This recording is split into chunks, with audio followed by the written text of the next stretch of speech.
in the standings. We want to see Attila on something he can carry with. Well, we've already seen the Heimerdinger banned away. That was he was one of the first ones to actually bring it out. Obviously, he got upended by Yarnin doing it as well, but it's been more or less a staple of the bottom lane. Not a chance this time. Also, the Kindred ban. Roccat been clearly paying attention. Kikis took that champ yesterday. Yeah, so Kikis will have to try his hand at a new jungler in the EU LCS. Nocturne is the ban that screams out to me immediately here on the red side. One of those very common ones, and without banning that away, you almost expect Roccat to pick that up immediately from Memento. Well, it's 20 seconds for them to try and decide. Memento, of course, is the guy that Roccat looked to get ahead early on in the game, and you called it. It's locked. I mean, when you don't ban it on the red side, you can basically guarantee it's going to be locked in. That's actually going to be Memento's first game on this champion of the split. Of course, with so many bans thrown his way, he usually has to go on to some different champions a little bit lower on the totem pole. But that's a very scary thing to give against one of the best early game junglers in the EULCS. Roccat build their compositions to let Memento carry, and now he's on the best available jungler. Question then on the minds is, what do they get for it in response? We have the Galio and the Swain locked in. We saw Galio yesterday for Jizuke, and it really didn't impress that much. Yeah, it's a little confusing because we hadn't seen Jizuke, I believe, play that Galio before that match. It did its job in a lot of situations, but wasn't a standout performance from him out of the middle lane. The Swain, though, very likely does mean mage in the bottom lane for Attila, so I personally really like that part of the first rotation. Now, it looks like for Roccat, they're going to be balancing out the jungle pickup with the bottom lane. It's easy to forget that with Norscarin's crazy playmakers, he made Braum a household name last split when he made his debut in the European LCS. So we will get the good old bodyguard composition. Lucian, of course, synergizing very well with the double tap and the Braum passive. And of course, over in the LCK, we've seen Nocturne actually get through the ban phase a little bit more often. Those teams typically look to Trundle as the answer. The jack of all trades out of the jungle can soak up some damage on the front line. The pillar does synergize very well alongside the Swain as well to activate the passive and yank enemies back on in there. So I don't think Vitality are upset with the fact they gave over Nocturne. They had this prepared coming in to answer with the Trundle. The question is, will they be able to execute it? That has always been, now with Vitality falling down the standings a little bit, are they going to be able to execute in that crucial phase of the game, the early game, where both of these teams look to secure leads? And I'm already expecting both teams to play pretty heavily around their bottom lane, specifically on the side of Roccat. You draft Lucian Braum to look for kills, look for ganks once Memento hits level 6, but of course you have to do that against the Galio ultimate as well, which offers a lot of protection for the side of Vitality. You just get into some of those fun interactions where when Nocturne pops down the darkness, you can't ult for 6 seconds as the Galio. It does make life a little bit more difficult. And speaking of making life harder, Vitality, they banned away the Gnar. Now that was an old favorite of Prophet. It used to be the meme, just give him the Gnar and he'll work some wonders. Roccat, for their side, focusing more on the support pool. Alistar banned away. Now, of course, also the Pyke. So it's up to see what Jack Troll does. He could always go back to the Tahm Kench if he really wanted to. It's definitely an option for him. I know that Vitality loves running the Swain plus Pyke in the bottom lane, so a little unfortunate that got taken away. You usually like to pair Swain with some hard crowd control effects in the bottom lane. There it is. Yeah, that is pretty hefty all-in. Once Vitality hit level 6 in the bottom lane, they can definitely try to coordinate some ganks with roams out of Jizuke's Galio once the time comes. All right, so the Rakan being locked up for Jack Troll. Would you believe that he hasn't played at this split? That's a little surprising, because Jack Troll's usually the guy you look for making plays on your team. He loves picks like the All-Star and the Pyke, so that would surprise me. Looks like on Rocket's side, they're going back to Bird in the mid lane. The Azir comes in here, and this is kind of an old blank favorite as well.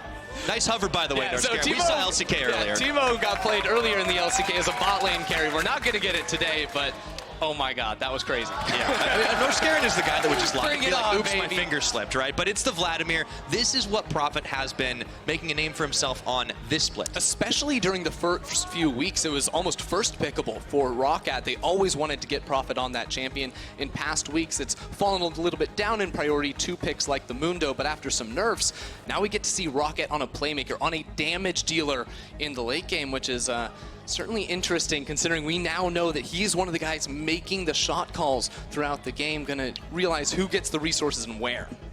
The Kled's locked in. And I know your eyes were lighting up too here, Ender, because we were talking about this. What symbolizes Vitality as a team, the 5-man run down the mid lane and try to kill everyone as fast as you can. It is the Kled. This is like thematically perfect. And see, here's where I'm not exactly sure where that Kled's gonna go, because we've seen it thrown into some other roles around the world, seen a little bit of mid lane Kled over in the LCK. You expect it to be top lane, and for Kikis to play around it early on, maybe try to shut down this Vladimir if they want to change up their strategy, because right now it looks like they have a couple different lanes they could play through, and they're definitely going to have to just all in on one and forget about the other. Now remember, Vitality have also gotten up to some trickery as well with their compositions in the past. We all remember the Darius going mid, Cabochard running that to try and get himself a better laning matchup, but it looks like as the timer is ticking down, we will have the Kled, at least in name, up towards the top side. So Ender, I want to pose it to you as the coaches are shaking hands.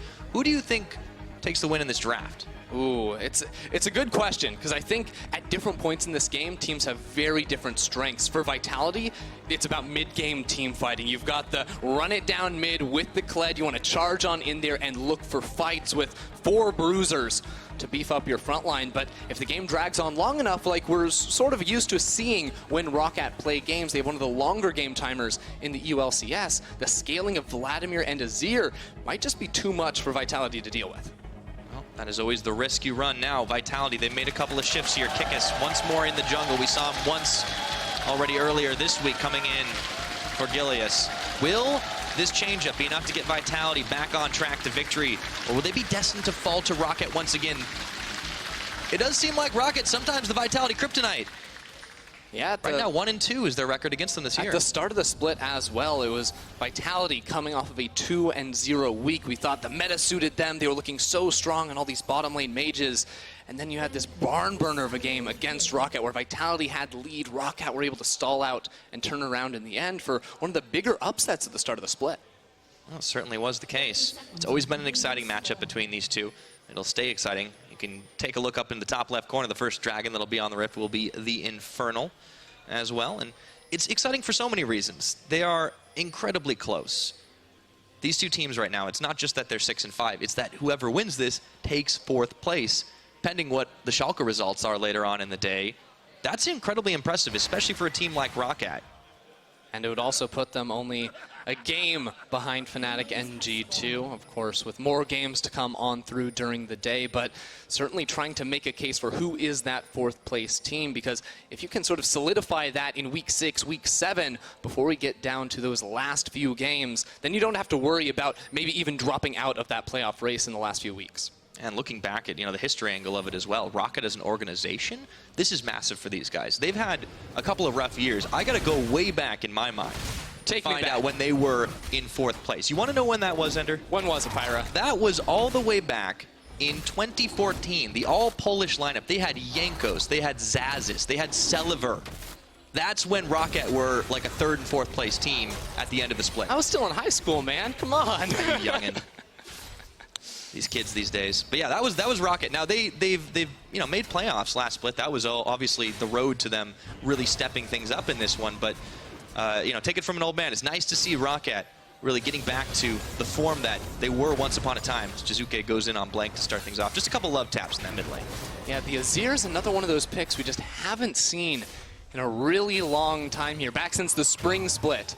Then with the game timers getting faster and faster and faster, we saw significantly less of that champion. I do sort of like it against a melee-heavy composition on the side of Vitality, though. Having that Emperor's Divide, having that wall to get those melee champions off of you and buy some range for you and the other carries on the side of Roccat is going to be a strong tool. Ooh, Kikis already in Memento's jungle here. Just the red buff versus the double buff, so Memento's already forced out. This is key. This is what we were talking about, the early jungle pressure being so important.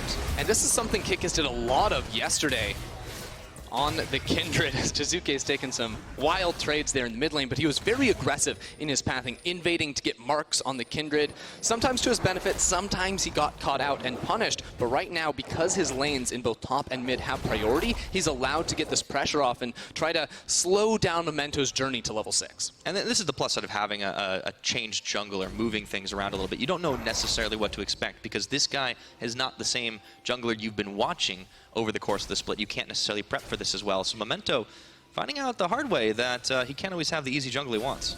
Of course, what you saw right there, the Ghost Poro getting bumped out of the way, one of the runes that was changed on this patch to give you bonus adaptive stats when you place it inside of the enemy jungle. So we're going to be seeing a little bit more of that for champions that go into the domination tree, because of course the better option for a long time was zombie ward, and that got changed that your own wards, when they expired, no longer give you that zombie ward to go ahead and pop up. So Ghost Portal all the way, Pyro. Yeah, so Ghost greater than zombies is what I got out of that, which is, you know, if you're going by movie trends, then I'll believe you. Really, I feel like zombies have a much higher success rate. When's the last one you saw? I've not seen either. I thought you had something. All right, never mind. But let's talk a little bit more about this bot lane, especially with regards to the supports. We talked about playmaking on Jack Troll. Norscarin is definitely one of those guys that also does a lot of it. We'll get into it in just a moment because Jack Troll wants to jump in, just does a little extra damage onto EQ. But they actually share quite a few champions between the two of them. Yeah, it's typically been all those playmaking supports, although Roccat looking for a play down bot side now. Looks like it. Attila is forced to flash away. Memento in plain sight coming through. Pre-level 6, and that is a quick couple of summoners burn, which means level 6. You called it. Bot lane focus is going to be the name of the game. Yeah, Memento hardly had to do anything. All he had to do was show up, say, hey, Norscarin, Hiku, you do all the work. He's a spooky ghost. I told you, dude. It is true. He's very scary. Nightmares and all that good stuff. But now, especially when that level 6 rolls around, you better believe the all-in threat from Memento is going to be so much stronger in the bottom lane, and they will be looking for a kills in a few minutes. Yep. Could be a little bit rough for Till and Jack Troll without their flashes.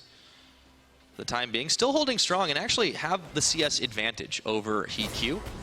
That may not last a whole lot longer. Jizuke once again continue to take these big trades as he gets the taunt off on the tip of the proc. Blank is having a little bit of a hard time. We have to talk a little about top too, because Prophet has actually been hanging tough against Cabochard, who picked this Kled into him. Yeah, you know, the Vladimir typically doesn't have the strongest early laning plays. He can typically try to sustain through it against a lot of top lane tanks because of his range and, of course, the healing on his Q. But Kled is always a champion that can force those all-ins onto you, and one of the unique interactions in this 1v1 is that the bear trap on the rope will persist even if Prophet goes into the pool and still land that CC. So there's definitely some all-in threat from the Kled that Vladimir typically doesn't have to worry about. Yeah, a little less safe than he thought now. Pre-level 6, of course, too. He can't even scare him back with the Hema play. Kikis once again to his old tricks here, Memento. There's a level difference right now. Kikis just keeps forcing him back and stealing his Wolf Camp away. He's going to need some help from Blank. And he gets the smite too. Was just waiting for that to come back off of cooldown. Really nicely done out of him, and it's only going to get worse here for Memento because right now Jizuke just hit level 6. That means whenever Kikis walks into the enemy jungle, there can be this Galio there to support him. Sort of makes sense when you consider how Kikis was playing yesterday with a Galio on his team as well. It was all about these early game invades to try and deny CS from his opposition. Yeah, now he was playing the Kindred, of course, and he ended up scaling pretty nicely when they needed to make the comeback. But let's talk a little bit about Kikis' prior performance, because coming back into the LCS, Kikis is a guy that definitely gets a lot of people to perk up, and he didn't look great until the very end, but he won when it counted. Yeah, I mean, it wasn't a perfect game out of him. That was nice. Attempted interrupt from Kikis right there, but still, being an extra voice to try and change things up later in the game is, again, Vitality walk into this jungle because they have the timer on the red buff. This is so good out of Kikis. I love it. Yeah, the key stats that I think out of the ones we just saw has to be the gold differential, because look at what he's doing right now to Memento. He's kept him on level 5. Of course, Kikis on the experience bar a little higher, and he's even going to manage to force the Emperor's Divide out of Blank. This guy is consistently a pain in the side of Roccat. Did secure the red buff, though, for Memento as Jack Troll, Kikis, they continue to play aggressively. This is what you expect out of a Vitality team. The key difference, though, seems to be when Gilius plays on the team, it's Gilius playing through his lanes, looking for level 2 ganks, trying to constantly apply pressure to the enemy laners, whereas Kikis is all about finding the 1v1 battles against Memento so far. Speaking of 1v1 battles, Cabochard's level 6 to Prophet 7, and he still forced that one. Actually took Prophet down to the equivalent of his health bar. Yeah, and continuing on this top lane matchup, we said, you know, there's a little bit of all-in threat on the Kled, but specifically it's windows of burst power where he can use his W to get a lot of consecutive auto attacks down. We gotta go back to that jungle fight. Hold on a second. We're watching Hiku and Norscarin double time onto Jack Troll, but meanwhile, it was nearly kills across the map here. We saw Summoners burnt, Kikis forced to flash, and now Cabochard backing away without Skarl. All right, so break down what just happened. Yeah, so I'm going to look specifically at that jungle from Kikis because, again, it's him trying to invade. The key difference, though, was that Jizuke looked for a recall timer at that same exact moment, so he didn't have that same support. and ended up costing him his flash, which should make it much more difficult for him to re-enter that jungle in the coming minutes. Absolutely. And I wanted to touch on this as well with the champion choices that Prophet has made. Talked about his Vladimir being one of his more famous ones recently. Actually, the game that he pretty much made his name for it on was the last time they met up against Vitality, where at the very end, he just goes in, the Hemoplague's huge, and then basically Blank just cleans everybody up on Aurelia. Everyone remembers that one. Yeah, Prophet isn't a guy that's going to dumpster you in lane, but he's a guy that will deal so much damage in those later game team fights. Cabochard has to be careful, though, because Memento is hanging around level 6. That paranoia. And here we go. Goes in on it. Pops the Scarlet. Immediately forces the flash, the pocket pistol. That's not going to save you, my friend. And it's first blood over to Prophet.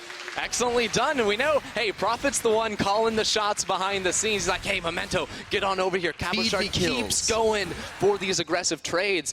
Is absolutely able to punish. So the gold game was actually in favor of Vitality up until that point, and now it's a 500 difference. And it looks like it's about to be more. Roccat want to accelerate this game. Teleport from HeatQ coming up to the top side.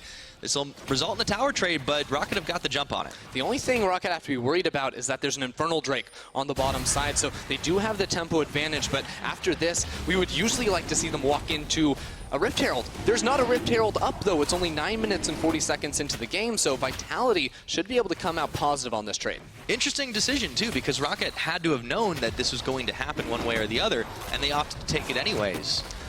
It's curious, but I think what it comes down to is the fact that HeatQ's been struggling a little bit in this bottom lane. Even though the duo on Rockat's side have taken advantageous trades, the range from Swain in the early game seems to have gotten a little bit of an advantage in the CS department. He's not the only one been struggling, too. You just got to take a look at some of the CS differentials. Obviously, Memento helping get the first blood was huge as Blank tries for the Shurima shuffle, and he does manage to find Jizuke, who can't justice punch his way over the wall. But it looks like, well, Prophet's still chasing on. A little help from Kikis in the pillar means he can't go any further. Yeah, Rocket's lanes have been struggling a little bit this game. Yeah, there were just a few seconds left on the Hemoplague from Prophet. Otherwise, had it been up, very likely could have forced a flash there out of Jizuke. As it stands, doesn't end up being too poor there on the side of Vitality. But since Roccat gave up that Infernal Drake, we asked the question, how are they going to sort of go back after Cabochard in the top lane? Because they very specifically wanted this turret. They wanted to keep this guy on an island where he wouldn't have protection if a gank came in. Yeah, Camp Cabo has definitely been a successful strat over the years for people trying to take on Vitality. The issue runs into when you have too many people focusing him and the rest of the team is just 4v0. But if you can get a Vladimir ahead, oh boy, that is some damage.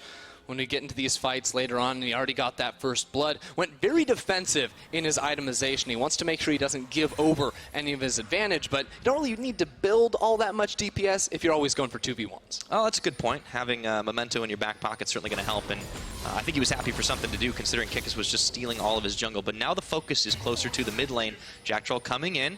He's got everything back up. Quickness just waiting to pop it here as Norscarin, Blank, and Prophet hiding in the brushes. Roccat are wise to this one. Will they take this fight in the mid game? Let's see. Prophet, he goes through with the pool, but that's going to end instantly. 3-man knockup, and Paranoia's coming in, but this might be a little too late as Memento hovering around the backside, not going to find an opening.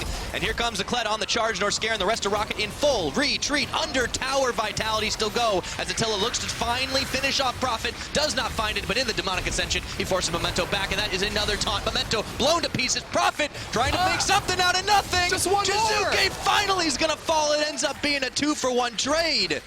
But Vitality, unbridled aggression as always. Yeah, I mean, it's 12 minutes. Cue the plays in the mid lane from Vitality. They bring the whole crew, run it straight down mid underneath that turret, but they're not in over kills. They're getting them against Roccat. True, and now the gold game is even. The biggest difference right now is going to be that Dragon and, of course, this Rift Herald that's soon to be picked up. But Roccat don't want to leave this alone. They just don't have a choice about it because no one's near it.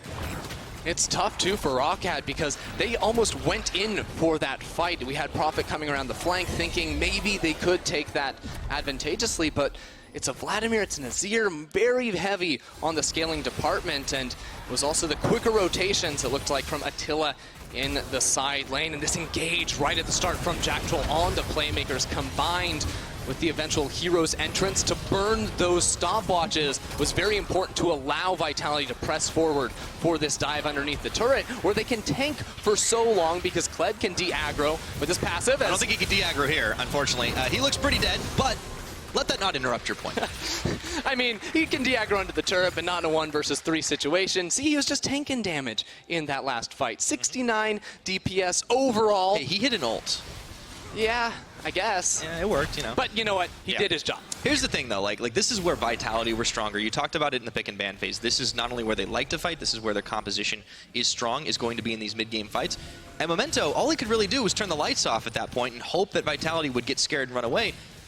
But Vitality is not a team that's going to be afraid of the dark. They're just going to keep throwing punches at you. Yeah, they will continue to fight as Roccat, in similar form, grouping up 4, even 5 members towards this bottom lane as Prophet is going to be ready to rotate a second Vitality look to stop this one. Okay, Kikis is here to join Jack Troll, and Cabo Shard's up as well. He doesn't have his ultimate available. This tower's going to fall. They need to leave right now as no shove back happens. A double teleport, though, and now Roccat, they may have overstayed their welcome just a bit. Here comes the Kled, going for the charge. That is a lot of burst damage. Norscarin trying to keep his team up, unbreakable for just a few more moments. Blake's going to get Kikis. Behind, it's going to be Prophet. Jack Troll picks up Memento. This fight is anyone's game right now as Scarl runs away in the midst of the fight. Prophet going through on the pool. Rooted up, Jizuke takes down Norscarin. Everyone's low health bars, though, and Vitality, they're still doing it in this in the mid-game.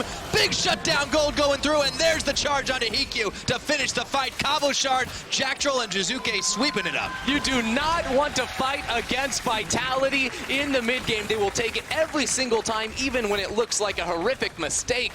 Kikis and Jack Troll, I mean, they're underneath this turret. Roccat are like, what? You're serving it to us on a platter, but they disengage from the initial ultimate, and then when Blanc tries to put down the turret, it leaves him exposed to the initial charge there from Cabo Shard, and there's simply not enough damage at this point in the game for Roccat to deal with the rest of Vitality. Even though Prophet gets so much off into the back line, you'll notice that Cabo Shard gets some free hits here onto Prophet, which lets him remount and end up destroying them in the back half of this fight. Yeah, that's the thing about Kled. Very deceptive on that health bar. You're never 100% sure if you're going to zero him out, and then Hikyu isolated means the end of it. So great trade for Vitality. They still find themselves up only about 1,000 gold, and you could see the big damage dealers in that fight. Roccat, I almost feel like that would have gone very different if Blank had not used Emperor's Divide to try and get a pick.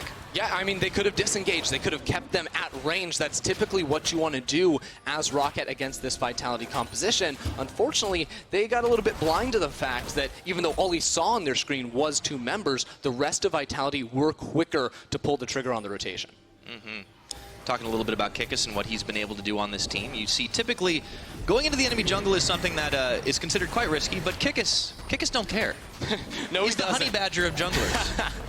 And the rest of Vitality is there to back him up. Roccat need to be a little bit nervous on this push, though, because Galio can try to clear the waves, and the Herald will still be going in the top side. Vitality could potentially actually get 2 turrets off this play. And this is a much better Galio performance from Jizuke today. Last time, it seemed like they wanted to force fights, didn't have enough damage to follow up. So they really kind of enhanced their composition. And credit to Vitality from kind of learning quickly from their mistakes and keeping it close in this game. And during that push, of course, walk over, counter jungle away, the blue buff from Memento. The level lead is the same between these 2 junglers, but the CS definitely is not. Kikis has been able to use his pressure constantly, and now as soon as Vitality are able to take down this 3rd and final outer turret, it's going to make it even that much more difficult for Memento to stop the invades. Critically, Memento has been able to at least keep up in the gold game, and a lot of that is credit to how much Roccat are actually focusing on these objectives, right? Vitality, speaking of objectives, though, going to take an uncontested dragon. Ocean. Yeah. I mean, if you actually look at the gold, the biggest difference is down in the bottom lane, where it's sitting at around 1,400 plus for Jack Troll, who's actually managed to pick up 4 kills out of nowhere. And we thought he was going to get bullied, like him and Attila. Yeah. It started that way because Memento just kind of showed up and said boogie, boogie, boogie. But here's the difference. Instead of revisiting bottom lane when Memento hit level 6, he went up top side, which is a fine play. They got the kill for Prophet on towards Cabo Shard, but they weren't able to snowball quite from there. They took that turret trade where Vitality were also able to tag on the Infernal Drake. And critically, remember, the Rift Herald had not spawned yet, so Roccat weren't able to trade there. That meant Vitality then got it a moment ago and were able to take yet another tower. Looks like they got another taunt off onto Blank, spends the Emperor's Divide, but he's already half health as Prophet arrives in the nick of time, but I don't know if they're going to be able to save the tower completely. Wave does get melted. Jizuke, Cabo Shard don't want to go for it just yet.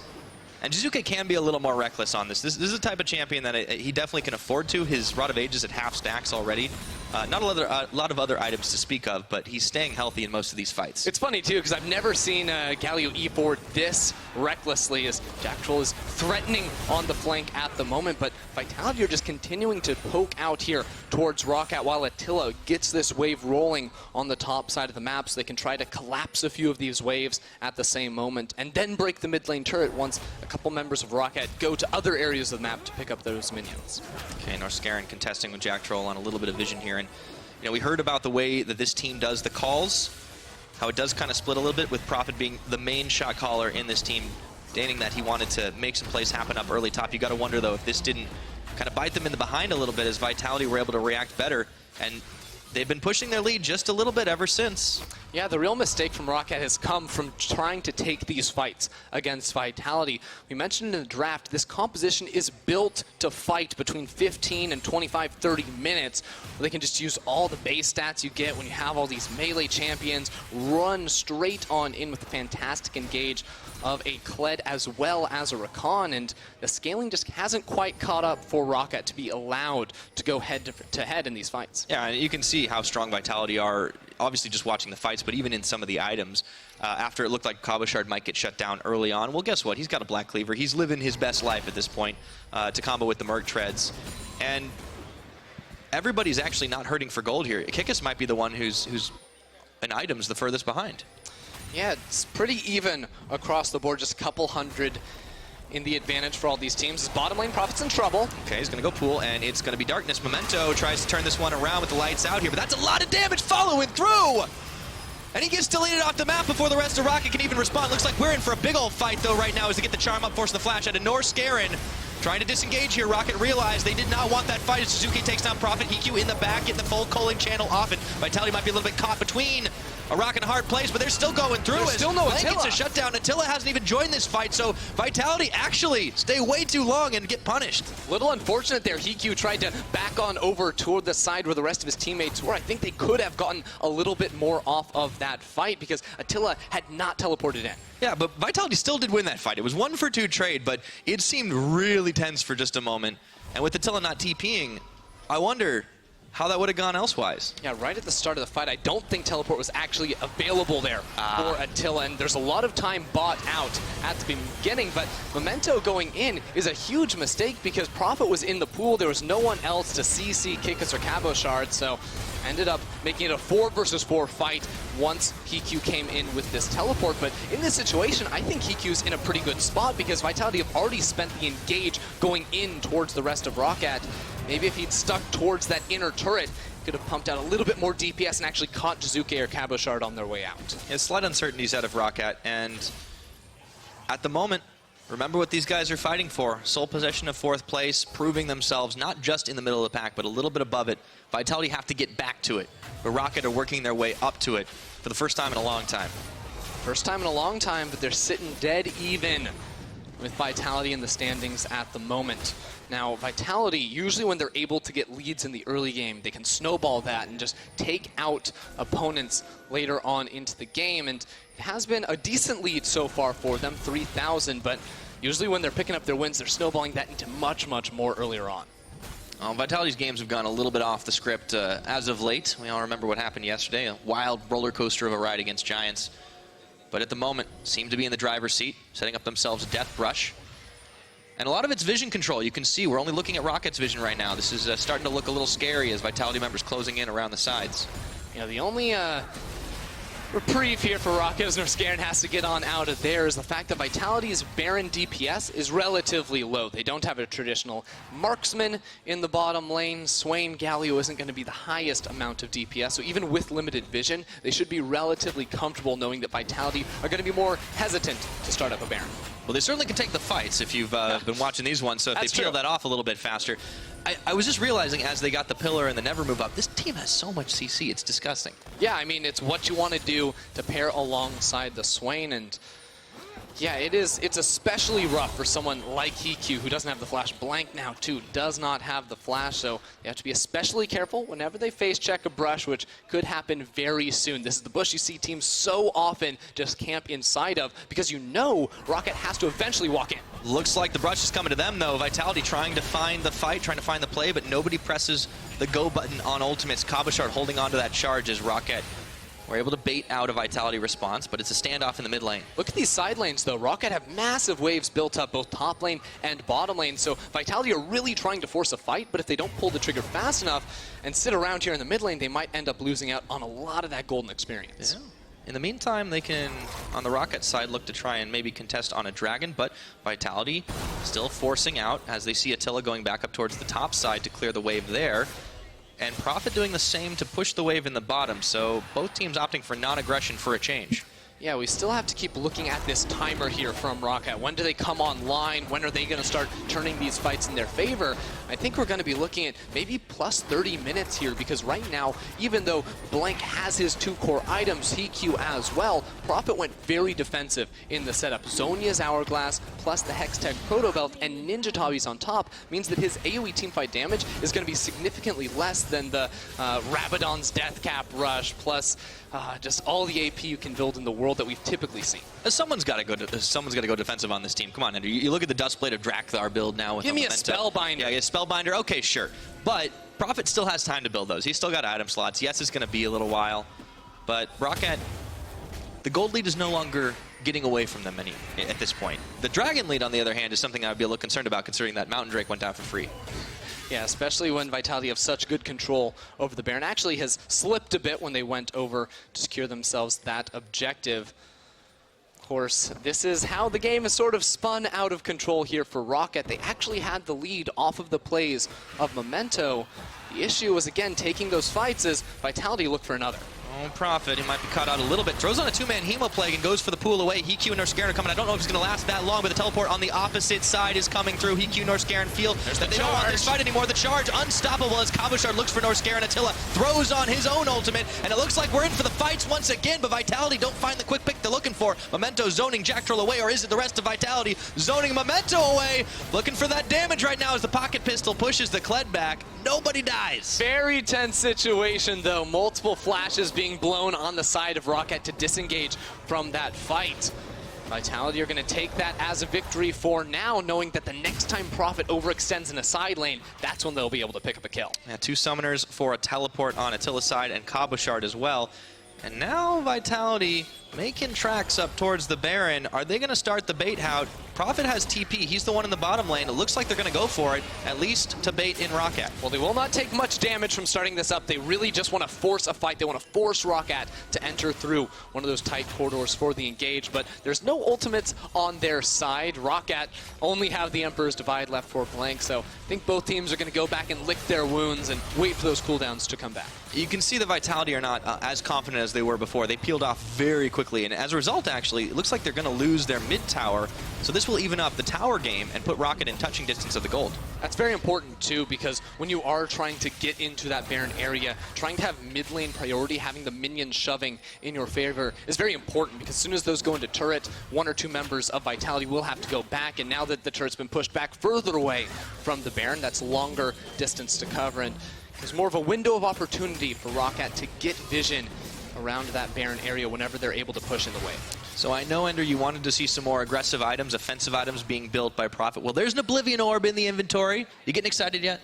I'm excited, but I'm a little nervous at the same time, because flat magic penetration is very good against targets with no MR. And to his benefit right now, there's very little magic resist on the side of Vitality, but when you have all these bruisers, I'm expecting a lot of magic resistance to come through, and Void Staff is going to be vital in the next few minutes for him to pick up. Alrighty. Roccat, 27 minutes now on the clock. The game is still 2,500, give or take, in favor gold-wise for Vitality, but we're closing in on that time when Roccat will be a little stronger to fight. Prophet does get pulled in. The never move, forcing out the pool. Roccat looked to collapse, but in goes Jack Troll as well. And they've gotten in. Vitality are going to try and delete Prophet off the map, but he's going to go golden for just a couple more seconds before finally falling in. Back goes Memento. Can they turn the fight this way? Kick is taking up the front line. Everyone flashing forward. He goes gold as well. It's all all about those stopwatches, but that's a double kill for Attila, and the fight shifts back once again.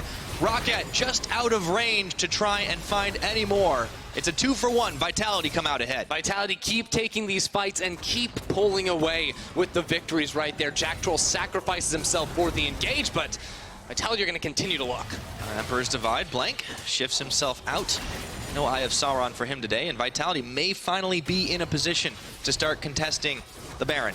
There's 15 seconds left on Memento, but there's only 8 on Prophet, who has teleport up and ready. So starting this up would be a very risky move out of Vitality, especially with Cabochard sitting relatively low.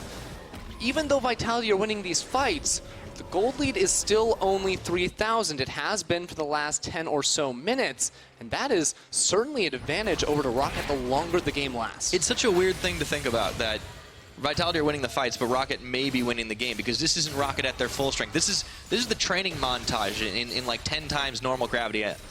It's going to be a little while. I know you haven't seen DBZ yet. You really should. Nope. It's going to be like several weeks of investment, but I'm going to try to keep dropping these references until you get them. Maybe I just never will, Pyra. Did you ever think of that? No, just don't care.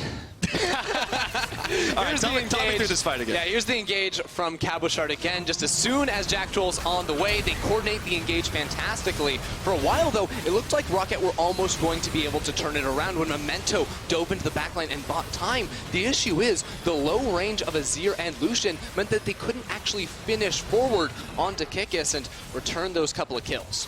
Looks like back in the live, Norscaring gets face checked in on. He gets a 3-man Glacial Fissure, but Jack Troll even looking for more, gets shoved back by the Emperor's Divide as Blank dodges out just in time from the Jizuke damage. Prophet on the wrong side of this fight. It looks like Vitality split attention. Can't quite find Hikyu, but they do delete Blank, and Hikyu's finally going to fall. That's 2 quick kills over to Vitality once again. Let's see what else they can get off of this one. Chasing down Prophet. No pool for him, and no flash for a few seconds either. But Vitality give up for the time being. I mean, you'd think Roccat would learn eventually. You don't want to keep going down mid. And they find Memento, this time nowhere for him to go, deleted off the map, and if this isn't Baron time, I don't know what is, Ender. That should be enough to break this game wide open. The rest of Vitality heads on over towards the Baron, and every single time it is Cabochard and Jack Troll pressing those R buttons, running straight into the center of the Roccat team, getting those massive AoEs off. All right, so finally, relatively risk-free Baron at the 30-minute mark. This is about where we pegged Roccat to start being able to take these fights, but it didn't quite happen. Not just yet. Some of the prioritization on the damage, not nearly enough perhaps, but Vitality, the ones pulling the trigger, and they gain the spoils of war. How does this actually happen? I believe it's Norscaring walking forward into this brush. There's 3 people there, and the rest of Roccat are there with him because they know a play like this is going to happen. Unfortunately, just doesn't work out. They get engaged on, Blanket split away from the rest of his team, and there's just not quite enough upfront damage from the rest of Roccat to win out in this fight. The sustained DPS, the unkillable front line of Vitality just continues to chase them down. Yeah, I mean, this is like a Ferrari comp. They just roll at you 0 to 60, and if you're not getting out of the way, you're getting run over, and we saw that right here. Vitality, everyone doing their part for the damage.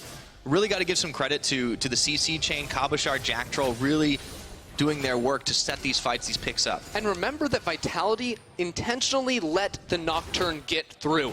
First pick from Memento, and all of a sudden they draft 4 melee champions, 4 tanks up against this Nocturne. The only champion he can assassinate is a Roccat, and that's just not going to do it. And you add to that Kikis basically made Memento's life a living hell for the first 10 minutes of this game, and you can see why he's having some struggles.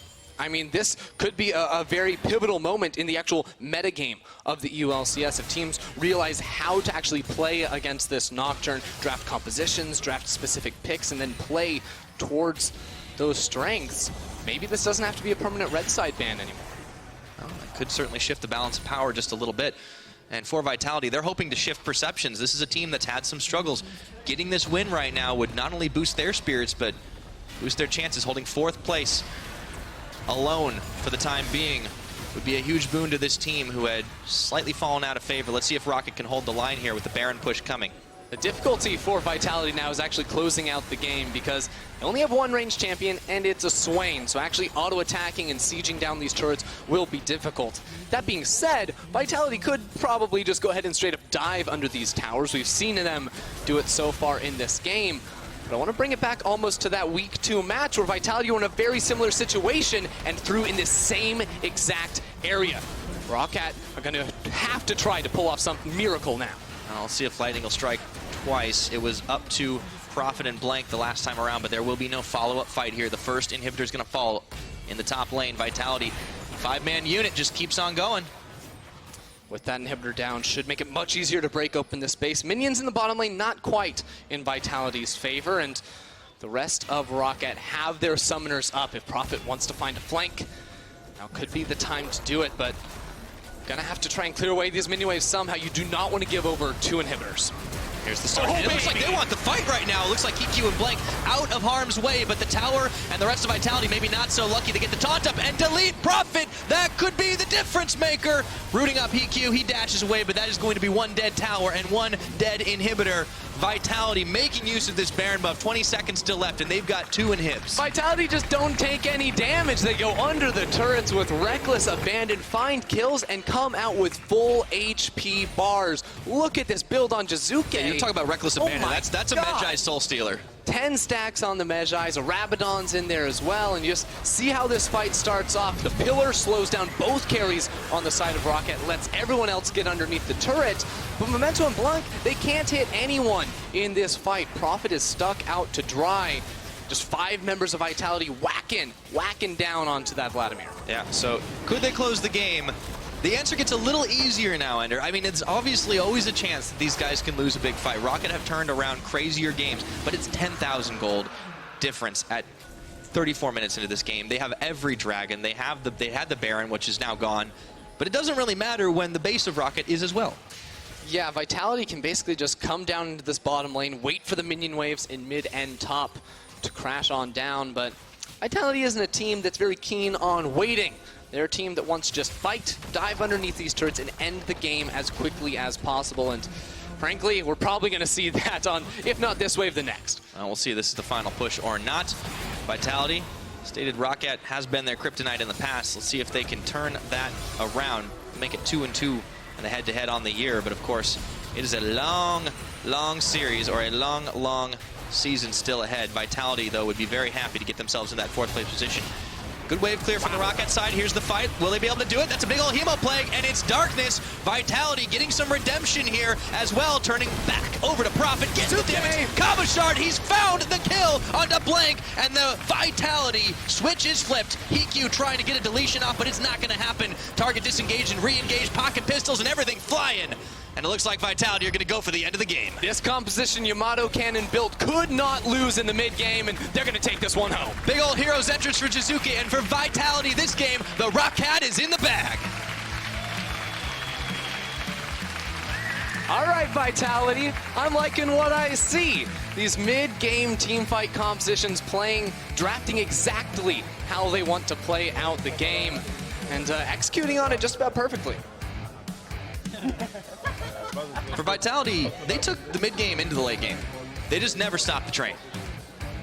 They never slow down. That's what I love about watching this team. Never give up. And even when things looked a bit even, things looked a little rough in the early stages, held their heads high, and as a result, well-earned victory. And with that, could very well be jumping up to 4th place alone at the end of the week. Of course, they will be holding that until the match between Schalke and G2 later today. For a team that seemed to be struggling a bit in the last few weeks, they bring in Kikis, find 2 consecutive wins out of him in the jungle, and what a way to show up back into the LCS too, invading constantly into one of the most praised junglers in the LCS, and having your team right there to support you. Yeah, maybe this was the slight ignition they needed just to mix things up, and we'll see if Gilius makes a return as well. And Kikis didn't seem to have any issues communication-wise with them. Fitting into a team, especially mid-split, is never going to be easy. But raw skill certainly counts for quite a lot, and he has infused it into this Vitality team. And all these teams, Roccat, Vitality, all still in that race here for playoffs, especially Roccat still going to be in the mix.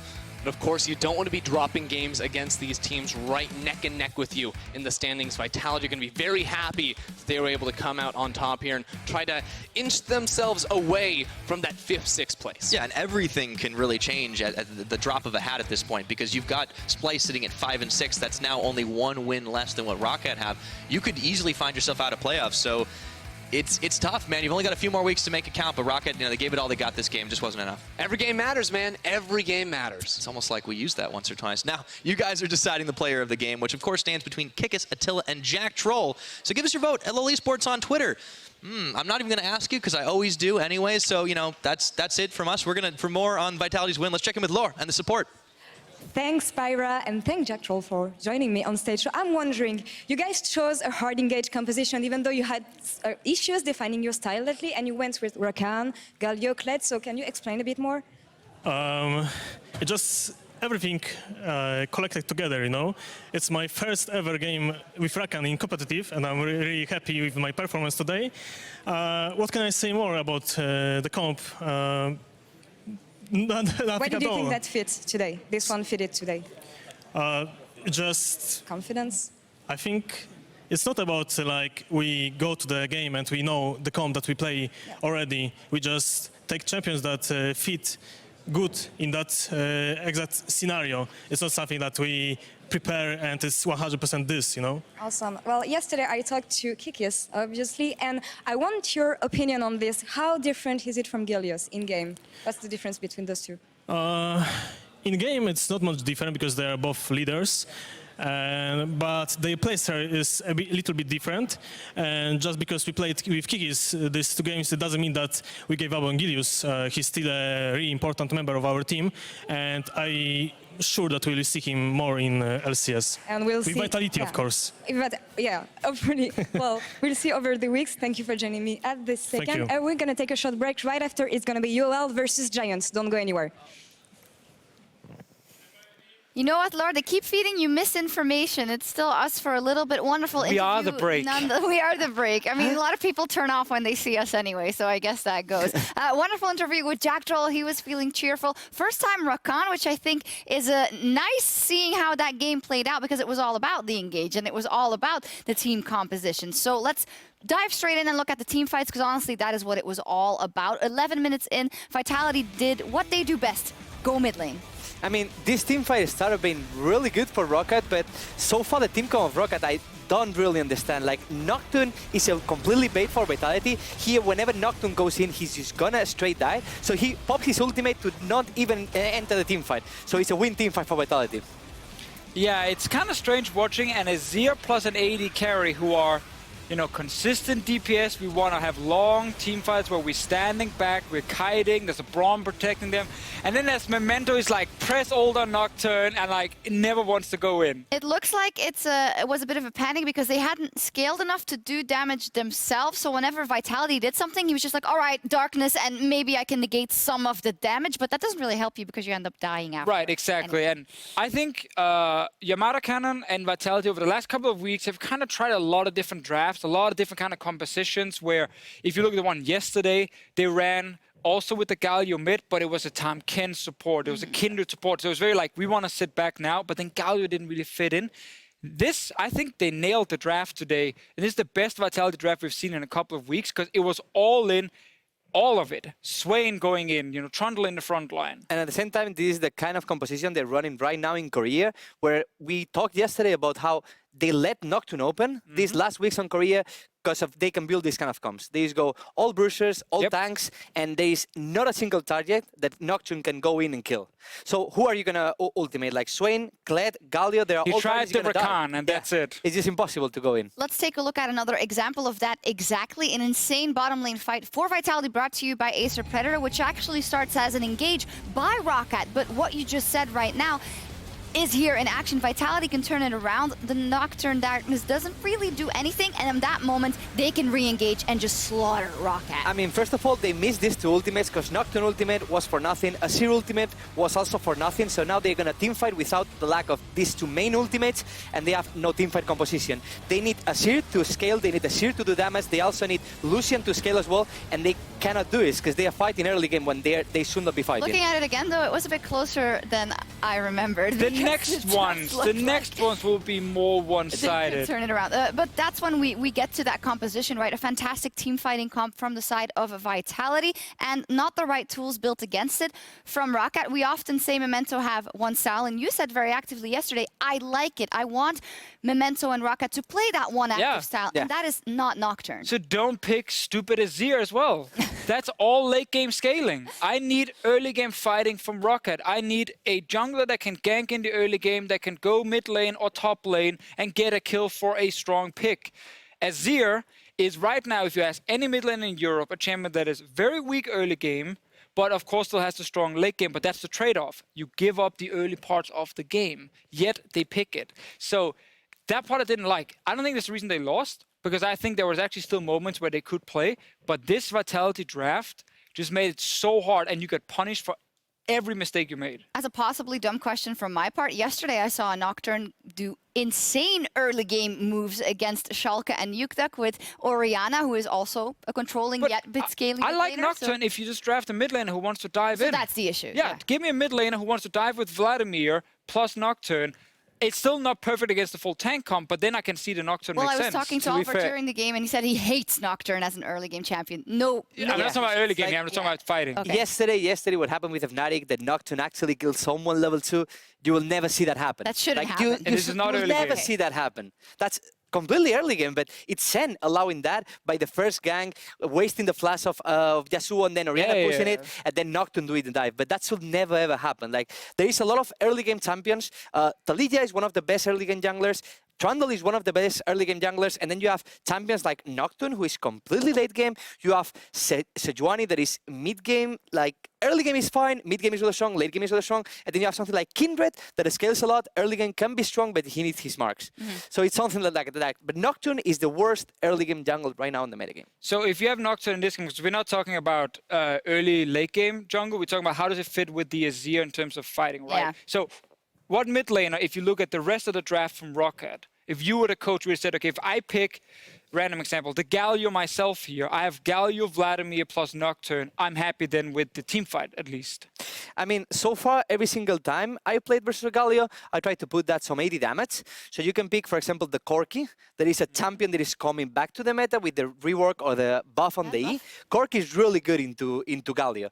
Then you can pick some other mages, but you're looking for a mage that can go in. Like, really mages that can pressure Galio early game and can go in after something like Ryze, something like Sandra, Orianna. man, where's it at? No. Come on, that's champion, been no, buffed no. like 10 times. It's soon going to be strong. It's going to be there. Well, to wrap this up, though, Vitality had the advantage, had a wonderful team fight comp, and 29 minutes in, they win another fight, they go for Baron, and they basically wrap up the game. It's just so perfect now because you're going to have Engage from Rakan that sets up the Galio ulti, unlike yesterday when there was nothing to set it up.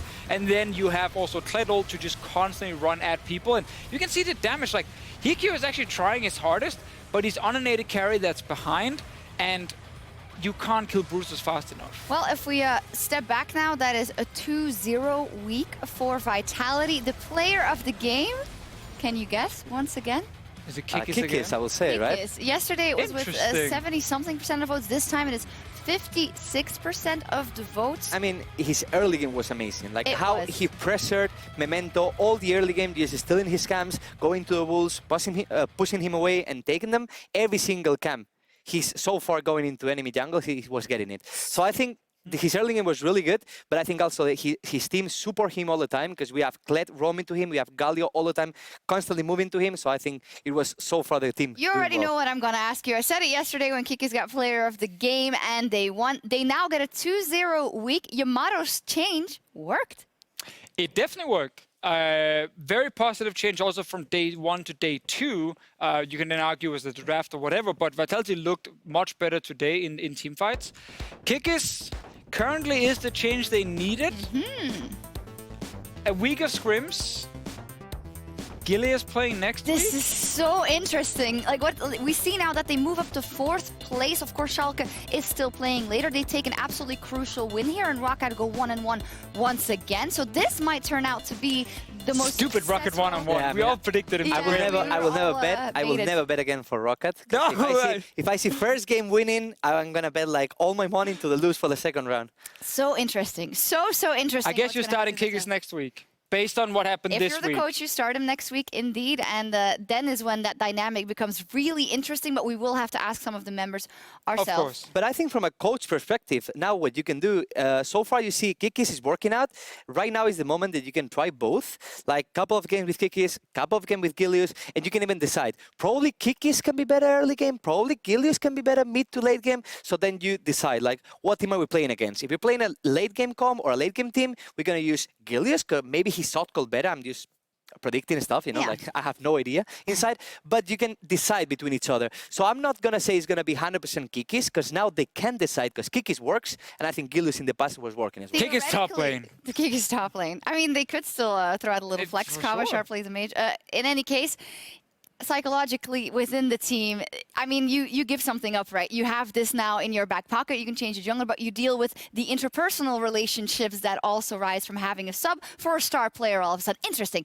Gillis is happy now. They Gillies got a is happy. 2-0. They are much closer to playoffs. They were always dropping out of the top 6, and now they're back number 4. Well, Gillies, tweet at us how you feel. We'd like to know. He's Coming up happy. next, another crucial game in the race for playoffs. Giants versus the Unicorns of Love. See you back here in 3.5.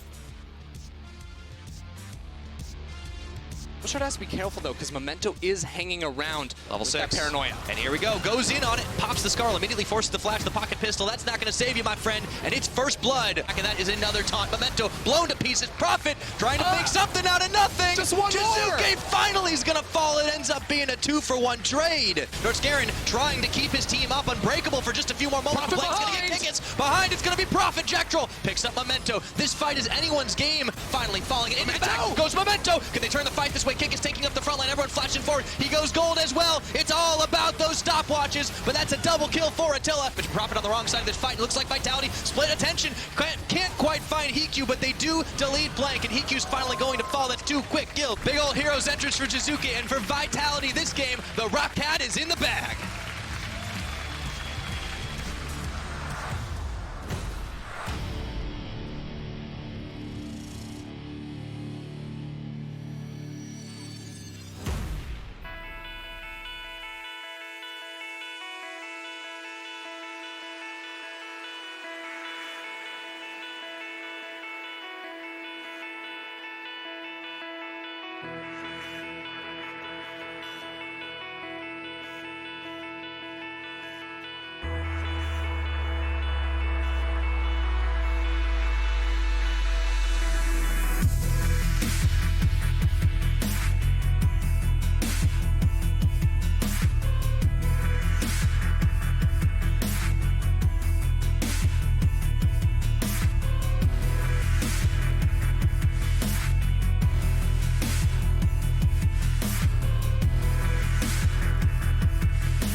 Welcome back to the EULCS Summer Split, where Giants and the Unicorns of Love are looking to close out the week with a win.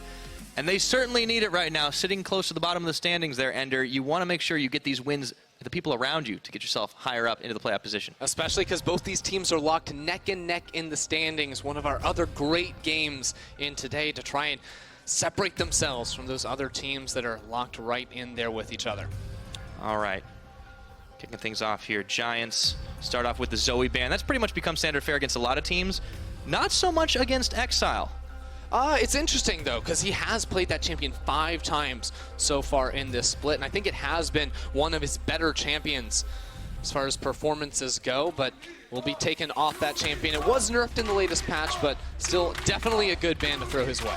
Unicorns fans in the crowd already getting riled up for their team. It's been a rough ride for these Unicorns for a little while now since, apart from beating H2K, they've actually lost a lot of their games the last few weeks. They're still searching for answers here. We'll see if they're able to find a little bit more. Mundo is, of course, banned away. We saw the Talia taken off as well, as it's back over to UOL. Yeah, right now, Giants are just taking away the most played, the comfort champions from the solo laners of the Unicorns of Love. The Dr. Mundo, again, the White Knight special, he's got 5 games on that champion as well, and this just sort of plays in to the idea that right now, blue side is just stronger than red side. On red side, you have to ban away Talia, Aatrox, and usually the Nocturne, but on blue side, not anymore, but on blue side, you have the flexibility to just focus down some individual players. This may give the advantage over to Giants. Trundle will be their final ban. Now, if the Nocturne doesn't get banned this time, do you recommend it for Joko here? Well, I certainly do. I think that the Nocturne is still very strong, and especially because they banned away the Trundle over on the side of Giants, and we just saw that as a very good answer into the Nocturne. I think it might have actually forced UOL's hand a little bit to ban that one away. Okay, so for Giants, looks like the choice is going to be very quick lock-in of the Gragas. That gives them a decent bit of CC, as well as, we've seen a lot of the scalability of Gragas in the AP build, and something Joko has been liking in a few of these games. And of course, can still flex up into the top lane from Ruin, so Giants don't have to give away too much information at the moment. And while I do like a pick like the Rumble for White Knight, I really like the Kindred here for Cold if Unicorns want to go for that. It's his most played so far in the split. And it seems like whenever he has the opportunity to pick it up, he will lock it in. Oh, so Cold, is this going to be the pick for now? Unicorns taking a little bit of time, discussions with the team, with the coach on stage as well. Unicorns of Love. We know Cold is a very vocal member of this team. Let's see if he decides to opt for something a little bit different.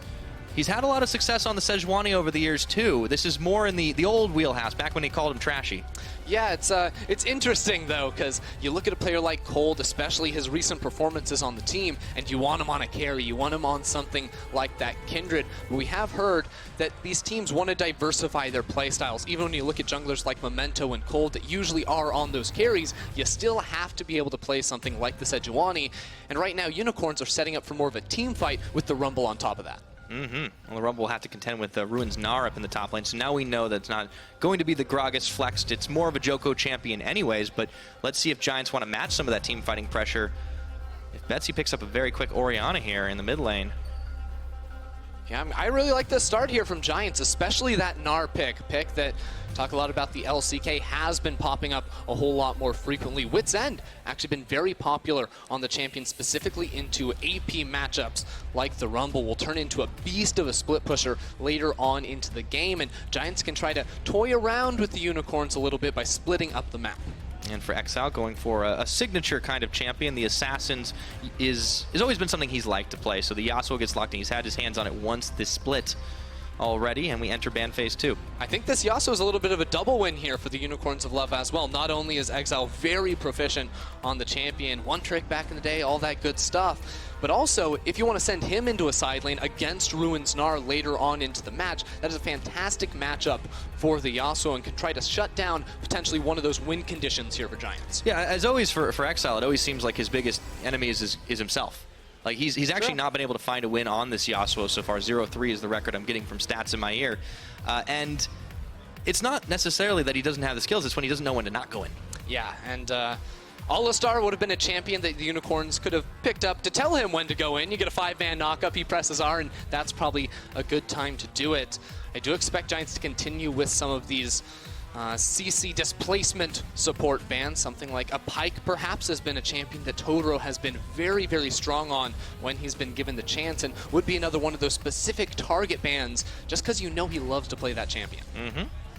For Unicorns, they focus more bottom side. We see the Roccat banned away also had followed with the Lucian, a steelback favorite. I think it's got to be the Pyke here. Could get away with something like a Braum, perhaps, if you want to try and limit a bit of the team fighting on the side of Unicorns of Love. Another one of those knockups here for Exile, but regardless, there will be champions left for Unicorns. Okay, so Totoro probably going to be on that Braum. Now it goes back over to them for the next 20 seconds to try and get a lock, and we're still looking for an 80 carry. And we just heard you talk about some Hella Blades, but it looks like he's going to actually take the Ezreal away. Boring. Neon back on the Ezreal, not playing Hella Blades, you know. Just not what we want to see, but still, it is a champion that he did look pretty good on back in his first week, his debut week in the LCS. Neon came in and performed very, very well for a rookie. The last few weeks, though, have been a different story for both him and the rest of the Unicorns of Love as they've been struggling to pick up wins. All right, so on the Giant side, Steelback, he's had a couple of ups and downs himself, but he's going to have some very superior range on Neon to start this game off on the Varus. Steelback sticking with his tried and true, the other player behind Sansama, to just keep playing those marksmen in the bottom lane. He doesn't want to change anything up, and of course, that is a champion that can dish out some pretty mean damage later on in the match. I will add in a little bit of protection. The Tom Kench comes out for Sir Nuke slot. I do like this kind of champion for him. Unfortunately for Sir Nukes, what a lot of people will remember is how fast he got blown up on Zyra.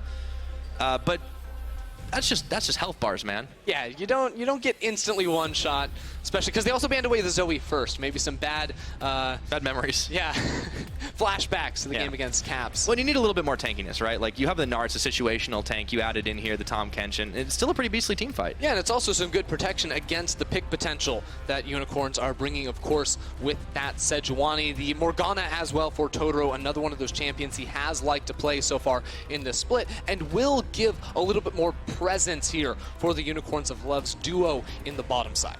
Okay, so now that we've got everything locked in, I've had a burning question I wanted to ask you about, especially this Giants composition, Ender.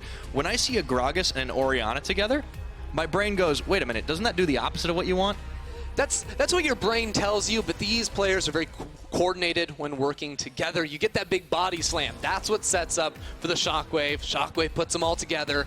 Then you throw down the cast. Maybe, you know, have Gnar slam them all into the wall too. There's so much AoE and combos here on the side of Giants that if they're able to execute properly in these fights, it's going to be pretty deadly.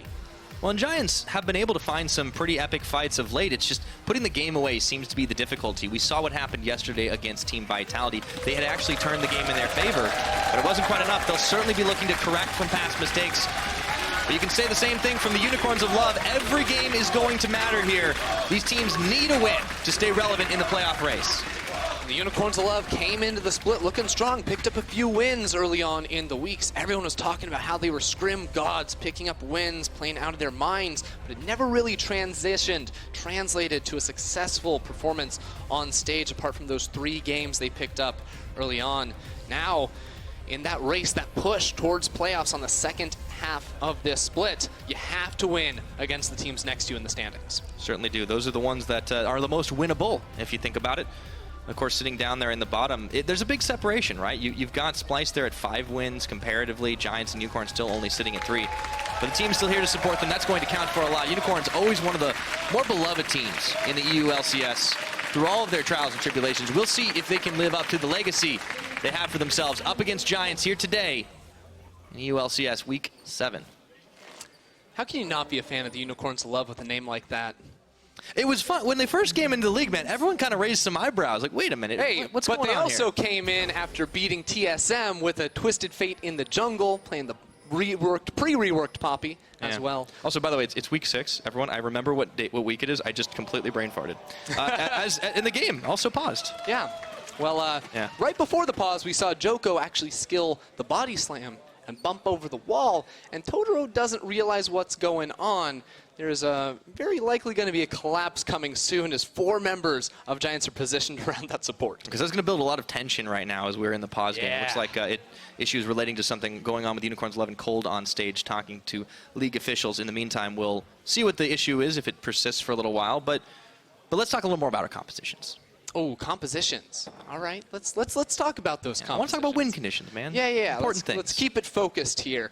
It's interesting. Wait, hold on a second. I'm going to have to bring it back because we actually are going to go back into game, Ender. You got to save your analysis now. I wanted to talk about the win conditions. You got me so hyped for it, Pyra. Save it. You got to save it, man. It's okay.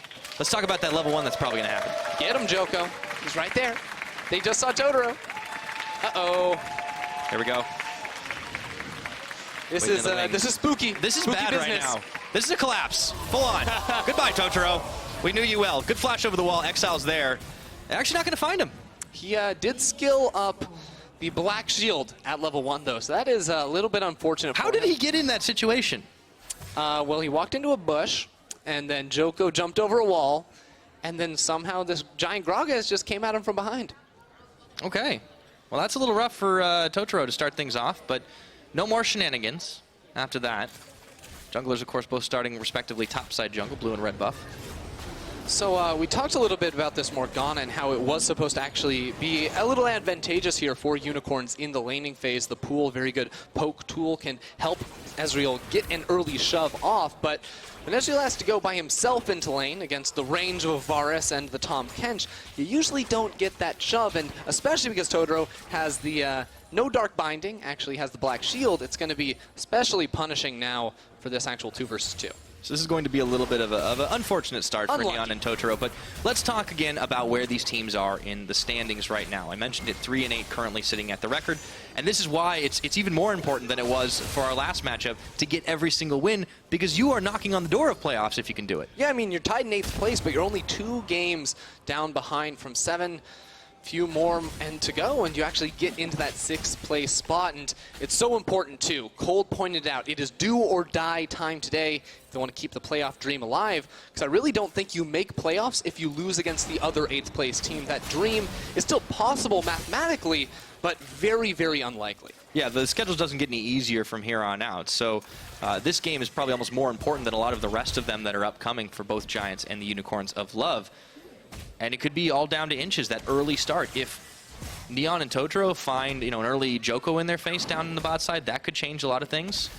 Gragas, of course, he doesn't do as much damage early on, but he can still get the ganks off. Yeah, and Joko's actually going to have control over both Scuttle Crabs here. Walk straight through that mid lane, hit level 3, and should limit the playmaking potential of Colt here early on. And I was a little surprised to see the Sejuani selected so early in the draft, because on 8-14 there was a nerf to it. The CC duration on that Glacial Prison was reduced to 1.5 seconds from 2 seconds. So that lockdown on individual members is pretty significantly reduced on this patch, but still Colt feels like it's a champion he can have a big impact on. We'll see if he's able to do it just outside the Scuttle Crab vision. I don't know if anyone expects the early Sejuani gank. Level 3. Steelbacks or nuke slot not going too far forward just yet. Let's see if he goes around the side. It's really hard to get a gank onto a Tahm Kench. You almost have to focus him down. No binding. Yeah.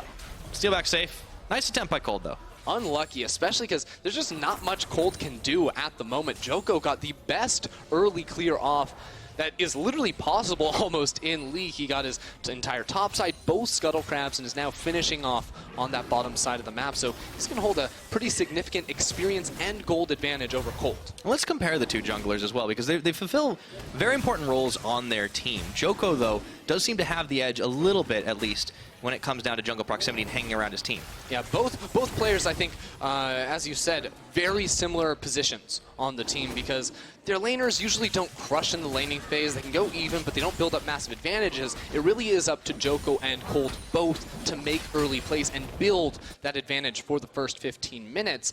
After then, though, I think is where the team sort of split up their styles just a little bit, because they have found some successful early games, but they both struggle to close it out and transition those big leads that they are able to get into actual wins. The difference for me is that Giants play like they almost don't have an advantage. They really slow things down. They don't, make any risky plays. Whereas Unicorns, they're the team that'll take that lead and try to tower dive you, and sometimes that can bite them in the back. Yeah, we saw the Giants' tendency yesterday, actually, when they were up on Vitality. They were the ones that were reacting to some of these fights that Vitality were throwing at. And no one is going to be expected to be aggressive against Vitality comparatively, but speaking of aggressive, Exile going in looking for Betsy. And we're back up to the top. It looks like Ruin might actually be in trouble. He's got Flash and Hop, but he gets interrupted on one, and he's out with the second. That was a really nice interrupt there from Cold. Obviously stopping the second bounce there on Ruin's side, and now with that Gnar not having a flash, it's going to be a lot more difficult to actually press forward and shove an advantage in that top lane, while Exile just doesn't even care. He's buying time now for Cold to come on the flank. All right. Gets spotted by the ward, though. Joko and Betsy are wise to this. No mana on Betsy anyway, so he wouldn't be able to get a whole lot done. And he hits the level 6 mark first, so if he'd had the mana to work with, well, that's when you start to see the big shockwaves. Cold's going to be happy, though, because he's going to get himself a Scuttle Crab right now, the River Crab that eluded him for the first 6 minutes of the game, and should try to equalize the difference a bit here in the jungle, although Joko's picking up all those juicy minions in the middle lane, so he's still going to just edge a little bit further ahead of Cold here. Oh. Cold trying to push him back and actually start to move this wave in. It's a red buff battle. Betsy's actually come back. Command Protect is on, and he pulls the shockwave, forcing the flash out of Cold. Nicely played there by the Giants mid laner. And it's just a couple of love taps, testing the waters a little bit. No one's fully committing. No one has the damage to anyways. Yeah. A lot of action around the middle lane, and it's something you expect, because even though the junglers are the ones making the plays, the carries you look for on these teams, of course, are Betsy and Exile for that late game output, and the lane these players usually try to camp for. But of course, Exile is the one that doesn't really care what type of time of the game is. He just wants to go in and make the play anyways. Betsy pushing the wave in. Exile still on half of his health bar as well. But still, junglers continue to maintain presence in the mid. Joko a little bit more here than Cold, and he's going to have to be careful. He has level 6, he has last breath, but he dashes in, dashes closer. Totro's at his back, he goes forward, straight into the Gragas belly bop, and Exile knows he has to burn that flash to try and get out of harm's way. He barely makes it. Oh my, the shield passive there from the Yasuo came back at the very last second in the mid lane. Very aggressive stuff out of Exile, but as far as summoner spells are concerned, Unicorns come out slightly ahead. Yeah. And that was crazy because it looked like Exile was a dead man, but now everyone's making moves into the mid lane. There's both supports here, which means the bottom lane is just a one-on-one, and not even anymore because Neon backs. Yeah, these teams are just, you know, getting the old ARAM in for this mid game, because of course you can't have fun without the whole family around trying to make the plays happen in the mid. But man, it's something to watch, especially because right now Betsy has a pretty large advantage over Exile in that 1 versus 1. But I did want to talk a bit about the teleports, because we still see AD carries, even after a 1-minute nerf to this spell, run the TP. And you ask, why is that after all these nerfs just continually thrown its way? And it really is just to make sure you can stay in the bottom lane for as long as possible, especially when you're playing a marksman that needs more time to scale. You want to have all the golden experience you can possibly have, and teleport makes that easier. You certainly do. Very aggressive movement by Exile and Cold, looking to possibly dive up in the top, but I think they think better of it. In comes Betsy as well. Unicorn's the ones trying to drive the tempo of this game right now, Ender, for better or worse.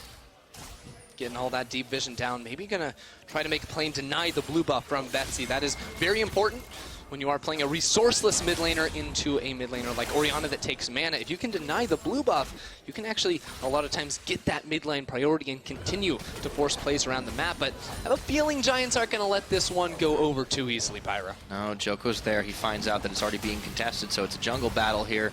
Looks like it's bringing in even more. Look at White Knight coming around the side. That's going to get smited down. And it looks like it goes Joko's way at the end of the day. Yeah, even though Cold was trying to combo that one down with the Permafrost auto attack empowered damage. And still going to be a win, though, for Unicorns, because Betsy, importantly, does not get that. Now, blue buff on Unicorn's side has spawned up. The question is, how wild do Giants want to get? Because it's a very powerful tool to have for your mid laner. Giants definitely playing the more conservative route, and it fits with what you were talking about earlier, how they don't play with a lead even when they have a lead. They're 200 gold down now, but that's not really big at the start of the game. Maintaining this laning phase pretty even. Unicorns are the ones trying to make these plays, but look at how many wards the Giants have up towards the top. Ruin knows this is coming a mile away. Yeah, everyone from all the teams is trying to make their way on up here. Cold and Exile are here first, but Betsy and Joko are ready to potentially turn this play around. But they both know they're there. Everyone's standing on a ward.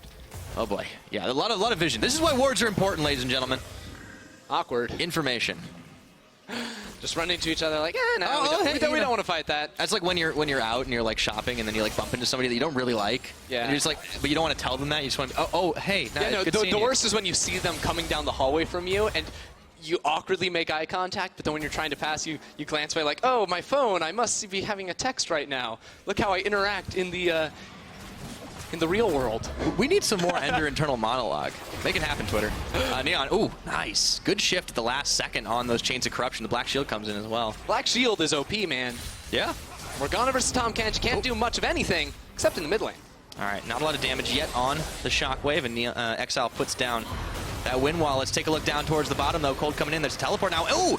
Morgana swallowed up by the Tahm Kench here. Let's see if he gets the damage out onto Totoro. Grey health pop, and not nearly enough. Giants. Ruin. They're turning this one big. Gnar ultimate by Ruin, but first blood goes Totoro's way. And it looks like White Knight wants to have a barbecue, but the rest of Giants, well, they got their invites in the mail, and it looks like they don't want to keep this one down. Neon and White Knight, unfortunately for Giants, bounced away by the Gragas barrel. Very close on the cask there at the end. In the end, it looks like it's just a 1-for-2 trade in favor of Giants, but there's no one here to defend this turret in the bottom lane, although Giants will try to continue this laning phase after getting a very advantageous fight.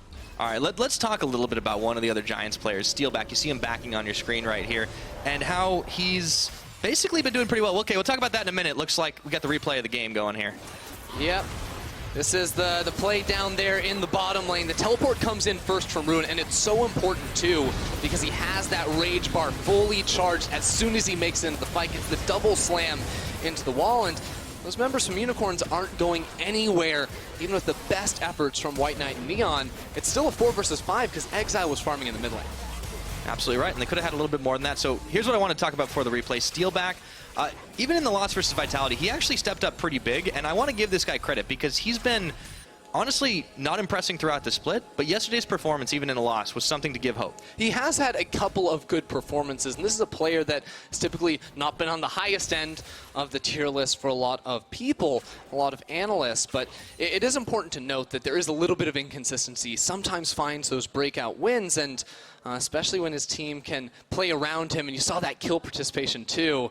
It can be what is going on, Joe? I don't know. The Giants are talking to league officials on stage as we have this other pause going, but don't let it interrupt your point because I think you're absolutely right. Steelback, he doesn't always have these breakout performances. The meta's definitely been something that I think has gotten inside his head, or at least inside of his champion pool.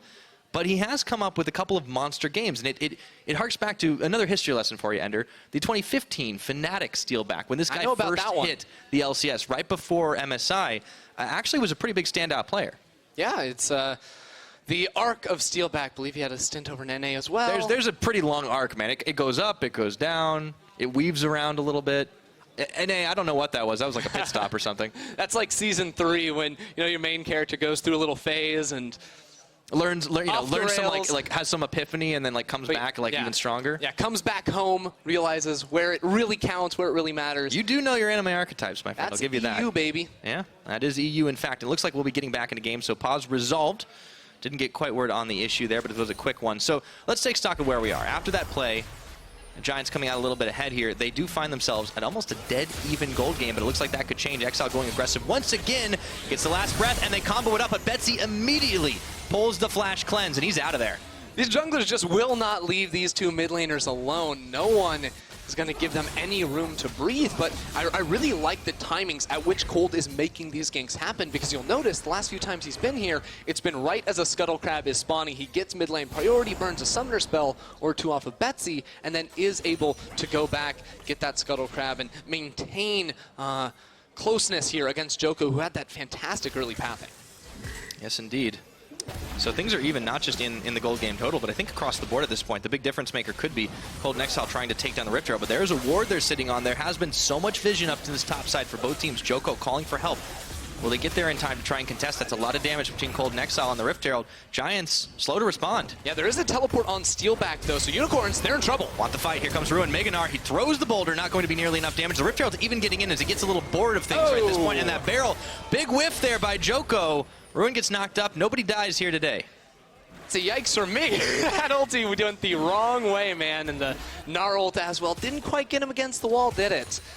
A little bit unfortunate there because they put a lot into that. The flash on Joko, a couple ultimates as well. I think that could have been a much better fight for Giants. Yeah, it seemed like it was a slow response as well. Joko, you could see him hovering around expecting Betsy to make moves, but it just wasn't quite there in time. I mean, the shining light there silver lining, if you will, is that they stopped the Rift Herald, but at what cost? Yeah, I'm trying to, micromanage and figure out all the tiny things Giants might have been able to do, but especially because they saw that going down for such a long time. Sir Nukeslot maybe could have brought in an Abyssal Voyage. There's definitely tools here on the global scale that Giants can make use of and will have to keep track of in the next few minutes if Unicorns ever make that type of play again.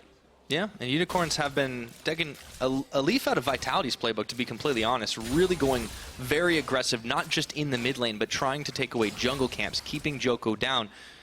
This is recognizing that the important win condition, or the important early game condition for Giants has been not only Joko's farming, but his ability to get this blue buff for his mid laner. I don't know if Betsy's gotten one before this. Yeah, it's been a little bit of a while here, and hasn't meant too much for Betsy in that lane. Of course, still has about a 15 CS lead, but you can see right now, Totoro and Cold always working so well together. Every time Totoro recalls, he will walk with Cold around this middle lane to clear out some vision, put down some of his own, and if the opportunity is there, we'll pull the trigger and look for a gank. And credit to Neon as well, because not only for a new player, but also up against Steelback, who we were just praising a moment ago, to really keep pace with that and to keep even. This is why they like the Ezreal pick. It allows him to play relatively safe. Of course, he's going to lose out on the range game to Steelback, but he's still able to get the farm in, and that's what matters. Yep, he is doing fine. Neon, of course, a player that can do without a lot of resources as Giants look for a play mid. Looking for the kill onto Exile. He escapes through the brush, and Cold tags back in, looks for Nukeslot. There we go, the combo! White Knight, he puts on the equalizer, and Sir Nukeslot is left alone, but meanwhile, Steelback 1v1s Neon down bot. How in the world did that happen? Never should be able to die as the Ezreal against this forest. I was just saying he was safe. Yeah, come on, man. I am actually caster cursed. Yeah, we gotta see that in a replay in a minute. Eventually it'll come on through, but in the meantime, Unicorns did make a good play in the mid lane. Sir Nukeslot was shut down, but here bot side, oh no, does he just sit on top of this control ward? Yeah, he does. 100-0 down. That's actually incredible. That's the power of the Blade of the Ruined King. Oh, he had to flash though too. Right, because for so long, it was about the Ginsu's Rage Blade, a build that was much better against tanks. It takes a while to actually deal out that insane DPS, but after the marksman changes, making that Blade of the Ruined King a lot cheaper means that Steelback can go for that himself and then get these 1v1 kills against one of the newest members in the EULCS. Yeah. Honestly, it's a nice change of pace too, because for a long time, I'm going history again today, Steelback played very defensively. This is a guy that would buy QSS second item. Professor Pyra, I like it. Yeah, I mean, I'm a history teacher, that's about it. That's all I'm qualified for. Excel's going up to the top. Oh, Ruin's in trouble. Yeah, he is. He does have Hop. He uses it. He's going to have Flash. Might need that one as well. Let's see. White Knight on top of him. There's the Flash. Wind wall already up, and he gets the last breath on top. Ruin is a barbecue. That's especially tough because I think they saw Cold on the bottom side of the map as well. Ruin's like, hey, I can push on forward. That's going to be totally fine. But how did I get ganked? That was a mid laner, not a jungler. Let's press that pause button and figure it out. Gray screen bug, guys. It's a real thing, and a little. It's actually Ruin with with the issue. I mean, you're the prophet in this game apparently, but I also just used to be a referee, so I know when a referee stands behind a player, that's the player with the problem. Is that what's going on? It's magic. I always wondered. Well, we'll get the nature of the pause in just a moment, seeing as how that's going on. But taking stock of things once again, there have been a lot of little trades back and forth. For all those flashy plays, it's still 3-3 in kills. It's still pretty much dead even gold. There's no towers in this game because both teams have been focusing on keeping the other one down. Yeah, it's been interesting, and I think for me, the standout player so far is Steelback. We just talked about how he had a really good game yesterday. All of a sudden finds a 1v1 kill against Neon in the bottom lane, has 2 kills under his belt, and feels like he's going to be a lot more important for a victory here on the side of Giants, because in Champ Select we talked a bit about how, well, Ruin on this Gnar was supposed to be a really strong split pusher, and if he's getting shut down by roams from Exile and ganks from Cold, Steelback is definitely going to have to try and step it up a bit in these team fights. Absolutely. Now that's of course still going to be a ways away, but it is nice to see, especially when all the eyes are going to be on the mid lane. You've got a Yasuo, Exile playing this, going for the aggressive plays, Cold backing him up. As you said earlier, the junglers haven't left mid lane alone pretty much the entire game. It makes Steelback's performance in the 1v1 scenario against an Ezreal even more impressive. I'm liking what this guy is doing right now. I want to see if he can translate that into big leads for his team, because Steelback has been one of those players that has been reluctant to join the AP side of the camp right now and has been sticking to these marksmen. He's making it work, though. Yeah, it'll be curious to see how these team fights work out, especially because Giants, I don't think actually have the best of front lines. Usually you see a Gnar building Frozen Mallet, Black Cleaver, a little bit more tank-oriented items, whereas with a Wit's End Rush on the side of Ruin, he's definitely focused a lot more on the 1-versus-1 matchup against the Rumble. So it really will be all about executing on that initial combination of the Orianna plus the Gragas, and then good positioning from Steelback with the protection of Sir Nukeslot to win out in these fights, because especially the further on we get, the squishier this Gnar is going to be if he ever tries to dive in and get a big ulti off. And that's the risk, right? When you try to make those plays and you don't quite have the items to back yourself up. Now, I am hearing word that League officials are currently investigating reports of lag by some of the Giants players, so we'll take a look at how that develops and as they review some of the replays as it goes. But obviously, in those crucial moments, it's tough, man. What an NA excuse, man. Lag 60 ping. Whoa, jet lag is what you're thinking of. That's different, No, man. that- It's different. oh, 60 you're ping's, right, 60 yeah. ping's a new meme, I agree. No, but, jet lag is an EU excuse, because that was when we came back from Rift Rivals, and G2 had a really rough week. Fnatic lost against Splyce. Well, it's EU for EU. It's not EU versus NA. But here's the thing. Then NA was like, oh, we lost against EU because we have 60 ping. Okay, NA excuse. Fair enough. And then they're lagging on stage. All right, you see like all the pieces of the I'm puzzle. not going to admit defeat. What I will admit is that we got to take a look at the standings one more time, because remember, we have to hit this one home. These guys are sitting close to the bottom. 3 wins only and 8 losses. Every single game is going to count for them to try and make it into playoffs, and you can't afford to drop a game against the guys that are right next to you. Yeah, I mean, I said it before Cold. You saw him tweet out earlier at the start of the day that this is do or die time. You have to win this game. If the team that loses here, I don't honestly think can make it into playoffs. You will not lose against another 8th place team and then go on some miracle run. It's much more likely that either Giants or Unicorns win this game, then get a lot of momentum, build some more confidence back up, and then can try to start challenging teams like Splyce, like Roccat, like Schalke, the teams in the middle of the pack, because that's the way they try to claw their ways back into playoffs contention. All right, looks like we'll be going back into game. And to add to your point, too, it is critical to look at who they've actually beaten as well. Unicorns, they hold wins over Giants already, and H2K, as well as Splyce. But Giants are a whole nother story. I mean, these guys, they have 2 wins over H2K. Their other win is G2 Esports. Remember that one? Yeah, I do, and right now they're trying to get the win against Unicorns. Okay, tower's going to fall. That's the first of the game for Giants. Unicorns had already gotten one, so game fairly even. Still, the first tower plug going the way of the Unicorns of Love. Here's the trade, though, right now, because Giants are all on the bottom side of the map. Cold will start up the Rift Herald, but the Giant squad knows what's going on. I think they actually try to fight this one. Betsy's already there. Sir Nukeslot and Steelback are roaming up with the Abyssal Voyage. They might just want to look for a team fight. Yeah, I think Unicorns might be itching to take it as well. Ward going to spot out Betsy as he goes in. He tries to zone with the ball here, and it looks like they're going to nearly finish that Rift Herald. Unicorns backing off, and oh, thank you very much. Nice leash. DY for leash. That is ours now, say Giants. Even though Neon had teleport on the other side of the map, Unicorns don't feel like they're strong enough right now to take the 5 versus 5 with all of Giants already there, already coordinated in how they were going to attack that river. That was like immediately Unicorns just back up. That was like cyberbullying, man. Not the most brutal case of cyberbullying we've had in the EULCS. No, just intimidation. They just like looked Yeah. at him funny, and then Unicorns walked away. How do you look at someone funny through the internet? You send a mean tweet. Ah. Mm-hmm.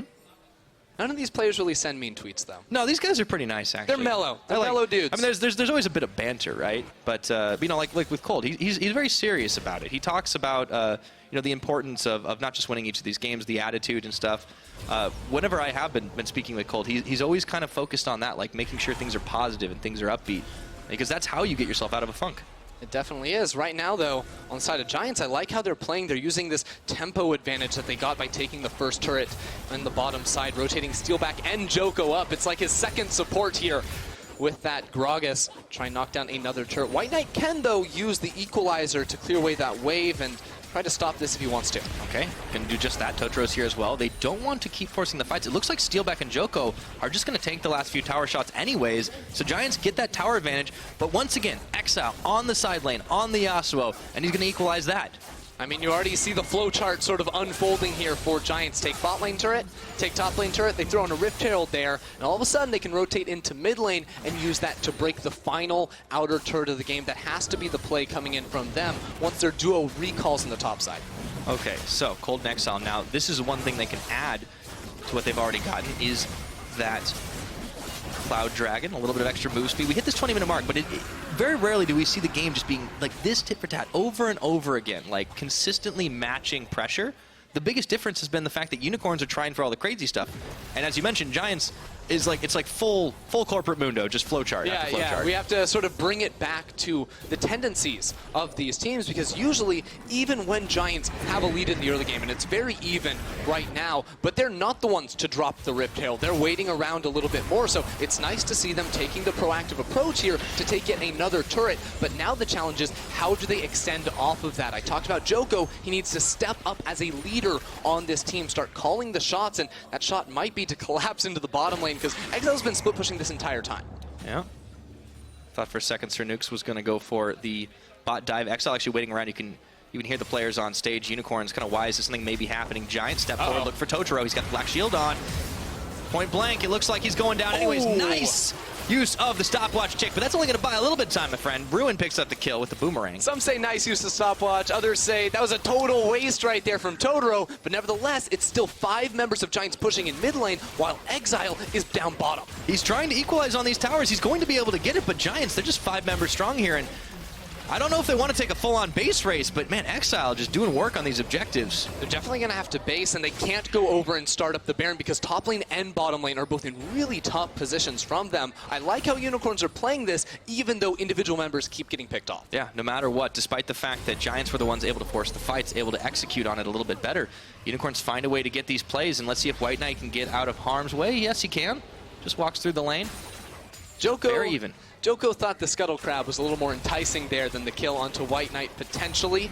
The rest of Giants had gone ahead and backed away, but you can see just how up and down and all over the place this game has been. This game looks like, it looks really like there's been huge swings, but then you look at the actual numbers and you're like, oh, that's like by like 1,500 is how much the gold has been swinging. It is only 22 minutes in, though. Yeah, this is where if I was casting with Medic, I could make a joke about how that looks like a very unhealthy heartbeat. Medic would be able to actually tell you if it is. I am not one of the people that could.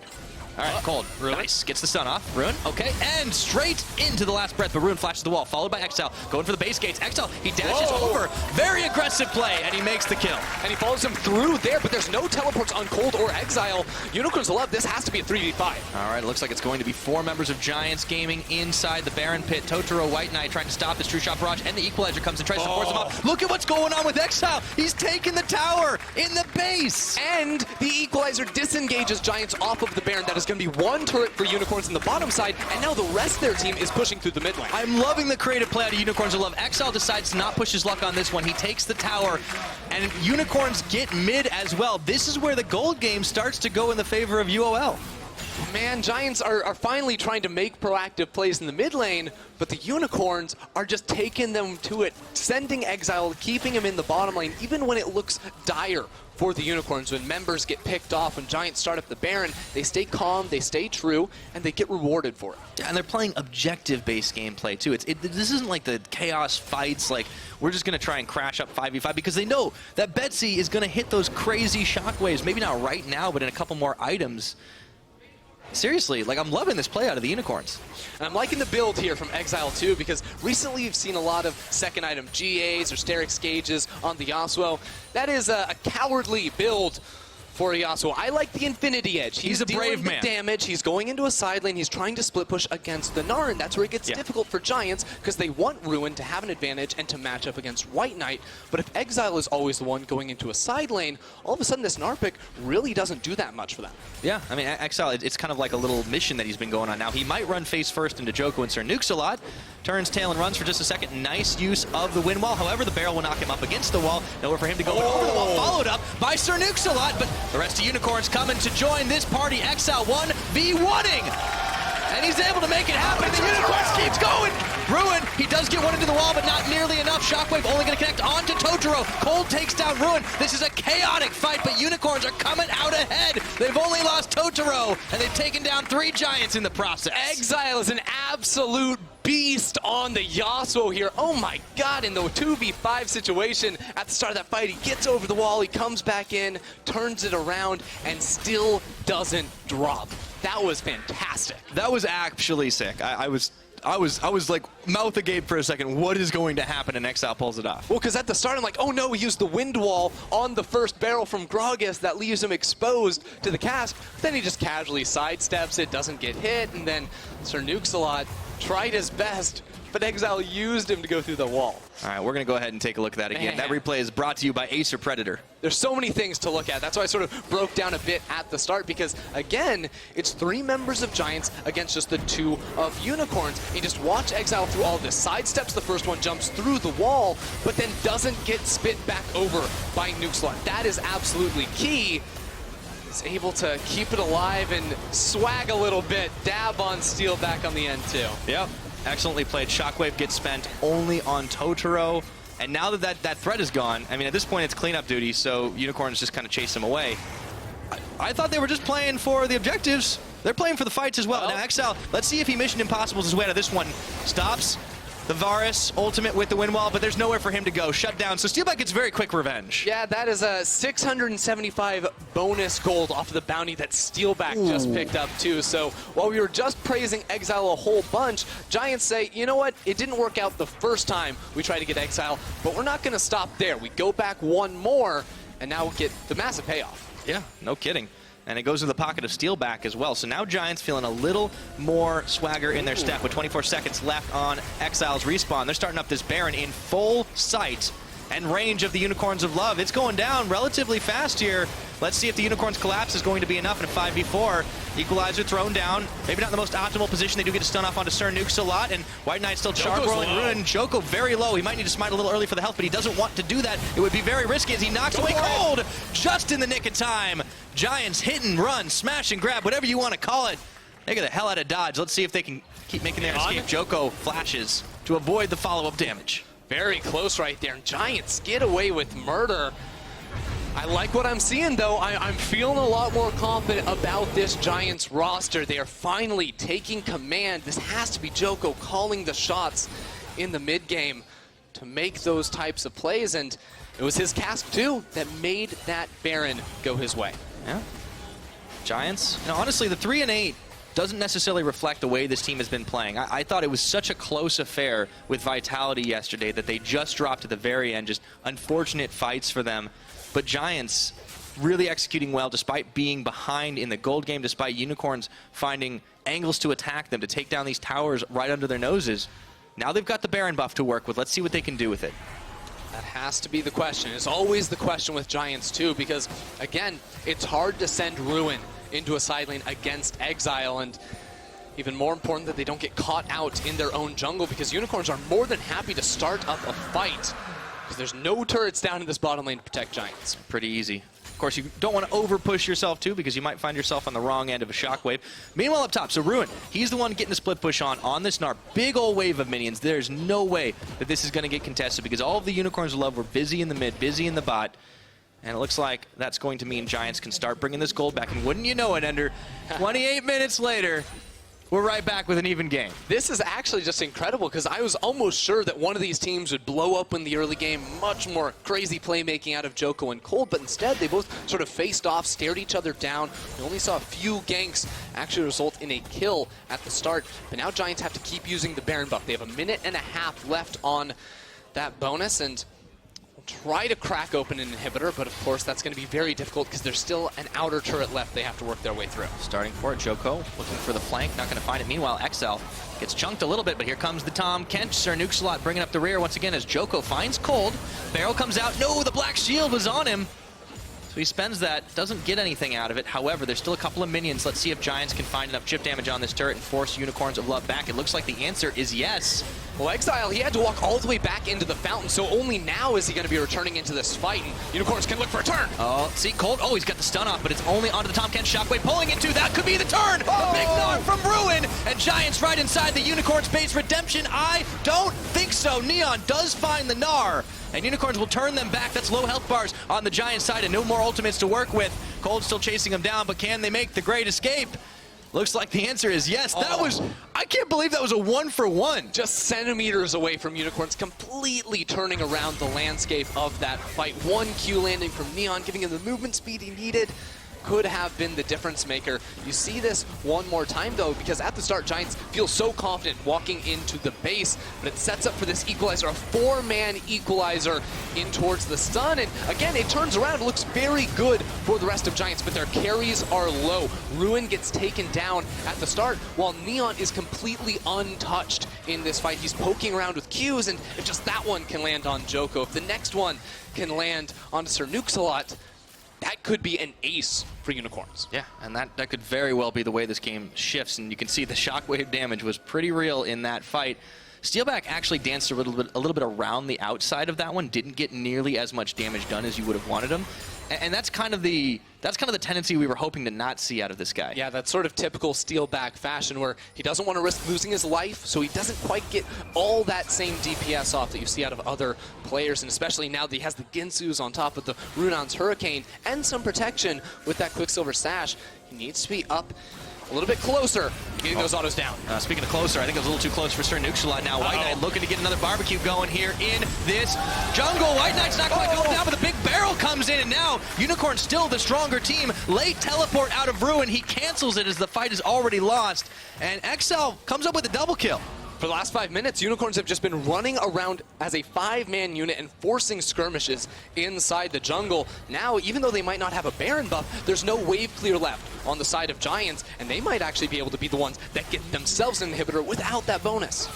Might just be the case. Not the hugest minion wave in the world, but as you said, not really any wave clear to contend with. Joko and Ruin have to give this one up, keeping themselves healthy with the redemption courtesy of Totoro. That will be the inhibitor taken down in the mid. Unicorns, they're not done yet. There was an open one down here from Exile's work earlier. This is going to be a 2-hit swing. That push in the bottom lane when Giants weren't able to take down the Baron comes back to haunt them once again, and with just 2 minutes before that next Baron spawns onto the map, the pressure that the Unicorns of Love will have because of the 2 waves of super minions crashing into the Giants' base is going to be so difficult to deal with. Yeah, we're starting to get to that point where people are maxing out on a lot of their items. It's still 1 or 2 slots left and available. Here's the gold graph. As it has grown up a little bit, it has gone very much in favor of the Unicorns, but there was Giants bringing it back for a while. Still, the game balances a bit on a knife's edge. What can Giants do? Well, here's the thing. Even though there's a lot of red in that last half of the graph, it's still only a 2,000 lead here for the Unicorns of Love. Team fights, and the game is most certainly still winnable and still very, very close. Any mistakes made by players will cost them greatly, but it's very hard now because Giants, their carries, Betsy and Steelback don't have flashes, and that is absolutely devastating against the impact of a White Knight equalizer. Well, this is where Steelback's QSS will certainly come in handy if he ends up needing it. Let's see if his 3-item Varus will be enough damage as well. Giants actually might need to retreat a little bit to their own base. Sir Nukesalot's going to take an Abyssal Voyage back to the relative safety of tower as Joko walks it out. Next objective on the horizon, though, Ender. Baron once again. 44 seconds until that respawns. Right now, Betsy and Exile both are going to be entering this fight so incredibly strong. Betsy now has the Rabadon's Death Gap to give him a whole heck of a lot of AP, while Exile working towards that Bloodthirster. It's going to be very difficult to take him down in these fights unless he makes a mistake, and that's something that is very easy to do on Yasuo. He has to be executing at 110% in these engagements. It all comes back to the way the teams want to play. The mid laners are so crucial for these late game fights, and talked about how Giants tend to have, a little bit of longer games sometimes, and of course Unicorns of Love have had some rough games as of late, but this is just such an improvement right here. Yes, these two teams are closer to the bottom of the standings, but they're both fighting their damnedest for these playoff positions, and this is the game that you must win. And you're going to see Joko continuing to step on forward here because he almost has to look for an engagement. The minion waves are going to be very difficult. Thankfully for Giants, they have teleport, but there might just be a fight. Sir Nukesalot, okay, backing away. That wasn't the target they wanted. Exile, not going to find Joko with the Hurricane, but it was enough to scare them off. Baron's now live on the map. Unicorns immediately turning for it. Do they dare to bait this? With 2 inhibitors down, Giants might have to force a fight and lose more of their base. I think they can start it up, but that is a fantastic ward from Sir Nukesalot. So many teams miss this one. The rest of the Giants can get into this fight. They know what's going on.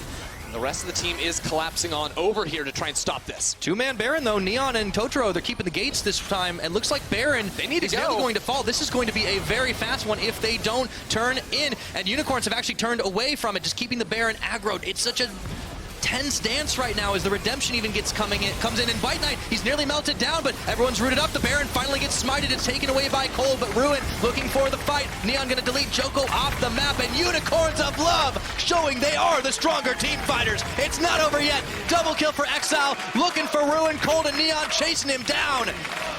And it's only Betsy left to defend. Yeah, Betsy's trying to do his best, but he's got no mana. Can't finish off the kill onto Totoro, and White Knight will just chase him back into Oblivion because the rest of the Unicorns, they're going for the end. All right, ends in flames for Giants and for Betsy. That is going to be lights out. 35 minutes, it was close. Down to the wire in a game that means oh so much for playoffs. At the very end, Unicorns of Love prove they are the stronger team and come up with a huge victory. And on the back of Exile's Yasuo, the best combination you can ask for as a Unicorns of Love fan. He goes into the side lane, builds up massive leads for his team, and can never be shut down. Even when the odds are stacked against him, he's outplaying the Giants everywhere. This is why we see so much attention on Exile. You can always joke about how he falls down in the laning phase, he you know, has way too many deaths. It doesn't matter. This guy, when he gets ahead, when he gets rolling, oh boy, he will carry. It's crazy too, because even though he was the one making all those flashy plays, you look top to bottom on the Unicorns of Love's side, and White Knight had a massive impact in the team fights. Cold and Totoro were the ones playing through Exile to let him build up an advantage in the mid lane and not fall too far behind. And then Neon, the surprise, did significantly the most damage in this game on the Ezreal. It's a far cry from him getting 1v1 by Steelback earlier on in the game. So really, this Unicorn squad is coming together, and they've been through adversity, not only dropping so many games, having to make a change in the bot lane position. Of course, please get well soon, Samix. Let's take a look at how it all broke down, because, yeah, you could definitely ask Medic about that heartbeat. I think I know the direction it went at the end, though. Yeah, it got a little bit out of control, got a little bit hyphy at the end too, with Unicorns taking that fight after the Baron too, splitting up, dividing and conquering onto the rest of Giants. But this composition does not work for Unicorns if Exile doesn't have the standout performance that he did. It was drafted as a counter into the Orianna, as a counter into the split push of Ruin in a side lane, and you just saw him make it work in every possible situation. But credit to Giants keeping this one close. As I've said numerous times, it's a little bit rough sometimes for seeing this team just not be able to finish the game. And here's one of our replays with Exile really impressively outplaying the Tahm Kench in the end. So clean from Exile, getting over the wall, somehow surviving, and Triumph in the end, helping him out restore a little bit of HP while the rest of his team goes in for the fight. It just goes to show that Giants kept trying to put everything on towards Exile, but he could not be shut down. Yeah, and here was the Baron play. It was crazy how well they actually kept the aggro to split it. And by the time White Knight was in trouble, they'd already had it. Yeah, and you see Cold using the ultimate there to zone Joko away from the Baron pit. Then Exile and Totoro are able to 2 versus 3 on the bottom side of this fight, because that was just how strong, that was just that kind of game there for the Yasuo. Great stuff out of them to try and get closer to that playoff position. Only a couple of games back from some of the guys right in front of them. Of course, Splyce is a team that Unicorns have already beat once. Remember, tiebreakers are going to start coming into effect very soon. Now they just got to keep doing it. Make it rinse, repeat, get those wins again, because it's the middle of the pack teams that they have to be able to overcome in order to leap up into the 6th or even higher position in the standings. Absolutely. Now be sure to get your vote for the player of the game at LCS Esports on Twitter. We've limited the options down just to 3. It's Exile, White Knight, and Cold. We don't see White Knight in that category all too often, but I think he absolutely deserved it. I mean, player of the game, he deserved standout player. I'm gonna say standout player, but yeah. we all know who really did the whoever Twitter picks. That's who we know. Now we're gonna go ahead and head over to Lo, who's standing by with the Unicorns of Love's jungler. Thanks, Spyra, and thanks, Cold, for joining me. Wow. Well, congratulations. Thank you. You must be pretty relieved right now, right? Yeah, I mean, yeah, relieved is definitely the word. If we didn't win today, I didn't really have much hopes for reaching playoffs. So this win was like, I tweeted out earlier, this is really do or die time, and this is really it. You know, like if we didn't win today, then bye to the season. So it meant so much. Yeah, but here the playoff dream keeps alive. But I'm wondering, you had multiple pauses during the game. So how is it for you to have so long pauses in such a in an important game? Say. I mean, the pauses are whatever, honestly. For me, it was actually pretty helpful because then I could press tab and just take an overlook and see what is happening on the map and what I should do more and focus more on actually making the correct calls. So I don't know if that was the plan, you know. I didn't make the pauses, but it was pretty good for me. And you lacked consistency through the split, and even though in this game, so now that the playoff dream is still alive, how will you keep this consistency to make it out the regular season? I mean, right now, everyone can see we are struggling. Like, when we play against the top teams, we just get demolished in 20 minutes. And when you leave the stage after those kind of games, it's really like an empty feeling because it was not like a close game where you felt competitive and then you lost because of a bad call or bad play, stuff like this. But we just get, like, absolutely destroyed, you know? And that just cannot happen, really, if we want to be a team that can go to playoffs. So even though this win was nice, we have so many things that we need to fix in the next couple of weeks if we want to actually reach playoffs. And that is our goal. And as long as there's like a tiny hope that we can reach playoffs, we will keep trying our hardest for it. Yeah, that's good to know. Well, congrats on this one and good luck for the upcoming weeks. Now, this time we will take a short break and we will come back right after with Deficio and RNI on the desk. Swallowed up by the Tom Kench here. Let's see if he gets the damage out onto Totoro. Grey health pop, but not nearly enough. Giants. They're turning this one big. Gnar ultimate by Ruin, but first blood goes Totoro's way. There we go, the combo. White Knight, he puts on the equalizer, and Sir Nukeslot is left alone, but meanwhile, Steelback 1v1s. The rest of Unicorns coming to join this party. Exile 1v1ing. And he's able to make it happen. The Unicorns keeps going. Ruin, he does get one into the wall, but not nearly. But it's only onto the Tom Kench Shockwave pulling into. That could be the turn. A big Gnar from Ruin. And Giants right inside the Unicorns base. Redemption, I don't think so. Unicorns of Love prove they are the stronger team and come up with a huge victory.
Last split, we were not necessarily playing to get first in regular season. We were just playing to improve, and the same kind of thing we're doing right now.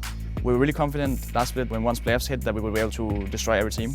And it's the same kind of thing we have right now. Obviously, there's a bit of different things now that the meta is really different, so we have to learn a lot of new things. But we're still not necessarily playing for the perfect regular season, but we're playing for the perfect playoffs. Welcome back to Berlin, Germany, where Caps and Fnatic are facing off against H2K. And the Danish mid laner, he has been seen as a carry for his team, but we want to highlight how he actually gets ahead and how Fnatic plays around this very important player in the mid lane. It all starts level 1. Yeah, I think Fnatic is a team that realized how the early game is so important, so they try to snowball early game. And they are really good into that. They are snowballing from the level 1, from the start of the game, always one champion, at least or one lane. And if we start just looking at the minimap here, level 1 against Misfits from last week, what is important to highlight is that we have 4 Fnatic players in action for this one specifically. 1 member is up here, and then we have 3 guys coming from this side here. And they've been passing from this turret down behind Alfari. And what's going to happen now? Now, Gragas is just going to E over the wall. He's going to wait for the cooldown of the E to go again. And after that, he's just going to sandwich Mundo. In the moment Gragas come from bot lane, Mundo is going to go top, and he's going to find the other 3 members of Fnatic just waiting for him. And that's a secure first blood for them. And he's just scouting. Alfari likes to stand in this brush level 1. He doesn't see anything on top side, so he doesn't know he's supposed to flash over the wall. Only we can have this vision. Yeah. That is now an easy first kill here. We want to go to a second level 1 because it's not the first time they've been doing this. Yesterday against Schalke, once again, we have a great level 1 setup from Fnatic. Yeah, so far what they're doing is bot lane, Nocturne is getting the lead by Victor. Then Shen is alone. I mean, Orianna is going from left side and Shen is alone on mid lane. What Shen is going to do, he's going to sweep all the way through mid lane, all the brush around mid lane, so they know that Misfits didn't, that Schalke didn't put a single ward on mid lane, sorry for that. And he can just go to mid lane without any vision being spot, without being spot by Schalke. Right now, Orianna just push Yasuo away, and in the moment Yasuo is going to bot, they have a free flash or a free first blood into Yasuo. And Nukdog feels like he has to flash away because he's pathing down towards Hylissang. He's far out in the lane, and now with the summoner spell gone, instantly Fnatic knows, oh, okay, next step of the snowball. You guys probably remember this play from yesterday. It is now a level 2 tower dive. Once again, we start with the minimap to see the entire setup. Before we highlighted Broxah, he's the number 1. Number 2 is Caps. And down here, number 3 is Hylissang. This entire thing is so planned out from the level 1 advantage into the next play they pull. Because we have to notice how this guy on bottom side, he starts moving before the play is even in action, knowing that there is a chance that Trundle can go in and try and interrupt or maybe get a kill in return. But when you have this many steps you need to plan and then you execute this cleanly, it is very hard for the enemy team to do anything. Yeah, I think this really well planned by Fnatic, how they level 2 dive Yasuo. They got the kill here, and we see Shen coming from bot lane to mid lane, just in case this actually keep happening, because it's actually what is going to happen. Amazing fail flash here, because I think Amazing could have killed Nocturne, but in the moment he failed we have Shen coming to mid lane, and it's going to be 3v1 versus Amazing.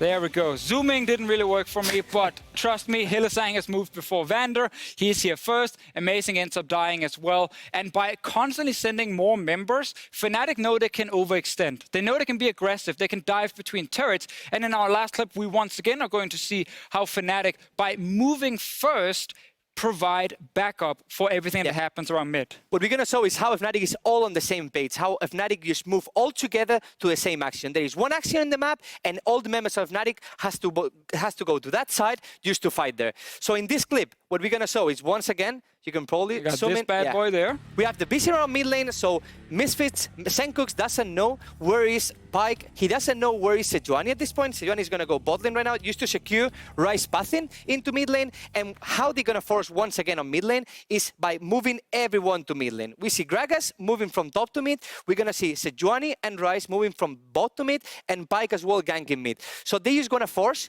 all the resources they have into Senkux, into killing Senkux and putting Caps ahead on this matchup. And also with the control ward earlier, the Hylissang being on Pyke so he can kind of hide, they don't really know how many members are here now, who is actually ganking me first, and because they can send so many players, if anything backfires, they're going to get a kill in return. So they are actually setting Caps up to succeed by allowing him to always play very aggressive, and we gotta give that to Broxah and Hylissang specifically. Yeah. They're the ones always getting Caps ahead because they have learned to play around this mid lane. This is how they got punished in the past, not anymore. Yeah, we're praising so much Caps, and obviously he's a really good mid laner. He's probably the best mid laner in Europe right now, but it's Broxah, Hylissang, and all the team working towards him, working around him and playing for him. So I think it's around Fnatic. All these plays is going to happen that they're playing amazingly good. Very true. And now Fnatic, they are going up against H2K, who have Kelsey Moser as their coach for now, and we'll have to see here what she said about her game on stage.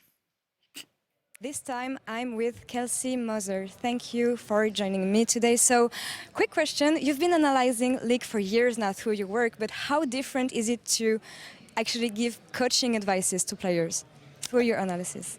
I think that you have to keep in mind the audience, because obviously I'm working for people who are on Reddit, or I'm writing for people who I maybe have a little bit more knowledge of the game, but if you're talking to players, sometimes you have to really, really keep in mind, like, what are the details of what you want to get across? Like, how do they transfer that information, engage in game, and actually perform what you want them to do?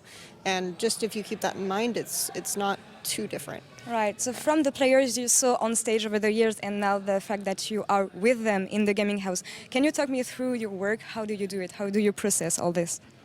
I mean, obviously, currently we aren't doing that well, so it's a bit of a mix, but I guess like there wasn't a major huge transition. I just kind of went over to the house and was talking to the players, and I had to learn obviously from Veteran, the head coach, and then also from them just kind of what they needed and how I could interact with them or what I could contribute to reviews, and that's how it's been going. Perfect. Well, the meta has been crazy. Maybe the craziest we've seen in competition. So talk me through, how did you go in depth to that, like to catch the trickiest part of defining the game right now? So obviously we've hit some bumps in deciding like how exactly we want to play the game, but we understood also that the fundamentals of the game haven't changed. So we're really trying to like hold on to that and grapple back up using that kind of concept. So awesome. Well, more about you now. You made your debuts on stage yesterday. So how is it to draft on stage? It's interesting. Obviously, I had a bit of a more difficult situation than we usually do, in that obviously Selfie and Veteran both fell ill, so I had to work with two jungle mains who don't necessarily play mid and draft like according to those limitations. Awesome. And what's the biggest difficulty of drafting on stage? Because I often hear that you don't even have that much time to talk to the players about the comps you want to decide, even though it's prepared beforehand. So is it that difficult?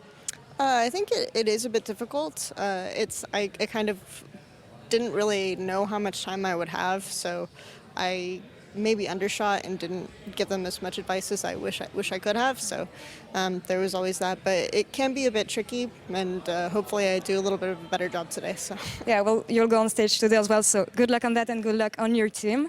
And we're gonna toss two casters, Ender and Pyra, for H2K versus Fnatic. Thank you very much, Laura, and interesting insight from Kelsey as well. Like, we rarely get into the minds of coaches, much less coaches that are kind of, thrust into the spotlight very, if temporarily, but very suddenly. Yeah, thrown into a crazy situation where she has to work with two junglers, as she said, that don't necessarily play a whole lot of mid lane. So that's another difficulty to work with when you're trying to go onto the stage for the first time and come up with a good comp.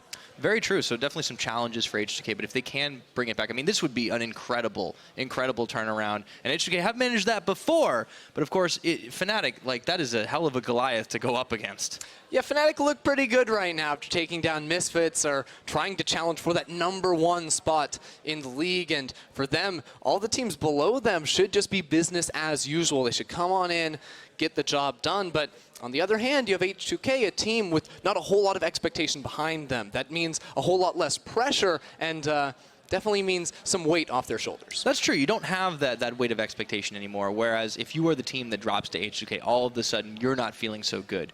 That would completely reverse the momentum for a team like Fnatic, who they themselves, they just took out Misfits Gaming. They have to be on a very big high right now. Yeah, and it's been fun to watch Fnatic in past weeks. We saw, look at all the level 1 plays on the analyst desk, how Broxa and Hylissang have really been instrumental in getting Caps advantages in games where he does have some tougher opponents in the mid lane. Even when Caps is monkeying around, he's still able to come up with some of those kills. Nice little throwback there for last week. But it looks like players talking. Looks like on stage we'll be getting ready for picks and bans. Fnatic on the blue side, H2K on the red. Let's see what they decide to draft. It'll always be an interesting journey here, especially watching the side of H2K. Shook is positioned on stage to sit in the mid lane as well, so we expect him to be going for maybe another supportive champion in the mid. Played the Morgana yesterday, just tried to sustain on through lane. But there's other options. You can play the Lulu, the Galio, or maybe he wants to try his hands on an Exile Yasuo. Yeah, I mean, there's so many different options that could come through. Now, if you guys are wondering where the pick and ban is, it's the lobby being remade. So we will get into that in just a moment. Looks like the coach is having a little bit of a giggle with some of the players as well to kick things off. But at least it's always good to get in loose. Hey, we got this bump in music right now. We do. I'm glad we're keeping this. This is good. Yeah. I don't want to restart the music. That's just weird. Yeah, no, that would be really awkward, especially because everyone on stage looks like they're having a good time. I'm having a good time. Trying to get back into this lobby, having a good time, you know. That's the less having a good time part, personally, for me. But everything else is pretty solid. The players do seem pretty relaxed on stage, and I think that's important. You want to go in with a little bit more of a relaxed vibe, especially when you're technically not mathematically out of the playoffs. You need to be able to keep your head in a nice position if you want to actually contend for it down the line. You absolutely do. This is one of those games where you come in, you don't really know what to expect. You come in thinking, Fnatic, there's 2 junglers in the game. Let's do junglers. There's 2 junglers. What are you gonna get drafted on the side of H2K? I don't know. I don't know, man. It's really tough to prep for this because you have different coach, different mid laner. You must have a hard time right now. Yeah, I look at yesterday's comp and go, well, they played a supportive mid. They're gonna do that again, but who knows? They're up against Fnatic. Maybe it's time to just throw something against the wall and see what sticks. Yeah. If there's ever time for some pocket picks, some crazy shenanigans, this is it. But we're into picks and bans finally. Now, Roccan's off the table, Kindred as well, and of course the Aatrox. So everything is so far so standard.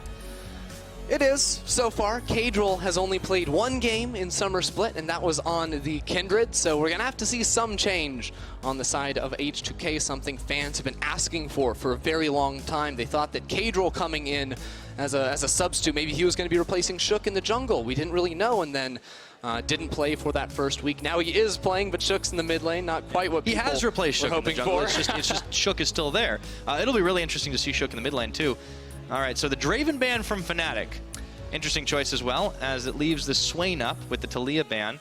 Well, Fnatic opt for that quickly. Or the Heimer. Sheriff has played a game of Draven so far in the split, but still a little bit of a question mark in my mind. Doesn't feel like it's worthy of a first rotation ban, but Fnatic are going to do Fnatic things, and typically that has been a mage for Bwipo down in the bottom lane.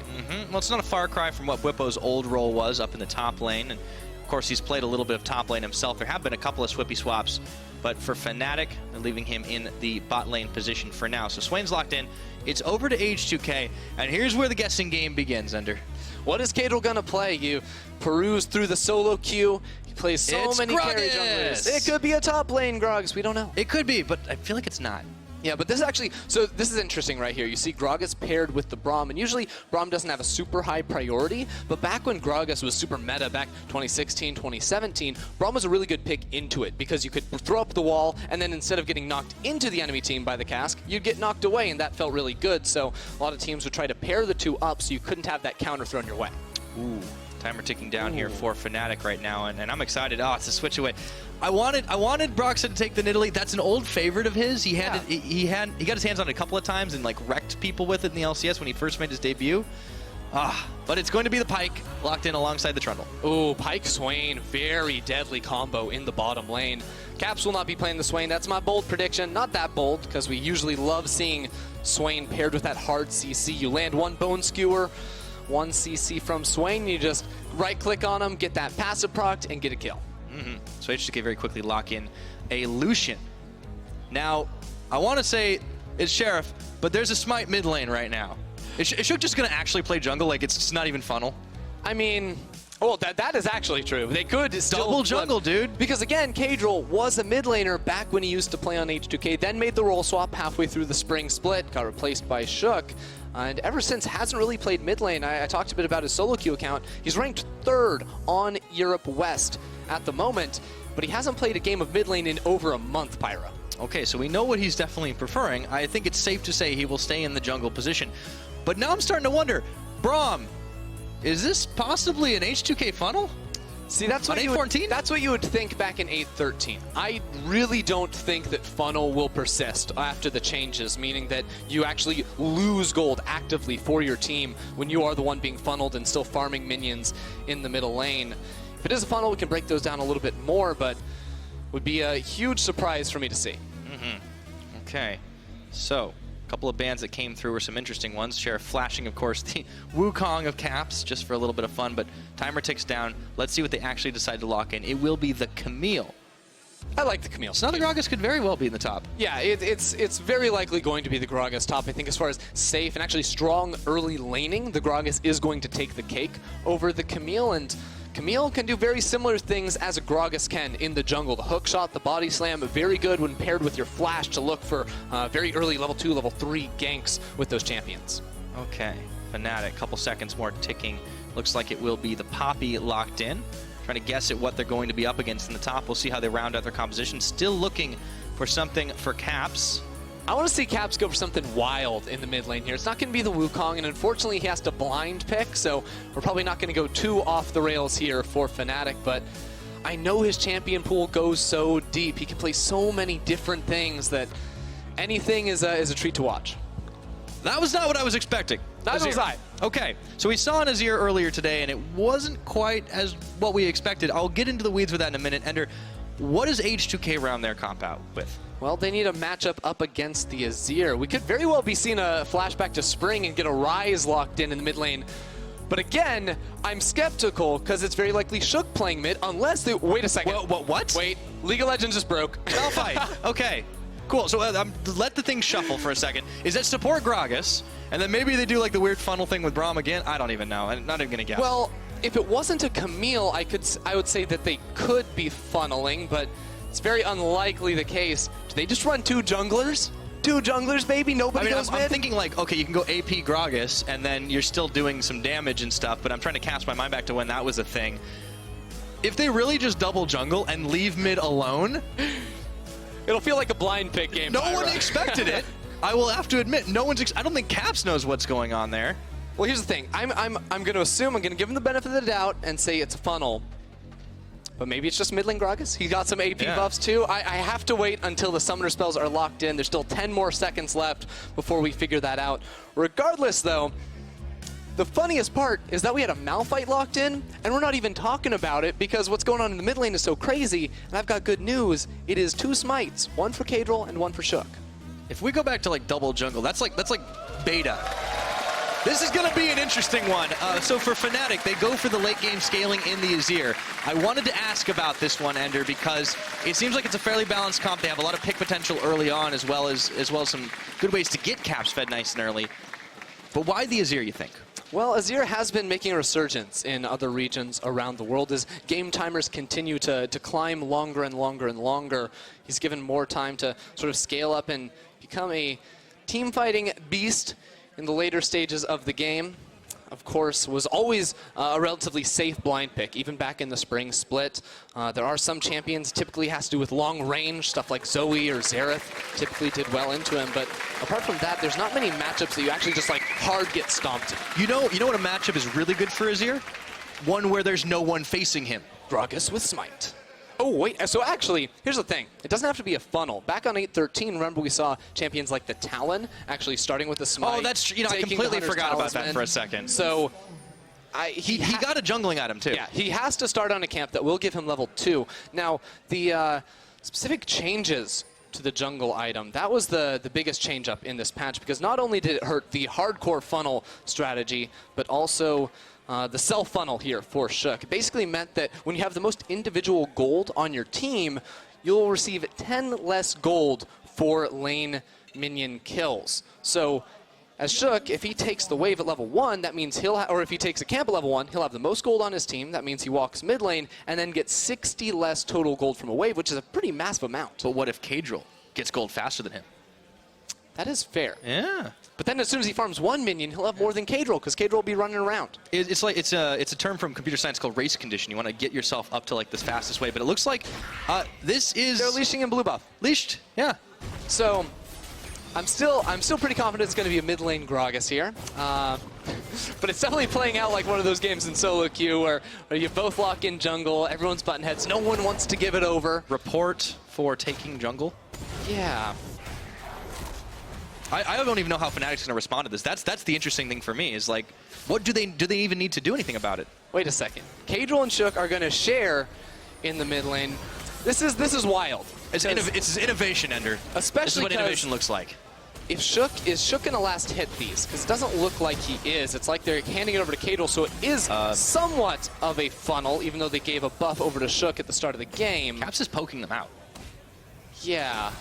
That tends to happen when you play Azir against 2 melee champions. Also, Kadril's on a ward, and that's not good when he loses E. Uh-oh, Broxah flash and chomp. Kadril is going to have to burn everything. He's first-blooded by Caps. That doesn't feel good, man. That's Bible thump. The strategy did not work. They died at level 2. Well, I won't say the game's over just yet, but it's not looking like a great start. So Hylissang gets the Bone Skewer out on a Promise Q. Meanwhile, checking back in with the mid. Blue buff versus red buff. Caps chasing Shook away. All right, more damage. Shifting Sands and the Sand Soldiers. Caps is running walk it out too, so he actually could flash forward if he I was really going to say, does he feel really bold? And I don't think he does, which is fine. He's on Azir. He can scale in the late game. See, I'm just sad that it's not actually like full AP Gragas, Panunu mid lane, you know, going for the full burst shots. Because he's running Aftershock. Who's to say he won't just build? He has people? Aftershock right. and Precision. That is the most boring setup. The most innovative and the most boring. Not even innovative. It's boring. Well, anyways, here we are right now. Fnatic is 600 gold ahead. It's definitely a weird game just because of the way it's been set up by H2K. We've talked about the straits they've been in, the concerns they've had, but Fnatic are already starting to run things on the other side of the map. Sheriff finding himself pulled in by the Nevermove. And the Bone Skewer. I do have good news for H2K, though, and that's the fact that Shook doesn't have the most gold on his team, so he's not losing gold whenever he farms these minions in the mid, although H2K might be getting a 2 versus 2 very soon because all 3 junglers continue to play around that lane. Okay, but we talked about the 2 junglers on H2K's side. Let's talk, well, before we get into it, Kadril roaming down towards the bottom. I wanted to talk a little bit about Broxah. Let's load up some of his stats from yesterday because Broxah is kind of making Shook's life really hard, and here is why. This guy was an absolute beast versus Schalke no Fear. Hey, we were looking at those replays before the game started with Deficio and Aranea showing that level 2 dive onto Nuke Dux Yasuo in the middle lane, and Broxah had a very similar impact in this match as well. You saw he got that kill onto Kadril. A good ward placed in that top side of the river led to that one happening. As Broxah makes his way up towards the top lane. Pillar plus Poppy is a pretty devastating combo. Let's see if Smitty J can get out of here right now. He's got his flash. We'll probably need to use it right over the pillar. Just well-timed enough, but as you said earlier, the Malphite is like the least crazy thing in this game.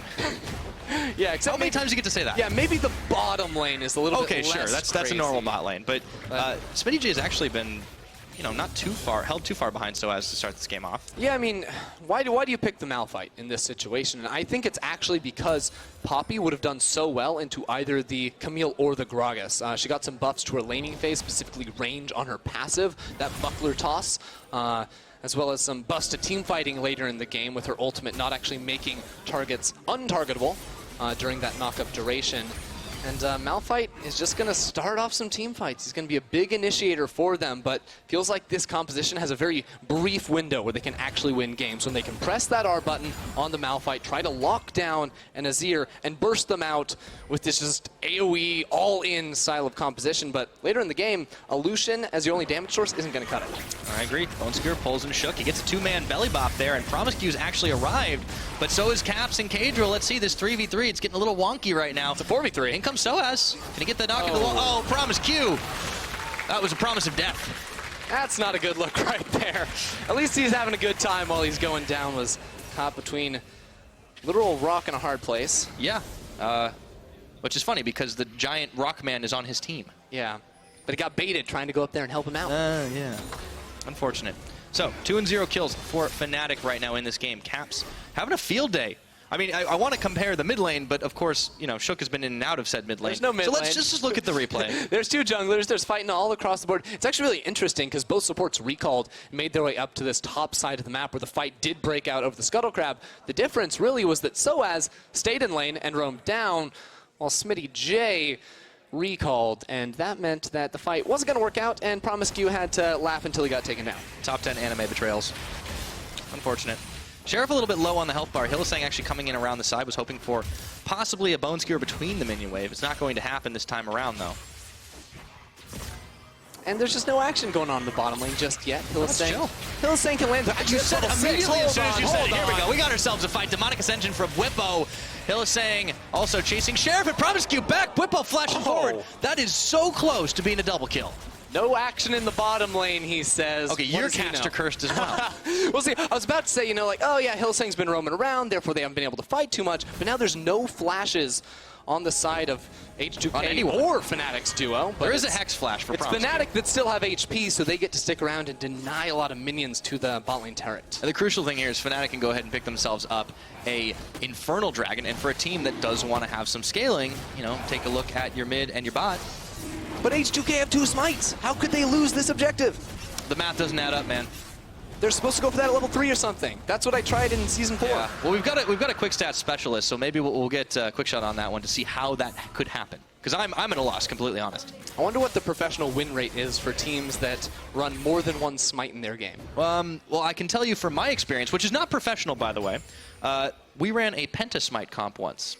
We never lost an objective. Wow, that's incredible. I don't know how it worked, but it did. See, and as I said that, I actually realized we had the period where you had like Runeglaive, Ezreal mid lane, which was super OP. You remember that? Okay. Yeah, that was a weird way time. back in the day. You can pull the history on me too.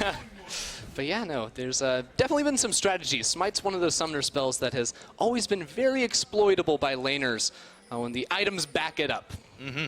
I'm remembering like top lane Hecarim. Oh yeah, that too. That was with it's the Juggernauts. Yeah, that was back when Urgot was actually a really contested pick. Free rework against Urgot. The Hecarim. Wild times. There's been some strange history, but let's dial it back into the game a little bit right now. Let's talk about what Fnatic are doing right, and it's just finding these little picks here and there and not being perturbed by any of the H2K weirdness. And the big difference is in that mid lane. I don't care if Schalke is a jungler, like 73 CS to 40 and 2 kills to boot. See, I'd sort of hidden my eyes from that middle lane for a long time, but yeah, Caps, turns out he's the better mid laner, as who would have expected. Okay, this is actually a really good play there. The full calling. Hylissang nearly goes down. The Ghostwater dive, though. He gets out of harm's way. Kadril's looking to dive himself. It's 2v3. Let's see if they're feeling it. Schalke is even coming in as well. Yeah, the second jungler making his way down too, but Caps is on the rotation. Broxah will be late. How long can Fnatic stall? See if they can do it. Still, the wave not big right now, and Hylissang and Whippo might be able to run away. H2K can't get it done. That was probably their best chance, too. No flashes on the Fnatic duo on the bottom side of the map. They had the tempo advantage. They had both their junglers there ready to find the gank. And now, of course, more minions going to be sacrificed in this middle lane. H2K don't have anyone there that can pick it up, and that turret is already taking quite the beating. So we already knew Fnatic were going to be heavy favorites going in. The team compositions, you know, leaving some head scratching going on here for what H2K were doing. Kadril already locked up. He's actually going to have to fly forward. And Hextech ultimatum on. There's the jungle double team. Broxah, you can't beat both junglers, or maybe you can't. He gets the one outplay. Are you kidding me? Yeah, Trundle with that ultimate is pretty wild. Okay. Right there, and all right. That just happened. That just happened on my screen. I can't believe that. I thought he was dead, but then, yeah, nah. Not before getting Kadril. That was not the best bone skewer I've ever seen out of Hylissang. So about Trundle. About Trundle. That Either man, way, insane dude, player. Broxah is actually an insane player. Did you see him? He pressed his W, he pressed his Q, all those skill shots. It's a skill button, dude. Come on, don't knock it. Oh, wait a second. That's a better bone skewer. They pulled back Promiscu. He is getting chunked while the turret falls in the mid. That is a lot of Swain damage. He's been quietly stacking it up as well. Getting close to that Rod of Ages. Death from below. Sheriff will have to dash and dodge, but it's not going to be enough, and they tag team it with the never move. Hylissang even tanking. He will fall. But they still get the double kill, man. I'm telling you, the combination, you land one CC ability, you land them all. And unfortunately, Promiscu was on the back end of that, being yanked underneath the Fnatic turret. And without any mana, without any summoner spells, Sheriff had nowhere to go once the support fell. No, and this has been so rough for Sheriff. Not just the split, not just the game, but I think the fact that he hasn't really been able to shine in a lot of ways. It looked like it was promising for a moment here. Sheriff steps forward, he gets Promiscu, who gets Promiscured. Gets pulled back, then into the E there from the Pyke. So many CC effects. And then Hylissang, of course, he ults here with the reset, not because he wants to get the kill, but because he wanted to get in range to then land the Bone Skewer. One of those things on Pyke that a lot of players can definitely do to try and get that extra mileage out of the spell. It's the get over here lane. You've got Bone Skewer, you've got the Never Move. Like anyone caught in that train is just going to be yanked along. Capril just found 2 members of Fnatic in his jungle. This is promising right now, but I don't know if Brox would be in there and Caps as well, if he's going to be able to go any further forward. So they have to stop this aggression, but Promiscu says, no, this is not today. Shook, gonna get a knock-in onto Caps, turns it around. Once again, the damage is there. Emperor's Divide. Caps is on enemy lines, though. Let's see if they can go forward. Sheriff flashing aggressively back into Caps, who flashes even further. The culling is not going to take him down, but the Gragas will. His luck definitely ran out, and Hylissang falls down as well. So Fnatic give up a couple of kills, and that's hope for H2K. Now Shook is sitting 2-0 on his mid lane Gragas. He's popping off, man. Still, though, that was a bit of overconfidence from Fnatic, and Soaz still in that trend, going for some damage underneath the turret there, but H2K did have a very good collapse. We have to give them credit for that, because before that play, it was looking very, very dire without much light, and now they have a little bit to work with. And no hesitation either. Sheriff, he flashes over the Emperor's Divide immediately. Now Cadril going up, looking for Soaz, trying to take advantage of that aggression. Unstoppable force. Soaz flashes the teleport. It's going to come a little bit late. There's the Keeper's Verdict, but Soaz, he gets the outplay before he dies. We've seen that before. They're just 1v2ing everywhere. First it's Broxen, now it's Soaz with some more skill buttons to the face of H2K, while Broxen and Hylissang working together, man. They're just getting the objectives while the rest of the team gets blood. But it's just so close for H2K. Like, that's the second time that's happened. These guys are trying their hardest. Close but no cigar. Well, no Graves in this game either. We did see him banned out. Caps, meanwhile, clearing the wave down bottom. Whippo being able to push the wave in the top. So there will be another Fnatic tower soon to fall. Where do H2K go from this? Because once that turret drops in the top lane, you better believe Fnatic will be using that Rift Herald down bottom lane, assuming they need that, because right now there's 2 Fnatic members to just Sheriff on the side of H2K down there. And for H2K, any advantages they do get feels like it has to be by grouping up as 5, by finding a winning numbers fight where they have more members than Fnatic can bring, but it hasn't always worked out for them, although maybe their chances now. All right, not going to be able to find the Bone Skewer. Looks like H2K are keen to try and get some vision set up around this dragon. Definitely behind the 8-ball here in this game. As expected, some of the weird wonky plays just not quite working out, but a lot of credit to what Fnatic are able to execute to try and stop. It looks like H2K going for a dive down bot. Diving onto a Poppy, though, is a bold proposition, although she went for a Black Cleaver, so this is Soaz trying to do a little bit more damage to Smitty J in the 1v1. Will leave him a tad more squishy, but look at the map right now. Fnatic, specifically Caps and Hylissang, have full control over this middle lane, and they can't make a play bot side because they have to respond to what Hylissang is doing at the moment. Trying to set up a 2-man death brush. Hylissang will walk straight into it. Ooh, crucial. You can't pick a Pyke. It's just, I mean, I guess they have Camille, which is a good point in click CC to keep him in their grasp, but it's very difficult to catch that champion. No, you're right. And Hylissang, he definitely knows his way around a roam or two. So Smitty J heads back up towards the top. A lot of pings flying here for the H2K side, and it looks like Fnatic will be able to start off on this dragon. Remember, this team, they are very, very good at the early game. Like, they're very good at a lot of the stages of the game, like otherwise they wouldn't be at 8-3. But it's worth remembering, just, you know, that these guys are definitely pretty much top 4 in just about every regard in the early game. They take more towers, they get more kills, they get more gold. And usually they don't turn around 1v3s, but maybe this time. So as Keeper's Verdict, oh, he's gonna only find 1. He does get the knock into the wall, but yeah, not gonna live that long. So H2K are finding picks. Credit to them for finding ways to take out members of Fnatic. And it's really off the back of Cadril, this guy that came back into the EULCS as a jungler after having some tough performances back in the spring split, but yesterday had a solid early game. And now again, not quite that same level of success, but he's been a part of 5 of his team's 6 kills. Anything that happens is really because of him initiating forward. That's very true.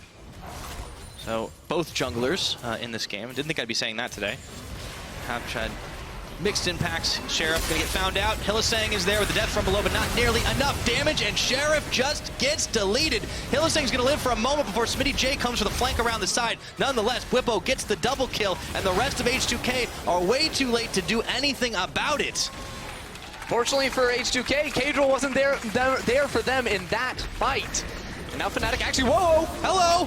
Bye, Caps. that's AP Gragas, baby. He's got the Runic Echoes, 7 stacks on the Dark Seal, but Fnatic still are winning the fights and take down yet another turret. And they've got the Rift Herald to try and keep this push going. Oh, H2K, you need to find a way to stop this from happening, otherwise your base is going to be in shambles before you know it. Another knock by Shelly. And here comes Promise Q. Let's see Shook around the side. Is this going to be the flank they need? Barrel comes out. That is AP Gragas damage. 3-0-1, man. He's doing so well. I mean, he's doing pretty well considering. Let's take a look at that fight again. Yeah, so again, H2K, they're setting up this pick brush, but there's 4 members of Fnatic here, so maybe a little bit questionable by them, but still, the setup from Bwipo tanking underneath the turret. This guy, when he's on one of those signature picks for him to split, it's been the Swain. He has such a major impact, not just in the laning phase, but also these team fights as well. It's not all farming for him, contrary to what he said on PGL last night. There you go. So we can see a little variety. Now, Sheriff should finally be able to grab himself that bottom tower. Bwipo is coming just to watch it die. See the CS at 15 for the team. Actually, finding themselves a little closer to what the league average is compared to usual. So, you know, for all the bluster in the early game, them kind of, you know, having a little bit of suboptimal play, they have managed to bring it back a little bit. For H2K... Just don't look at the mid lane. Yeah, don't look at the mid lane. For them, though, even though they are down 3,000 gold, and it's not the worst situation in the world to be in, their composition, again, does not scale into the late game. It just simply does not. The range evolution is definitely something difficult to execute well with against champions like the Swain, like the Azir. And there's not much wave clear when it comes on their side either. So they're going to have to continue to look for fights. And right now they appear to be setting up for a pick onto Soaz, who again is relatively squishy with this Black Cleaver build. Okay, be able to find him. There goes the shard and the Keeper's Verdict. Boink. Knocks the Malphite away. He tries to dash away and dodge away, but it's not going to be enough. Cadril and Shook still sticking on him like glue. And even the big barrel spent. Shook picks up his 4th kill of the game, but meanwhile, Caps and Hylissang going in on Sheriff. Promise Q does get a block off for just a second. It's kooky action everywhere. Yeah, Sheriff did the classic walk in a straight line, dodge away from the skill shot, let your opponent out mind game themselves. Those are the plays you need to keep seeing from H2K, but what do they lose on the back half? They might lose Shook's life for the time being, and that was a lot of damage. Sheriff spends a full calling channel in, but it's not going to be enough. They're cutting through those defenses. Sheriff flashes away. Bwipo follows through. Cadril comes in to try and give a little bit of relief, but he's going to get melted in the blink of an eye, and all of a sudden, it's only Smitty J at this point.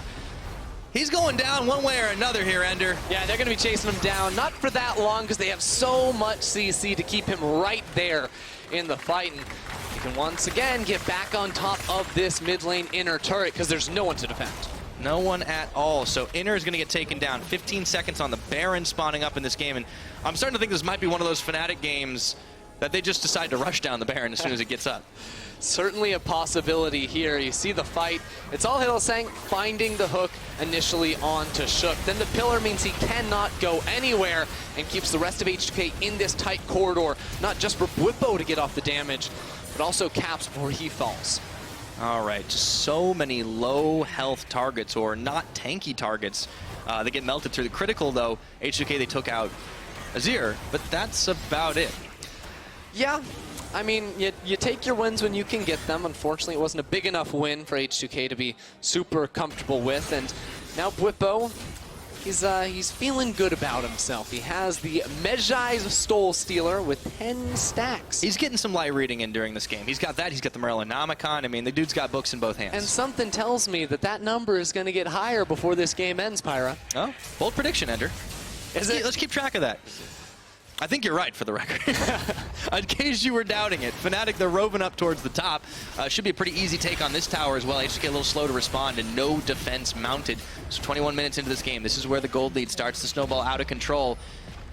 I mean, H2K are just zoned away from this turret right now. They're going to look for a flank, I would assume, and force a fight, but SmittyJ is not there. They're just losing this turret. Yeah, I think they are. Promise Cube Cadril trying to look for a point of ingress. It's not going to happen. Fnatic are holding the line as SmittyJ comes up. Sheriff and Shook trying to push them back, but no luck just yet. The wave will finish here, but Fnatic are too scary of a death ball right now. They do get a pillar up onto Sheriff, but no hook's going to land either. I mean, how do you win a team fight down 7,000 gold with this type of composition? It feels like you have to immediately blow up both Caps and Bwipo with the Malphite ult on top of the Gragas cask, but that's going to be way too hard to do. Yeah. Saying zoning away with a Bone Spear of his own, and now it's a pretty easy take for Fnatic to head down towards the Dragon Pit. Very quick channel of the Poppycopter, and the Braum is gone.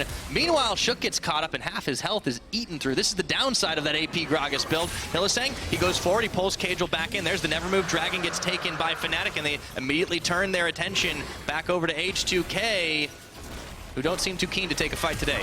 Oh, they got him. Cadril, he's not able to find anything. Hextech ultimatum. Meanwhile, though, Caps does go down. Can H2K take this fight?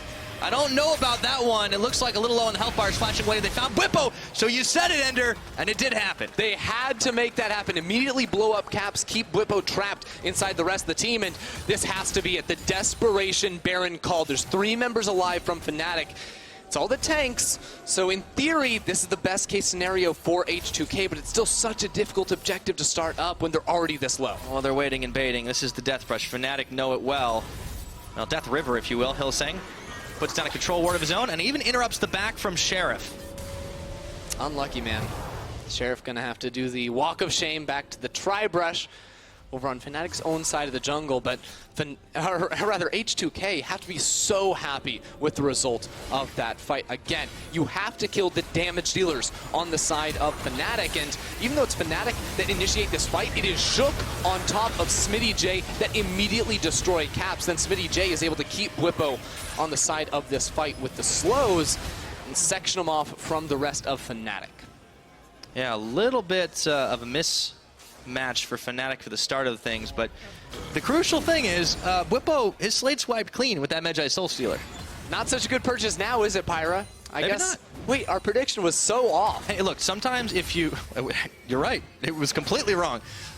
It might go back up to it before the end of this game. He's still 6-1-4. This guy is still very much in the lead. But sometimes styling doesn't always work out for you. That was an 800 gold bounty, though, that went over towards Shook's Gragas. And he used that to go ahead and pick himself up a Morellonomicon. He's also sitting on 10 stacks on his own Dark Seal, so maybe the strategy is Shook gets his own Magi's. Yeah, it's all about letting Bwipo get up to the high kill bounty and then H2K delete him. No one expects that. That's the ultimate mind game. Man, if an AP Gragas mid lane beats wins Fnatic. a professional game, beats Fnatic, yeah. No, forget a professional game. Yeah. This is one of the best teams in the European LCS. That would be wild. Yeah, it would be. The thing is, he's really fed, but the rest of the team is not compared to their lane opponents. But they do have some item spikes that are crucial, right? Like you have the Trinity Force on Camille. Also, the Malphite has a Trinity Force. This is all damage all the time. Yeah. I love it. We have a Poppy building a Black Cleaver against a Malphite, sending me way back to the days of Trinity Force Malphite. It's not as troll as you might think.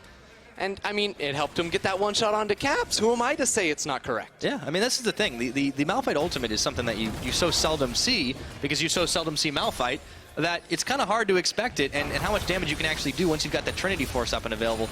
Fnatic do pull SmittyJ back in, never move, and they knock him into the wall. Oh my goodness, nowhere to go. Caps picks that one up. It's now a 4v5. Sheriff spends the culling channel. Only going to tickle the health bars of Fnatic, so they decided they just wanted to take a fight, and they got it. You built Trinity Force and Malphite. Oh, we can just one-shot you. Say Fnatic and onto the... Well, that was dirty, and you know what? It didn't cost Fnatic a thing. Probably shouldn't have face-checked that brush if you're Sheriff, and now Fnatic can go ahead and start up this Baron buff. Cadril and Shook, they can both look for a Smite steal. Maybe they combo it down. Certainly possible. Caps waiting around the side. Smite, actually, Cadril going into the wall, but he does not get a chance to smite down the Baron. He lasted approximately a fraction of a second. Yeah, he didn't want to go to that party, even though he got the invitation. Caps basically dragged him into the pit. Now Shook has to make the hero play. Trying, but he's getting forced away once again. That's a lot of Sand Soldiers, and there will be no attempt at a hero steal, and I don't even know if there'll be any chance for him to live through it all. Look at the wave in the top as well. H2K, they're losing everything on this map. Yeah, Fnatic had the setup in the top side of the jungle. Now with a 10,000 gold lead, a third Infernal Drake coming up in a minute 45. And this is how it all starts. The pillar into the pull. Even though the pillar sends SmittyJ the wrong way, that just goes to show how incredibly potent this combination is between the Swain and the Trundle. And then, as Fnatic walk into the jungle, Sheriff should know what's going on. I can't analyze that. Me either. That makes two of us. Now this I can. Okay, Cadrill's on the flank. He's trying to get in there, steal away the Baron. He doesn't know what HP this is at, so he walks forward and gets tossed into the pit by Caps. That wasn't very fun. And of course you have Whippo and the rest of the team actually fighting the mid. There we go. Cadrill trying to find the pick off onto Caps. Doesn't work this time around. Fully channeled. And then Hill is saying finally going to fall. But Whippo standing tall and the rest of H2K are not going to live through this one. Whippo flashing the wall on this Sheriff trying to dash. Relentless retreat away. Here comes Shook on the flank, but it's still a 2v3 if he even wanted to take it. And, well, make that one member standing. Shook is the last man for H2K. He's the only one left. And the start of the fight, H2K were able to get on Caps yet again. They keep smacking this man down in the fights, but they couldn't quite catch Whippo, and that meant the rest of Fnatic could turn around for the kills. Let's see if they want to grab the end of the game as well. Still several seconds ticking before anyone would come back up. Promiscu has 5, but that's about it, and Cadrill as well. So 2 inhibitors, at the very least, is the bounty Fnatic are going to get off of this push. And of course, the Infernal Drake on the other side. H2K feels like they almost have to try and force a return fight. Blocked up by the steadfast presence of Soaz, though. Crucial Poppy ability, so Cadrill's not able to start a fight. Of course, Sheriff was still down. The Infernal Drake is spawning, though. Fnatic, they're still full HP, so they don't have to reset, even though H2K are trying to get on over here and contest this objective from going down. But they're against a 22-stack Mejai Soulsealer. It came back. That's all I'm going to say. He went down to 0. He got it back up again. Why were we worried, Ender? We weren't. We were never worried for Fnatic. That was great acting. I was completely convinced. Dragon goes down. That is number 3 on the Infernal. It doesn't get much better than that for a team that wants to just get in your face and fight it, so they easily take down a tower. That's their 8th of the game. SmittyJ, desperation flank here. Let's see if H2K can get anything going. Well, Bippo's going to TP back into this fight. They've still got so many minions whacking away at this turret and a massive wave building up on the top side of the map. Okay. Knock into the wall. Soaz finding SmittyJ, but it's going to be this tower soon to fall. Caps, he's hit the full late game scaling mode. And once again, SmittyJ goes unstoppable force, not nearly going to be enough. Whippo going golden, and the rest of the team going into the back line. However, it looks like the Pike is going down, and Cadrill just desperately trying to keep everyone alive. Meanwhile, those minions are wailing away at the Nexus turrets of H2K. Fnatic, well, in this base, they're here to stay. Yeah, Bippo's just way too strong right now. Sheriff, Promiscu, Shook, they're trying to do their best, but they just can't make it happen. Yeah, there's that steadfast presence once again, and Fnatic stay steadfast, say that 5 times fast, in the base of H2K, and with the last of the Nexus turrets falling, they didn't fall for the trickery at all. Fnatic improved to 9-3. Coming in hot against the AP, Gragas, jungle mid lane. We don't know what it is. What do we call that? Double jungle is like the closest I can think, but whatever it was. It was 7-1 and 3, man. I don't know. Well, the Gragas was good. I will give H2K that credit, but Fnatic played through the weirdness, played their game, and took the win. And Whippo finishing that game 11-1 and 9. Both he and Hill saying we're getting mad kills in that bottom lane, transitioning it into some pretty beastly team fight performances, and it's nice to see him stepping up, even though he's the one who's always saying he just has to farm minions in the bottom lane. He's like, I can play mages, I can play marksman, all I have to do is clear minions. Well, no, I want to see you on the Swain, I want to see you getting kills, and that's what we got today. Yeah, no, Whippo was pretty beastly. I have to give him a lot of credit. The one death that resets the Medjais. Okay, so he doesn't get an S+, he gets an S- for that game. I mean, I'd still give that man an S+. I'm a harder grader than you, Ender. He was almost full build. He was very close to finishing that Rabadon's death cap, and for context, he did 30,000 damage. That is, I can see your graph from here. That's actually nuts. That's almost doubling the next close in the game. which was of course Lucian. the Lucian. But wow, Props to Shook, though. He did more DPS than Caps. exactly half of what Whippo did. He's the best mid laner in the EULCS. Oh, by the transitive property is what you mean, yeah. Except that he was also jungling, so it's not really fair in that sense. He's taking over 2 roles. I have no idea how we're going to classify that one. It's going to be a stats nightmare, I'm sure. All right. Yeah. Oof. Oh, boy. All right, let's take a look at some of the highlights. Oh yeah, this is the Broxa 1 versus 2 here, where Kadril is like, I'm level 6, we can take this fight, because, Broxa's under tower, that should mean we can kill him, right? No, the answer is no. Broxa is just way too strong, and then hook after hook, landing from Hylissang and leading into all these team fights. Yeah. Really credit to H2K for going for the gold and trying to find the pick onto Caps, and then Whippo. The issue was there was only the one fight. They actually made it happen both ways. You need a very specific set of things to go your way to turn the game around. I mean, it is nice, though, seeing them not just hide in their base for 20 minutes after they started to get a little bit of a disadvantageous position in that game. They knew that they had a very brief window. They could make plays. They had one team fight that worked out for them. Unfortunately, just wasn't quite enough for them to pull off an upset. Still signs of life from H2K. Yeah. We'll see if they're able to start turning their season around. But no, ladies and gentlemen, it is the player of the game time, and you have a vote, so use it. Head over to @LL Esports on Twitter. Choices are Caps, Whippo, and Broxa. I mean, I talked a lot about Broxa early game, and he did definitely smash one of the enemy jungles. He smashed one of the enemy junglers. Whippo smashed all of the enemy junglers and the other 3 players on their team. Go. I mean, you got to give some credit to Caps as well, but okay. Coming up next, we're going to look ahead towards G2 versus Schalke 04. As we go to break, the Hyperplay Tournament, a cooperation between Riot Games and MTV, is bringing the national teams from all 10 ASEAN countries together. So let's go ahead and get a taste of that action. Okay, we're doing Kadril already locked up. He's actually going to fly forward, and Hextech Ultimatum on. There's the jungle double team. Broxa, you can't beat both junglers, or maybe you can't. He gets to one through outplay. Looking for Soaz, trying to take advantage of that aggression. Unstoppable force. Soaz flashes the teleport. It's going to come a little bit late. There's the Keeper's verdict, but Soaz mixed impacts. Sheriff going to get found out. Hylissang is there with the death from below, but not nearly enough damage, and Sheriff just gets deleted. Hylissang's going to live for a moment before Smitty J comes for the flank around the side. Who's on the back half? Now they might lose Shook's life for the time being, and that was a lot of damage. Sheriff spends a full calling channel in, but it's not going to be enough. They're cutting through those defenses. Sheriff flashes away. Whippo follows through. And once again, Smitty J goes unstoppable force. Not nearly going to be enough. Whippo going golden, and the rest of the team going into the back line. However, and with the last of the Nexus turrets falling, they didn't fall for the trickery at all. Fnatic improved to 9-3.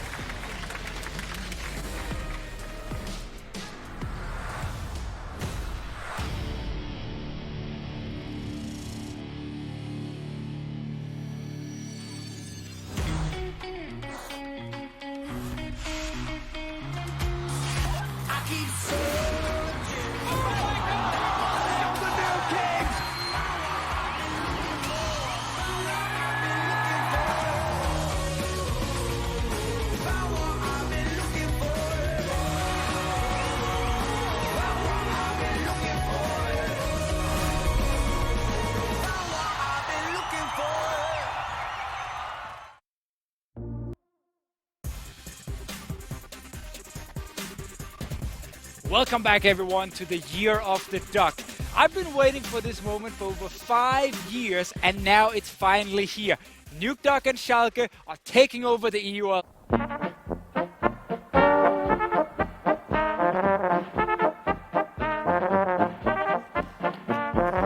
I didn't really know what that was, but we had to cut it short.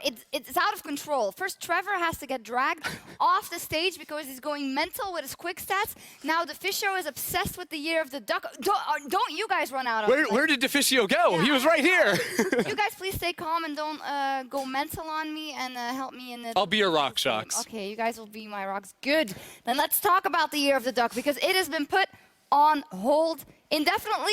Hopefully not. Tonight, Schalke 04 go up against G2 Esports. And yes, we have to bring it up. This is a very important weekend for Nuke Duck and for Schalke 04. They are playing both Fnatic and G2. And for them, it's really showing that they can beat a top team, and it didn't work out yesterday. Yeah, right now they're sort of the gatekeepers of the playoff entry, sitting around that 4th to 6th place spot where they can beat all the teams underneath them. They'll do it pretty convincingly so, but then they really do struggle against the teams ahead of them, the Misfits, the G2s, the Fnatics of the Well, world. they are 5-0 versus the teams that are below them in the standings, but you got to think further, because once if you arrive in playoffs, you're not going to get very far if you don't beat the teams above you. So yesterday, RNA, we were talking about Nukeduck versus Caps a lot. What exactly happened?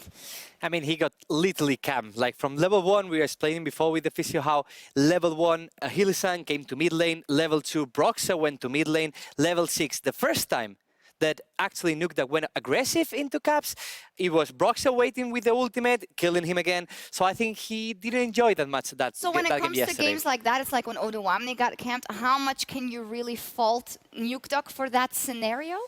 I mean, it feels like you almost have to like write it off after the first 5 minutes. Like, of course, it's a tough position to be put in, and maybe you should expect a Shen to be in your lane at level 1. But like, how do you actually tell a player to do that? You really can't. So it was just a really good setup from Fnatic, I feel. I mean, the thing is, if you know that Nukeduck is your play to watch, the play to carry the team, obviously level 1 you have to put vision around him, and in the moment that Sen just sweep that and kill it, then at least Nukeduck know that Sen is around here, so he has to play more defensive than he played level 1. That's at least the start to go with this, because they have to protect Nukeduck. Well, if Nukeduck goes ahead in early game, they're going to do good for them. And that's why we're looking at the win conditions here for Schalke, exactly as you said, Alvar. Protect Nukeduck, because if this is the guy that is bringing home the bacon and that is your main carry, make sure he doesn't die fighting. Yeah, it's the year of the duck, so we have to protect him. Stop we obviously have to protect So Nukeduck. Alvar, then tell me, what is Amazing's role in all of that? I think Amazing has to put a lot of input in the early game. Like, he has to do something early game, something that helps the team. Other than ganking mid lane or protecting mid lane, he also had to help the side lanes to do something. Because I think if Amazing, actually can help bot lane or top lane to be ahead, they have a net to beat almost every single team. But if Amazing, early game, he struggles, he fails like he did yesterday versus Fnatic, he dies level 3, giving double buff versus Caps, I don't think that's how Schalke can beat the top team. And I think the biggest difference for me in Schalke's games is that you sometimes have an Amazing that shows up and is everywhere. He's getting kill after kill after kill, working very well with Vander to find roams around the map. But then there are a lot of other games where he either makes a mistake early on and then sort of disappears from the rest of the map, or just never even makes a play in the first place. In all honesty, we've also seen that from Jankos, a bit of an up and down on G2. But yesterday, Jankos and his mid-jungle synergy, actually his jungle all over the map was great. He showed up versus Splyce, and the entirety of G2 took down Splyce in one of the most convincing wins I've seen from them in the last couple of weeks. What was so good about them? I mean, it was just Jankos on the Talia pick. He got that very early on in the draft and then never left top lane. He didn't let Odoamne play League of Legends. Very similar to how Nukeduck felt on that day. Odoamne had the same raw end of the deal, and it was all because of early aggressive playmaking and camping from Jankos. I think from G2 it's important that they have to do a good draft. Because Talia is obviously a key point for them, is the best early game jungle, the jungle that can camp any single lane and make it ahead. And this is what Jankos did yesterday. Last week, Jankos played twice Kindred, and he didn't perform that well. He didn't put any lane ahead, his team fights were questionable, and he didn't do anything, let's not gonna say anything right, but he didn't do that much for his team. So this week, he played first game Talia. I have to see what he's going to pick on second game, because I don't think Kindred is the champion to work with him. I think he should go more into something like Trundle that can help his lanes early game and just wait for perks and Wonder to be really strong on the game. Yeah, and I think we touched on a little bit yesterday too, where we need some more utility to be brought from this team in the draft. It's important that you don't just have 5 carries up and down in your roster. If you want to win a game, you have to be able to build a little bit more coherent of a team composition, and maybe that's with Jankos on something like that Trundle or Sejuani. Yeah, I mean, I talked yesterday with Perks saying like, I don't like the Lucian. He was like, nah, Lucian wasn't a problem. And then I said like, what about Urgot? And then he started laughing. Yeah. So I guess So if we see Urgot, it's your fault. No, if I see Urgot, I literally, I'm going to leave this stage and I'm not going to cast any more because you hated post it game. from Wonder. I really hate it. It's a champion, so unidimensional. Like, he can only try to crush the lane. And if you fall early game, you're down. Yeah. Like, you're really down. I'm sorry, I don't want to go into a black hole talking about Roccat. Let's focus in on the matchup. Maybe we see it again just to prove you wrong, but it is a very incredibly important game. Rather, G2 Esports, after Rift Rivals, they fell a bit down. They were 1-3, and they're looking to get back up there because they want to be in top form when they get to playoffs. And on the other side, Schalke just want to get to playoffs, and they need to start beating these top teams. Yeah, I think it's a little bit of a different story for the two teams because G2 specifically, they want to have a bye in the first round of playoffs. They don't want to let Misfits and Fnatic get that extra rest, that extra scouting time against the teams they're playing against. Whereas for Schalke, it is very much about actually making sure, securing the fact that they get into playoffs, which right now looks like they're in a comfortable position for, but you never want to, slow down in the middle of the season, have that lull where you drop a few games and all of a sudden have to fight really hard in the last few Definitely. weeks. So let's see if G2 can close out the week with a win as we leave it to our casters. Thank you, Shocks, and good evening, everyone. I'm Aaron Medic Chamberlain here with our superior analyst who's getting wiser in his old age. It's Martin de Fischer-Lange. They killed my Nuke Dog segment.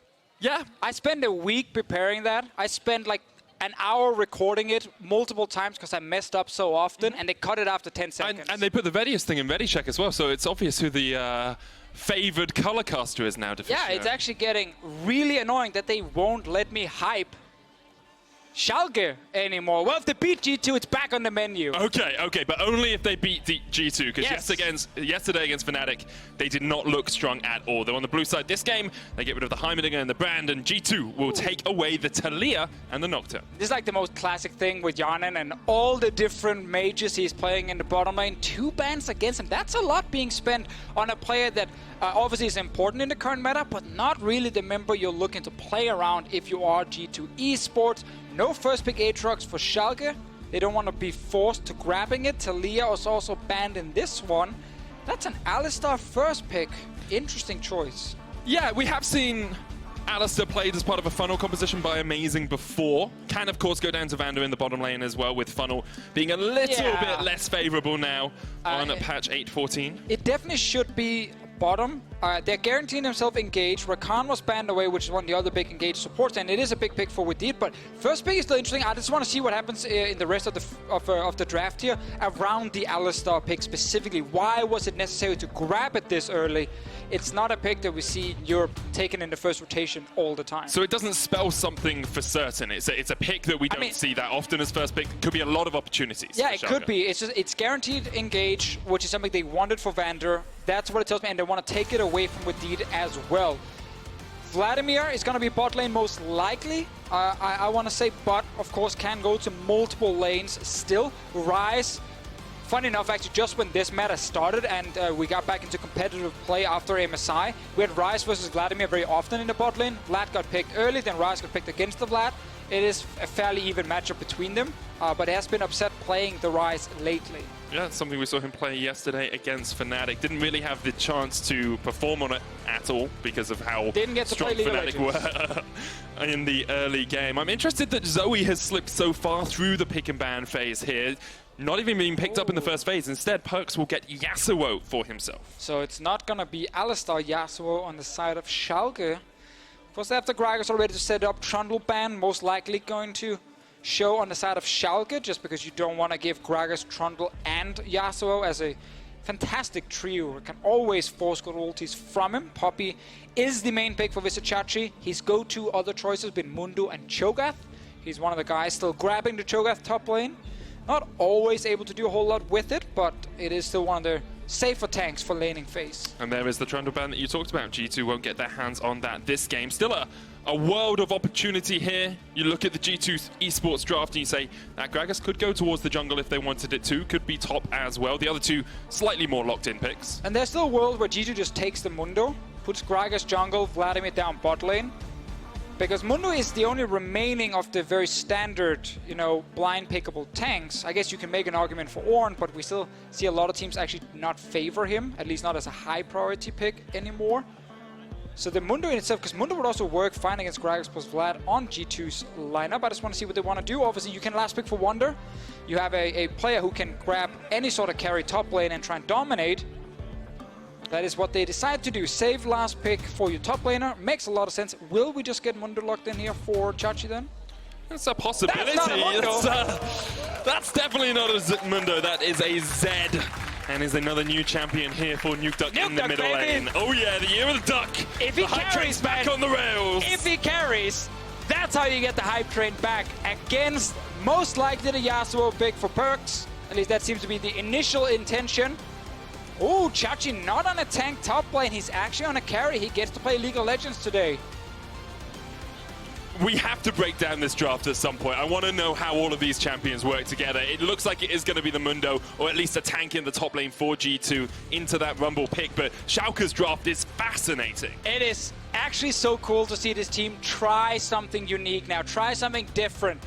More focus on aggressive lanes, especially with the Zed and the Rumble for a guy who's only been playing tanks top lane, and then NukeDuck, one of these guys who's played Zed since he became a professional player in 2013. When I played against him back then, everyone would grab Zed whenever they could, and the really good mid laners, they could hard carry the game 1v9. And NukeDuck, he was one of them. He was one of the best assassin players we had.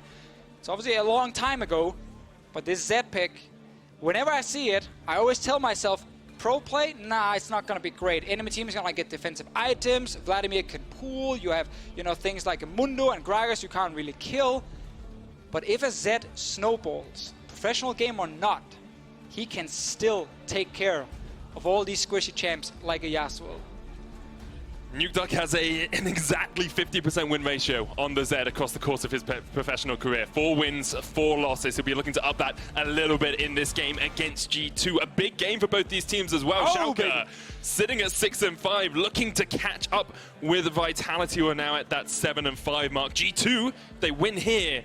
They're still even with Fnatic, so both those teams competing for 2nd to 4th spot. I mean, a lot of the matchups we have today are so crucial for the actual playoff standing because teams right next to each other are playing against each other here. Earlier we had Giants versus Unicorns, big game there. Roccat Vitality, game 1. If you missed that one, definitely go rewatch it.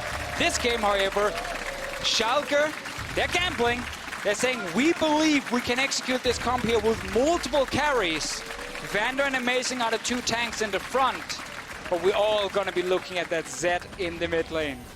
I kind of hate the fact he picked Zed because it means you can talk about the year of the NukeDuck even more. Not yet! I feel like at some point we're going to have that technical difficulties screen pop up for us again. We are not going to say that title until he carries this game. Okay, so what do we call it before then? NukeDuck. Just NukeDuck. That's his name. There's no honorific. No. Sir NukeDuck. Lord Duckington of the Nukes. That one is pretty good too. Yeah? If you can yell that in a team fight, that's impressive.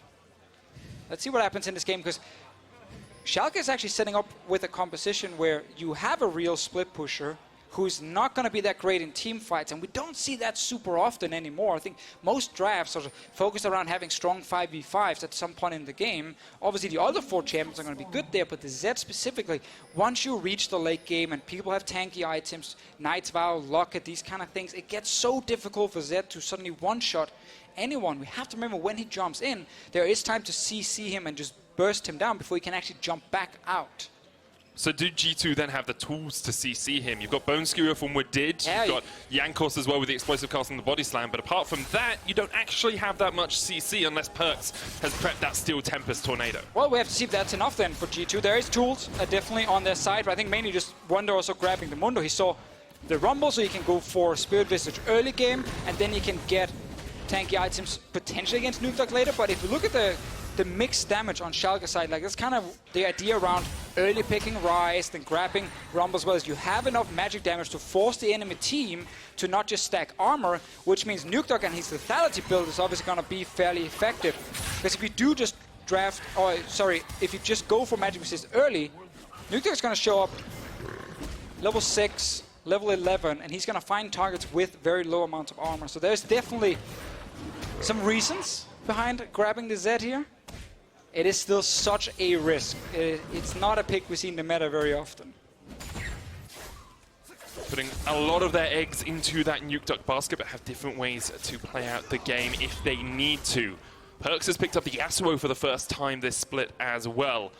One of those key European mid laners that we talk so often about. Now, Jankos and Chachi are going to meet up here in the jungle. Amazing's coming on his way up as well. Jankos starts up on the Scuttle Crab. Yeah, Jankos took the bottom one first and then walked straight through mid, so they're trying to just get double Rift Scuttle here to try and track where Amazing is on the map and get a bit of an experience advantage. Amazing is still around mid. There's a little bit of an engage there from Nukeduck mid on towards Perks just to get a bit of damage down, but the Scuttle Crab did go across to Jankos. So gotta look at Perks here. He's running Cleanse because there's a Sejuani on the other side. He feels like he needs it against Amazing to level 6, but that means there's no defensive summoner that works against the Zed specifically. Sure, you can get rid of a little bit of the damage, but Perks is not really gonna be using that against Nukeduck specifically. I just want to see also when they start 1v1ing each other. Because there's going to be so many things in terms of win walls. Can you actually block the ZQ when he tries to all-in you? That is a lot of damage suddenly being removed. Perks, we know if he actually gets to 2 items, within a few seconds he's poking down a Z very quickly. But Nukeduck always has the option of just ulting, and he will have all-in potential. Let's see what happens spot side. Vander. Gonna be able to land that stun. Doesn't quite get it off. Did pulls him back in. The stun comes out, and now Upset gets a bit more damage down, but low on mana. Will just retreat back towards his tower. Amazing did manage to steal away the red buff here, so although he lost the 2 early scuttles, gets himself a red buff and stops Jankos from truly outscaling that hard. I feel like every single lane, except for top right now, is actually pretty cool. Bot side as well, 2 supports that can engage against each other. Vander and Upset has also looked for fights often. Also died sometimes. Yeah, they did it, but they're not afraid of actually trying to all in. We will admit, Nukeduck versus Perks, match of the week. Not really, but it is now. You're just making anything that has Schalke in it. You're just like, yeah, this is match of the week. It's the best game ever. It's match of the Saturday. Okay, that was actually Vitality Roccat, though. That was an incredible match earlier on. Remaining match of the Saturday. It's match of the Saturday that started after 8 p.m. There you go. Central European summer time. Jankos coming down towards this bottom lane as Upset and Vander stepped up here. Sanguine Pool used early. Vander gets the knock-up to stop what did. Bone Skewer blocked as well because it cancels that channel out. And it's good play from Vander. Little bit of cowbell. Why not? You have to do it. It's the best feeling when you stop a ganking in its tracks and you can just spam dance, spam the cowbell out afterwards. I want to come back to one of the key reasons that G2 are actually able to take the win against Splyce yesterday, and one of the reasons they are at this 8-3 scoreline. That's Jankos. Oh yeah. He had an incredible game yesterday on the Talia. This game has been hampered a little bit by the fact Amazing was able to steal away his red buff, but still looking at him to be one of the key men here for G2. 100%. When you have complete standard comps, which is now what we're going to get from G2 in almost every single game they play, the jungler is so crucial in an early game meta because he's the one dictating where we're making the plays. Jankos on that Talia was fantastic. Jankos on Kindred a week ago was not great, and it was a big change for them. Let's see what happens here. Vander's on his way. Jankos, we're praising you. We did his roamed in, but he gets knocked up straight away. Jankos ignited. Nukeduck looking for the kill. The flash. The death mark. Schalke get first blood. The year of the Nukeduck is back, baby. That's a little bit early, but I blame you for that one. You started praising Jankos. The hour of the Nukeduck is back. You got me to praise Jankos, and then he walks into the river, not respecting the fact that Van had already left the bot lane, and then you get caught out. That's now first blood for Nukeduck. He already sits on the first serrated Dirk. Medic, I see you laughing there. You instantly pulled the trigger on the title. We have to wait a little bit longer. Yeah, we still got the Lord Duck of Nukington in our back pocket if we need to elevate his title.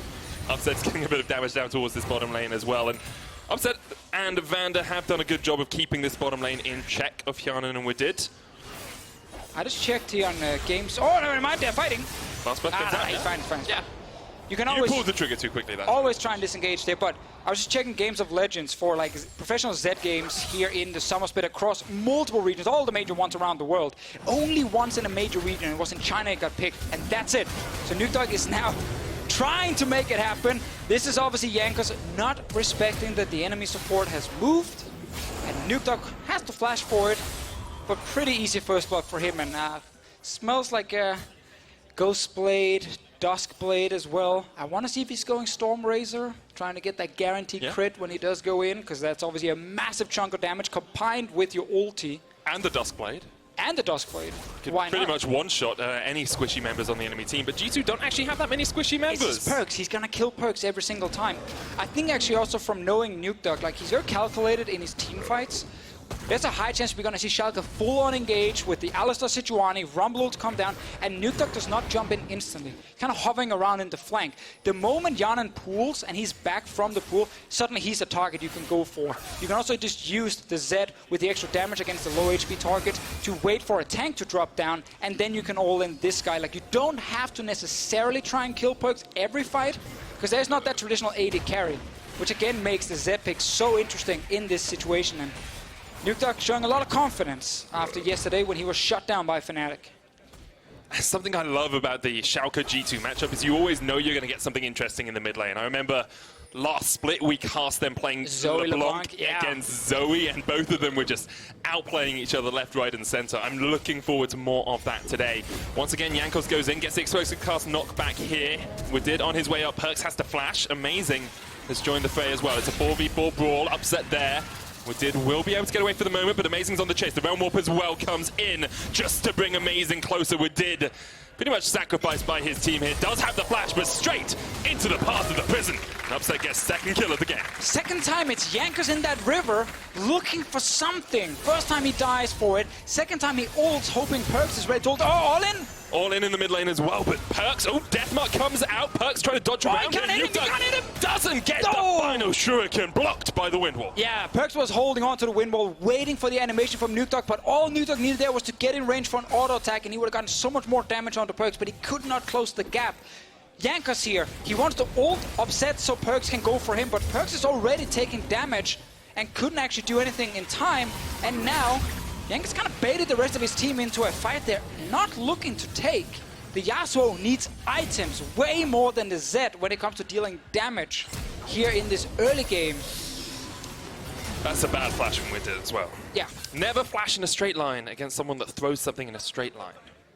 It's one of the biggest lessons you learn in League of Legends. Talk about items though, Deficio. Duskblade already complete on Nukeduck. He can just all in Perks. Cleanse was used, as we talked about much earlier, just against the Ignite from Nukeduck, and that's it. It's really not useful for anything else in the pure 1v1.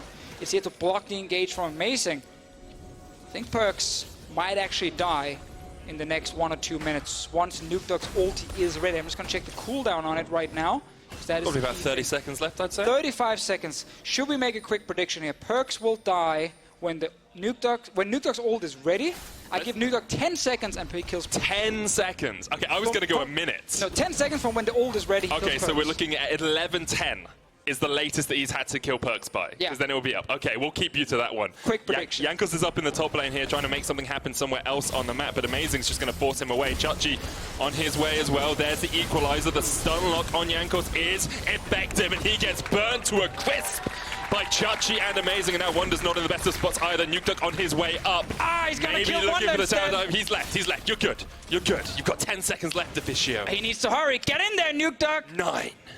Perks. Look at Perks trying 7. Perks is scared. 6, 5, 4. It's not going to happen. 3, 2, 1. Boo, he's at his turret. Once again, you're wrong. He's Deficio. at his Once turret. again, you're wrong. Had Perks tried to 1v1 him, I would have been right.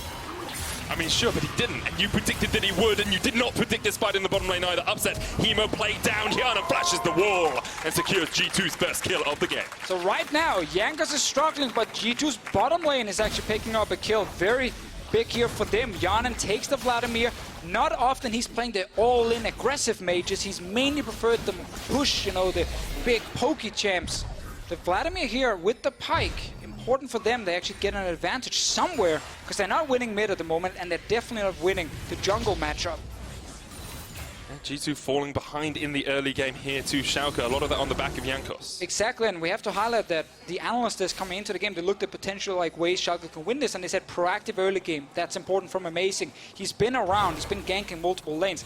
Bot lane, Upset, that's greedy, very greedy. He walks in without his support there early. He actually gets hooked, takes the trade, and then both players have been practicing the flash. Yeah, they also flashed the angle, so it's not the hardest flash. It is true, I've still failed that one. Does not surprise me. Vander roaming up towards the mid lane here was spotted out by Jankos, but we do have to give praise to Amazing, as you say, because of how proactive he's been in this early game. He's sitting around that mid lane. Wonder trading into Chachi here. Equalizer comes down from it's Chachi. That's not the best positioned Equalizer I have ever seen. Put down the red carpet for his own minions. Yeah. Makes them feel important. Hey, guys. Go in there and die. That's what we need from you. They might actually just gank him again. Amazing is still around topside.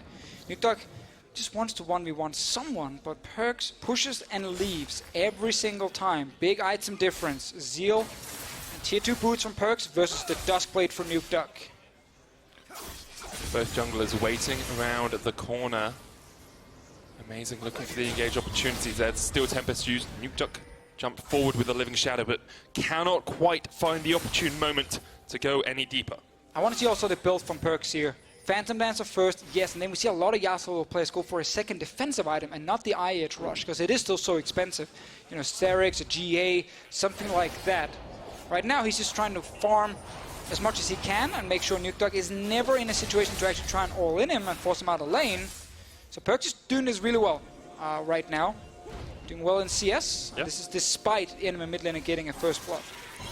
So if you're Schalke in this situation, you see that Perkz is playing safe, you can't really find an easy gank onto him, you've got this item lead on your Zed. Where's your next opportunity? Do you look at making him split push this early on, or do you need to get him a bit more snowball? I mean, you have 4 other members right now, you can just play around. You don't have to go to Nukeduck's lane at the moment.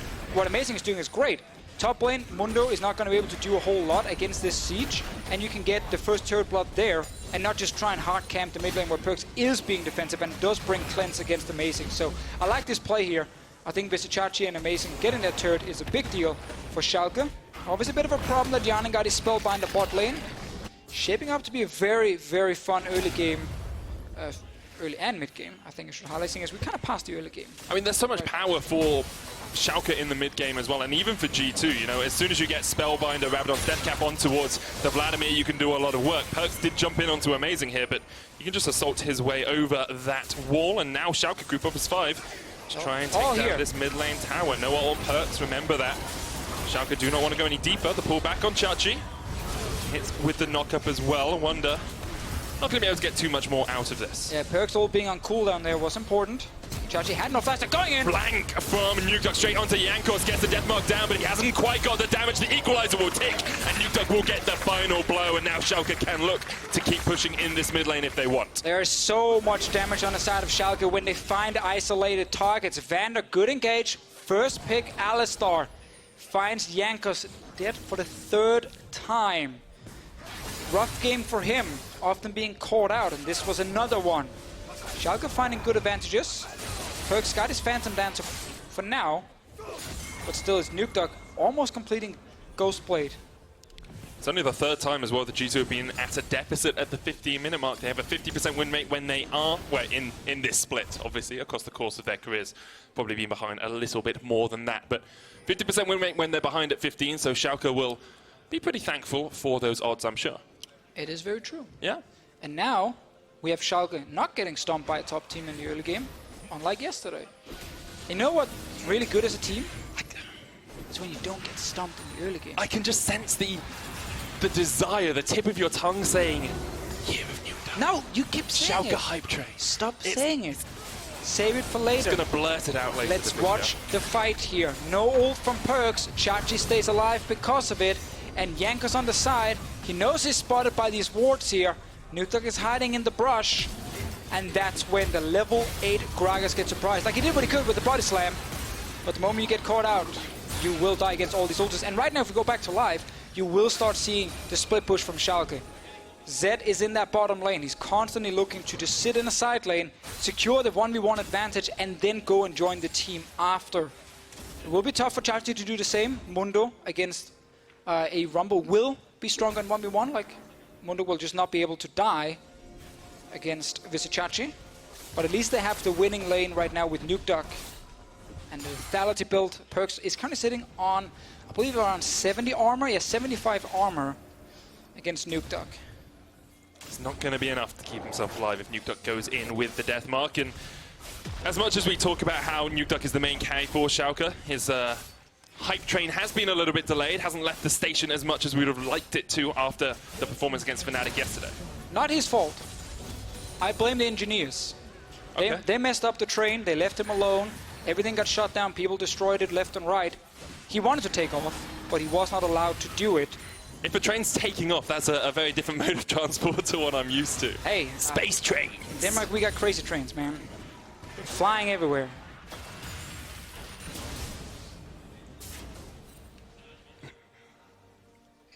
3,000 gold lead now for Schalke. I just wanted to let that one sit for a moment. It's great. Yeah. Oh, Perks. What does he want to do? He wants to get kills, Deficio. He's going to jump onto Amazing for the moment. What did was around the corner as well. Teleport coming in from Schalke towards that mid lane to keep it protected. That's Upset joining the party. And G2 will back away once again. It is a 3,000 gold lead for Schalke at the 18-minute mark. And a lot of that sits on NukeDuck. He's 1,000 gold ahead. And a bit of it in the bottom lane as well. I like to see this, though. I notice how they've all spent their goal, except for just charging in this one case. And they're already back on the map. It's good reset, like... They go back to base when they're pushed out lanes, so that means G2 are not getting anything while you're recalling, and that's something pro teams look at a lot. Like, what can we do when the enemy team's going back to base to spend a goal? Can we take a turret? Can we grab Drake? Deep vision? G2 only got a couple of wards on the top side jungler. That's it. So right now, Schalke have the map control. They're using the Z in the bottom lane with the Ghost Blade completed. Looks like Perks is going for a second item that is going to be defensive. Wadid is caught out. Yeah, got spotted out here. The Arctic Assault into the stun lock, and Vander comes in from the side as well. Great play from Schalke. And this is... Oh, wait. Let's see what happens to NukeDuck. I think he's okay. Yeah, he's okay. So this is why it's important to highlight how Schalke managed to go back to base without giving up anything on the map and return, because then when Wadid is trying to make a play where he gets some deep vision, Schalke is there to punish him instantly. Very greedy play from him, and I like the shot calling from this team. It's one of the big games for them. If they can beat some of the top 3 teams, they can actually make a case for being a real contender here in playoffs. Yeah, because when they went 4-0 in the last couple of weeks, we were saying they're looking good, but we have to temper our hype because it's against bottom teams. Yesterday against Fnatic, they were definitely proven perhaps slightly to be an imposter, but now their performance against G2 in this early game is looking very clean. They seem to have a very obvious game plan, and they're sticking to it. I'm still just waiting for G2 scaling. Huh? Yankees getting all in. Yeah, knock up from Yankees will knock him back, but that's a lot of damage from NukeDuck, and that's exactly what you want to see. G2 Esports, man, they're so split up on the map. Whenever someone walks into the river, the rest of the team is far away. They're greeting for a ward in the enemy jungle, a Rift Scuttler, and they're getting punished by Schalke, who's controlling the map in all 3 lanes, and they're controlling the river themselves. So it's great play from Schalke, and it's just greedy moves from G2 Esports. They have the scaling. They just want to get to a late game team fight with multiple tanks, you know, a Yasuo actually sitting on 2 completed items with the eye edge, so you have proper damage. Until they get there, it's Schalke's game. They're the ones in control. They have the damage. They can engage onto you. And obviously when you do peek into the river, it's because you need some sort of information on what's going on. But then you need to move in multiple players, so you can actually help each other and not just send in one guy on his own, because then a Zed will just kill you. Especially when you've gone double no magic mantle and Mercury treads. You're not going to survive against a Zed who's got his lethality items on board for very long at all. NukeDuck now has a Phage as well, hasn't even leveled up his boots, just accepting that he needs that extra damage. And I'm interested to see Amazing going for the Zeke's Convergence here. I think he's put that on NukeDuck, so just buffing up his auto attacks whenever that Glacial Prism comes out. It is definitely put on NukeDuck. Everything invested into the Zed for now. We mentioned earlier how with the Rise and the Rumble, Schalke are forcing G2 to respect the magic damage. They can't just stack armor against NukeDuck. But having no armor when NukeDuck is 3-0. Also a problem, but you only have that much gold. Notice how Jankos are not getting camps in his own jungle very often because Schalke, they're in there. This is how you execute split push comps. Chachi leaves the bottom side knowing I'm not the split pusher here, I just push and roam with the Rumble, and then they start playing around mid and top. So they identify, okay, our strongest lane, that's the Zed. So we need vision around Zed, we need to always have members around him, so if a fight breaks out, we're here. We can actually fight. And that forces Perks to play defensive every single time, and that's how you get control of a lane, and then also the jungle right next to it, and that's exactly what they're doing. G2 are trying to see if they can catch out NukeDuck up towards this top side, but Schalke gain the vision advantage, bring 3 members up towards it, make it a lot more difficult for G2 to actually defend effectively. Just trying to pull G2 around the map a little bit. You can see no vision at all for our former finalists. I feel a little bit bad for Yanin. Like, he's just farming up, he's almost completing death cap. Like, he's like, guys, I just want to fight someone, but he's not allowed to get in a team fight yet. Schalke are just moving around the map, not engaging 5 versus 5, which is the win condition for G2 Esports. As long as they can keep the map split, which is much easier to do the first 25 minutes, and much harder to do the last part of the game, because that's when you typically have to group at some point, even a Baron, or when you're trying to get into the base. And that's where G2 can still try and get back in the game. They just need key items, Death Cap, Eye Edge, armor on some of the tanks. And they're starting to get that on towards Wonder. It is a slight concern if you're a Schalke fan, because we have seen them get into these leads before. Spring Split, they were very good at getting an early game lead, managing to be ahead at, say, the 25-minute mark or so, and then couldn't close out games. So I'm very intent on the next 10 minutes how Schalke play. So we just keep tracking everything they're doing. Chachi bottom side with teleport. Okay, that's correct. You have 3 members mid, support, jungle, and your marksman, AD carry, bot laner, Rise in this case. Not sure why I call them marksman. They're the ones pushing in this lane, and then Nuke on top side because he's not bringing teleport, so he needs to be on the side with Baron. That's a crucial thing. And then all you want to do is push your lanes, invade topside enemy jungle, kill enemy vision, place your own, and eventually they're going to break. You're going to get a kill. Or you can start a Baron with 2 or 3 players and they don't react in time. And it's constantly, it's a waiting game. When you overextend a Schalke, that's when you give G2 a chance to get back in the game. So you need to wait for them to try and like sneak a ward in, or oh, maybe you can get a crazy 1v1 somewhere, and then you get punished by 2 or 3 players.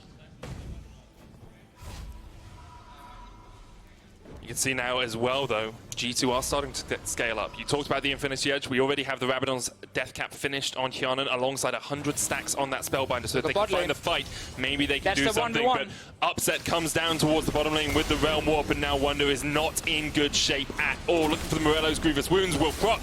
Wonder just trying to run his way away from this one. G2 need to do something on the other side of the map because Wonder is buying them a hell of a load of time. But eventually he will fall to this Schalke death squad in the bottom lane. That was one of the situations where Schalke were looking for someone who's trying to 1v1 somewhere. Wonder was pushing out his lane. They catch him. They have TPs. They can look for more, but all G2 tried to do here was just get down some wards. See if they can spot a potential Baron being started. Sadly for them, they didn't have a whole lot placed. So Schalke get a kill bottom side. Upset did not need to TP in. He could have just kept everything under control and walked up because G2 could not start Baron. Now we do have that Infinity Edge on Perks though, so G2 are in an okay position. Black Cleaver finished on Nuke Duck. He is a full item ahead. Just still sitting in that top lane looking to push it out. Got TP on Chachi down towards that bottom side as well if he wants to join this fight. You already talked about it earlier, Medic. Schalke and Barons not been a great thing so far in the summer split, and they needed to close out this game here, but G2 are getting the crucial items now. Perks can actually deal proper damage in a fight.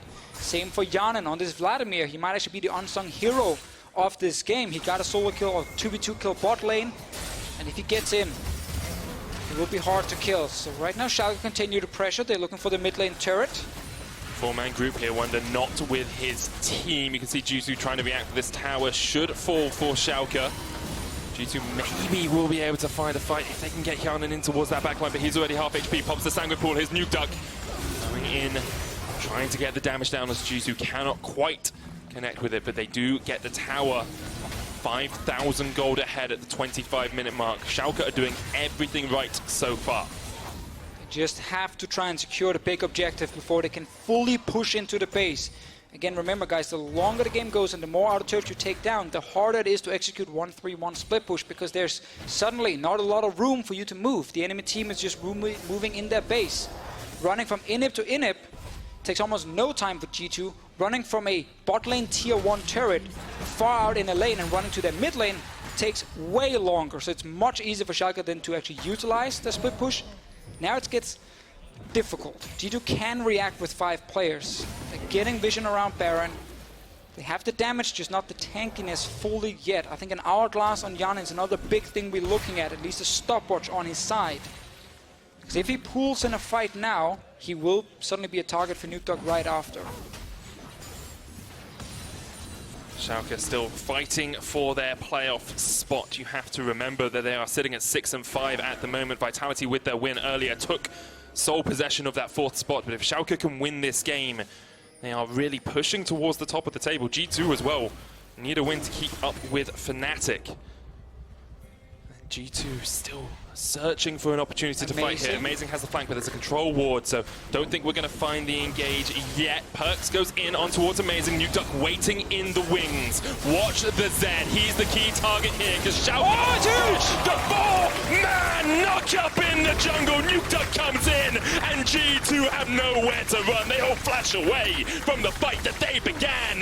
This is a superb fight for Schalke in the jungle. Upset's going to chase on towards Hjarnan as well, take out his fellow bot laner, and now Schalke can turn their eyes straight towards the Baron. NukeDuck is pretty low with Deeden. Wunder going for him. He's got the flash, he's got the living shadow as well if he needs to get away. The rest of Schalke on their way up to try and help out their mid lane. And we have to look at the death timers here. Still 30 seconds on Hjarnan with the TP, 20 seconds on Perks. Schalke is still around the Baron, but they took a lot of damage in the last fight. They're starting it now. Multiple members joining. NukeDuck the only one not here yet. Down to 8,000 HP already. Jankos on his way, but you have to feel this has to be a did or wonder steal if G2 are going to stay in this game. Looking for the skewer. Not enough. Schalke get the Baron, and they are 10-1 up over G2. And we kept talking about how Schalke, they're just trying to stay patient. They're trying to be slow, waiting for G2 to make a mistake. G2 are forcing this fight, and they don't have to. They were doing fine just stalling, but they're going so aggressive for Sejuani with all of Schalke around. In the jungle, Alistar, Rumble ulti, G2 Esports, they grouped as 5. They thought they could catch out a tank, but suddenly everything gets turned around and Schalke get the perfect fight. It was not about NukeDuck. It was all about Vander and Visicachi in this one. Big play for Schalke. Just what they needed. We kept talking about they still need to get that Baron if they actually want to go in and finish this game here. G2 Esports, you've been very aggressive in a game where you have the late game advantage. They're going to look back in this and be very sad when it comes to some of the calls they've been making. See Hjarnan trying his hardest to put the team on his back there as well. Over 4,000 damage when no one was even cresting the 1,000 mark. It's an 8,000 gold lead now for Schalke. They have the Baron buff, and they will look to start taking these inhib towers with it. See if they can get all the way in to the base. If they don't actually get an inhib, then G2 can continue to stall. Not that the wave play is great on their side, but man, Jankos, the one trying to start the fight. I gotta say, it's been one of the worst games he's played all year long. And it's really hurt his team, both early game and now in that big fight in the jungle where it was unnecessary for him to dive forward. 50% of his team's deaths this game. We highlighted him as a key player to watch for G2. Well, he was a key player he's been a key player for Schalke in this game. Schalke pushing in towards the bottom lane inhibitor tower and the mid as Chachi goes in. The explosive cast comes out. There's the knock as well, but it's only onto Vander. Upset and NukeDuck just waiting in the wings. Hjarnan already down. Chachi so low. The glacial prism into equalizer, and now NukeDuck will jump onto the backline. Tick, goes into the stopwatch, but you're not running away from Schalke today. They chase you into your base, and they wipe you off the face of Summoner's Rift. Amazing kills Jankos once again, and G2 have no hope left against Schalke 04. We got some minions down the inhib turret. They're still fighting. Wunder trying to turn it around. Death from a blow gets one, but now Wunder is next on the menu for Schalke. He's buying time. Schalke get everything they wanted in that fight. So they get inhib here. They might look for some Nexus turrets as well. We still have 10 seconds on Hjarnan, 25 on Perks. The Baron buff on Schalke's side. They might just look for the win here, Deficia. One Nexus tower is their first target. Hjarnan up in 3. It will be a monumental performance from him if he can stop Schalke, but they will at least get this second Nexus tower and maybe even the win. Schalke 04 come up huge in this game. Hjarnan tries to do what he can, but NukeDuck is dominating, and the hype train's back on, baby! Schalke played this game so well. Watching NukeDuck on an assassin in the side lane. Memories to the glory days of NukeDuck. On Lemon Dogs, on a Zed, controlling the game. The 1-3-1 setup into playing around the Zed lane, waiting for a mistake. And man, G2 Esports, they gave a lot of openings, and credit to Schalke for catching that one and punishing them every single time. That big team fight in the jungle before the Baron, that was exactly what they needed to actually finish this game, because they did everything correct in the first 20 minutes to get a lead, but they still needed a team fight where they could actually win. I just want to make a note as well as this game wins, Schalke win this game. Because of this win from Schalke, H2K are now eliminated from playoff contention. What a surprise. They are locked out of playoff contention. Roccat owned the head-to-head against them, so even if they caught up with Roccat on wins, they would not make it into playoffs. Man, we wanted Schalke to show that they can beat more than just the bottom teams. The 4-0 win streak was broken by Fnatic, but G2 Esports now take down, Schalke now take down G2. 1-1 week, when you add Fnatic and G2, every single team in Europe will be happy with that. They will say, yep, that's exactly what we're looking for. They play Misfits next week, another big game for Schalke. But good early performance. Turning it over to G2 Esports, I'm just going to predict a bunch of tweets coming out already. One of them from Yankees is going to say, I just played the worst game. Another one for G2 saying, that was not a great thing we just did there. Yeah. There were some bad calls, and they got punished by Schalke. One from Nukeduck saying, the hype train's kind of half back on. Said if they win 2-0 against Fnatic, I think the hype train's back on the menu. It's not full speed yet, but it's chugging away. It's chugging away. The player of the game vote is now live as well at LOL Esports on Twitter. You can choose between Toot Toot the Duckman, upset and amazing. Lord Duckington of Nuke. He picked a Zed. Lord Duck of Nukington. He picked Zed. He got early kills. He did really well in the side lane. And while it wasn't him in the team fights, a lot of it was the early setup of the Zed getting ahead. I think Schalke played well as a team. Thank you also for putting Visichachi on a carry. Yeah, worked out well for them. Those some pretty good ultis. He had some incredible ultis. He's a famous old Rumble player in Europe, and he showed why. Yeah, he definitely did. G2, on the other hand, probably a little bit dismayed with their performance that game. Jankos specifically, I think we can both agree. Yeah, I don't want to blame it on a single member, but there was a lot of issues getting caught out. Yeah. And then again, engaging a team fight you never had to engage in. You're stalling, you're scaling, it's perfect. And then you go for just Sejuani in the jungle where you get comboed by Alistar and ulted by a Rumble. What a game it was to watch. And we're going to hand it over to Law, who is there with Lord Nuke of Duckington.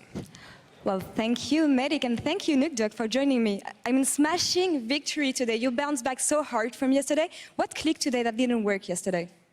It was the early game yesterday. Like we just, you know, when we lost the first early fight, and we were so behind, like we had no idea what to do anymore. So we just, we just had a better early game. And talk me through the early game today. What went right? I mean, Jankos failed a bit, obviously, but what did you do right? Yeah, I think mostly it was we were top was winning, and support and jungle was playing very well. And then they managed to catch out their jungle a lot actually, and that made everyone ahead basically. So yeah, my team just played really well in the early game. Yeah. Something made me laugh a bit because I was watching at Perks during Chancelet, and he laughed so hard when you picked Zed. So how confident were you going into this matchup? Yeah, I wouldn't pick it if I wasn't confident. So yeah, I knew that laning against Yasuo I can do just fine and have more impact in the early mid game, I think. So yeah. I was confident. Yeah, you had an outstanding performance, and everybody is saying, year of the duck, year of the duck. How do you feel about it? Well, how does it make you feel as a player to be praised like this? You know, it's kind of funny, you know. Caps kind of shut me down a bit yesterday, but, you know, maybe we start again now. Well, nonetheless, congratulations on this one. And we're going to send it over to Shucks for post-game analysis. Thank you very much, Law. He was very humble in the interview. I think Nukeduck also knows that, well, they didn't go 2-0, but he should still be very proud of what they showed here today, because it was the big question if Schalke 04 could take down a top team. The answer is a resounding yes. This was a clinic ender. And it's off the back of a Zed in the mid lane. I can't stress how crazy that is, because this is 2018, people, right? You just don't see this champion played, but Nukeduck said he was very comfortable in the matchup and went for it. And Alvar, you said what they need is to protect Nukeduck and to have a proactive early game, and they listened to you, man. Yeah, they actually played phenomenally around mid lane. I still can't believe how Alistar can roam faster than Pyke every single time. Alistar was mid lane all the time. If that happened, you just have to play for bot lane, Vladimir and Pyke into Ryze, forced in there, and not forcing in mid lane. You have to understand what the strength of your team is and where to abuse. And I think Jankos this game, he was not on point. The one who was on point was amazing. Amazing was on point. He heard it. I mean, not to say that he actually heard it, but since yesterday they were down 4,000 gold at 15 minutes. Of course, the coaching staff and the players will have realized that they had to pick something that could work early. But there's a difference between picking those champions and picking a Zed versus Yasuo in the mid lane and actually making it work. And I think that's why we need to praise Schalke, because this is still G2. Yeah, I mean, it's specifically amazing, too, is walking into the enemy jungle, counter-jungling away the enemy red buff, and it was all because I feel like Schalke had a lot of favorable laners and lane matchups in the early game. Here, they're going in, and G2 wants to force the fight, but they're just... Yeah, I think at this point, G2 was so behind that they can't do anything. To be fair, the set versus Yasuo matchup. In the moment Yasuo get the Phantom Dancer, I believe it's a favorable matchup for Yasuo. Probably the Sec 1 tricks can prove me wrong, but I believe Yasuo, in the moment he get the first item, he already beats the 1v1 on a side lane. Yeah. So the only thing that G2 had to do is just stall, as Martin said. Like, you just stall the game, wait for Mundo to pick up 2 MR items, and then Mundo's unkillable, and then you have the good split push with Yasuo on a side lane, and you have a good comp. If you fight early game, and you lose early game, that's the only chance that Schalke can win with this comp. Because fair is fair. You did say after the draft, I don't understand how anyone is going to kill Mundo when it gets later in the game, but kudos then to Schalke that they pushed their advantage and knew that they had to finish the game on a timer, and that for me is really big growth from the squad. Yeah, I mean, all they had to do was keep finding those fights in the jungle, in the mid-game skirmishes, and when you have Sejuani on your side, it makes it a little bit easier to find those engagements, and it really was amazing leading the charge, and Nuke Duck and the rest of the boys dealing with damage. Also upset on Rise, too. for instance, a critical movement at some points to get people in the right position. And Vander as well. Vander was roaming all the time to mid lane just to protect the vision from Schalke and don't letting G2 put the vision on River. He was all the time into Jankos, just comboing Jankos and having a free kill for or Sejuani or Set, and I think that's a player to watch, because I think Vander played phenomenally this game. Let's take a look at the final fight that drives it home from Schalke and Nulfear. As you say it, everyone on the team did their job, and once you have Baron, there's no way really they can stop this push from the side of G2. I think they snowball so hard early game Schalke that at some point there is not a single member from G2 that can stop the damage from Schalke coming. Sorry, the Rumble ult was pretty nice as well. Yeah, it's a chat she had to. And then they all poured into the base too. They go between all these towers and dive on in because they're just that strong. Yeah, this is also the problem of Yasuo, right? Like, Yasuo is a champion that if early game you go good and you get some kills, it looks like the champion is unstoppable. If early game you fall behind, it looks literally like the champion is a minion. Like, it does nothing, it does no damage, you have to run away and try to survive because you cannot do anything into enemy comp. So Yasuo is a really snowbally champion, and if you fail into the early game, you're gonna have a minion in the mid lane. Case in point, the snowball here when we see the gold difference over time and 5.8k damage dealt by Yasuo on the other side. That is not what Perkz wants to do, especially not if it's a skill matchup. Assassin versus Assassin. Annoying. He's not gonna like that. In any case, player of the game, no big surprise. You guys at home voted for Nuke Duck with 75% of the votes. He said last week, it's only Year of the Duck if we go 2-0. They went 1-1, but they beat G2, so it's Year of the Chick? What's a baby of a duck called? Hatchling? I don't know. Chick is a good one. A duckling. Duckling. I There you stopped go. myself before I said egg. That would be really, really stupid. In any case, the duckling of Nuke Duck, but I don't think he is too worried about Year of the Duck and all those things. I think what the most important thing here is that Schalke had a mission. Not go 0-2, definitely, and try and get a win against one of the top 3 teams in Europe. And I think now they have something to build on. If they can craft a composition, if they can win a game like this and make up points in the standings, they've got a good thing going for the next couple of weeks. I think it's really important since Schalke won this matchup. Right now, we're going to have a Splyce, and if a Splyce lose the next matchup, they're going to be so far away from the playoffs. Because Roccat and Vitality are going to, Roccat is going to be already 1 game ahead of them, and the next 2 upcoming teams that are Schalke and Vitality are 2 games ahead of them. So it's going to be really hard for Splyce to come back from this. And Schalke just did what they had to do, at least beating one of the top teams that we didn't believe they could do since today. Like, we thought, yeah, they can beat all the lower tier teams, but what about the top teams? They could never beat them. And just as an aside, or actually a very important thing in the standings, H2K can no longer make playoffs officially. Now, they were already in dire straits, but because of Schalke, this is how the numbers work out. So we won't be seeing H2K in playoffs, but we most likely we'll see more of Schalke in the next couple of weeks, and they've definitely taken a huge step towards those playoffs today. Now we're going to take a quick break, but in a few minutes, Ender and myself will tell you why Hans Sama and Mickey X are possibly the best bot lane in Europe. We'll be back for Misfits versus Splyce right after this. We did his roamed in, but he gets knocked up straight away. Oh, Nuke Nuke Duck ignited! Nuke Duck looking for the kill, the flash! The death mark! Schalke get first blood. The Year of the Nuke Duck is back, baby! On his way as well, there's the equalizer. The stun lock on Jankos is effective, and he gets burnt to a crisp. He's the key target here, because Schalke... The 4-man knock-up in the jungle. Nuke Duck comes in, and G2 have nowhere to run. They all flash away. And Schalke Nulfear come up huge in this game. Janen tries to do what he can, but Nuke Duck is dominating, and the hype train's back on, baby!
Welcome back, everyone, to the EULCS and our final game of the week, Misfits Gaming versus Splyce. Huge matchup, and we wanted to take the opportunity to take a look at that Misfits bottom lane, Hansama and Mickey X, because these guys have been doing unreal this split so far. I mean, Shocks, I've been saying it since week one. This is the best bot lane we have here in Europe currently, whether it's Mickey X finding these ridiculous flanks on the Roccat in team fights, or Hansama flashing forward to always get that kill.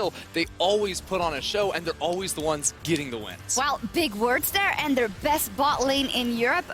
Tell me then, how good are they at laning? How good are they at team fighting? Why are they the best? I mean, if you look at this game from yesterday, Mickey X is actually scripting here on Morgana, landing every single binding in the laning phase, and Hansama, he's an expert at piloting these AD carries. You know, we looked at the start of the split and thought more people were going to shift towards those mage picks, and a lot of people have, but he is one of our players that has stuck to that tried and true for him, and it really shows in the laning phase because he is so proficient at knowing the absolute minimum and maximum he can do on these champions that he just devastates his opposition. That's a great point. We take a look there at all the champions that Hansama has played. There's not a lot of AD carries left in the league who have played only AD carries. I believe Steelback is the only other one. But Hansama has shown that he hasn't needed to touch the mages, that the playstyle of Misfits has just been great standard as it has been. He has hinted at the fact that if it's necessary, he's looking into mages and he will play them. But I feel like he's one of the only guys that can keep pulling it off. Yeah, I mean, it doesn't look like it's necessary for him right now. And a large reason why is because Misfits continue to draft around their bottom lane. They keep giving them lanes like Draven Morgana, lanes where you can search and find kills. And then you have a player like Maxlor out of the jungle that's always backing them up and making sure that they can keep pressing forward, because this is a lane that never backs down. They're always pushing into the tower and looking for any of those advantages they can find. What about the criticism that I've seen levied at Mickey X, that he's only really good when it comes to these super engaged champions like the Roccat, where he can make the big plays, but on other styles it isn't that great? I mean, in the first place, to say if you're really good at engaged champions, this meta absolutely fits it, but he also is an expert on the Morgana, which is predominantly a lane-focused champion where you always want to get that push in, search for binding. So it really feels like, to me, he's very well-rounded at the moment and can stand the test of time to any meta. Well, it's working out perfectly for the Misfits with their reconfigured roster this year. It's nice that they have a bottom lane that they can build on, and it is getting the active advantages for the team that kind of filled that void of the people no longer on that roster and working really well. So I feel that you don't see Splyce having that big of a chance in this matchup. Hey, I mean, everyone remembers Ignar, the big playmaker that was playing stuff like Leona at Worlds. Mickey X comes in. Now he's playing Gragas in the bottom lane. He's playing Pyke. So when Misfits were looking for a playmaker last split, well, now it's summer. Mickey X has showed up, and he is exactly that player. Mickey X and Hansama, players to watch in the rise of Misfits. Let's see if they can keep it going against Splyce. And Splyce, they just came off a really tough loss against G2 Medic. Do you think they can bounce back? See, the question in the auto queue said, how do you think they're going to bounce back? That's a lot easier to answer than do you so think? the script has been broken, now you don't know what to answer. I'm a robot, basically. Exactly. I'm an automaton, or I can just Can you just answer what I'm scream told to answer. like Splyce or something? Kings! Yeah, there you go, There great. we go. Do you think they can bounce back today, Deficio? I think it's hard to say because against Misfits, but at the start of the day, we looked at the schedule and we said, okay, it looks like it's Fnatic winning, G2 winning, and then Misfits winning. Yep.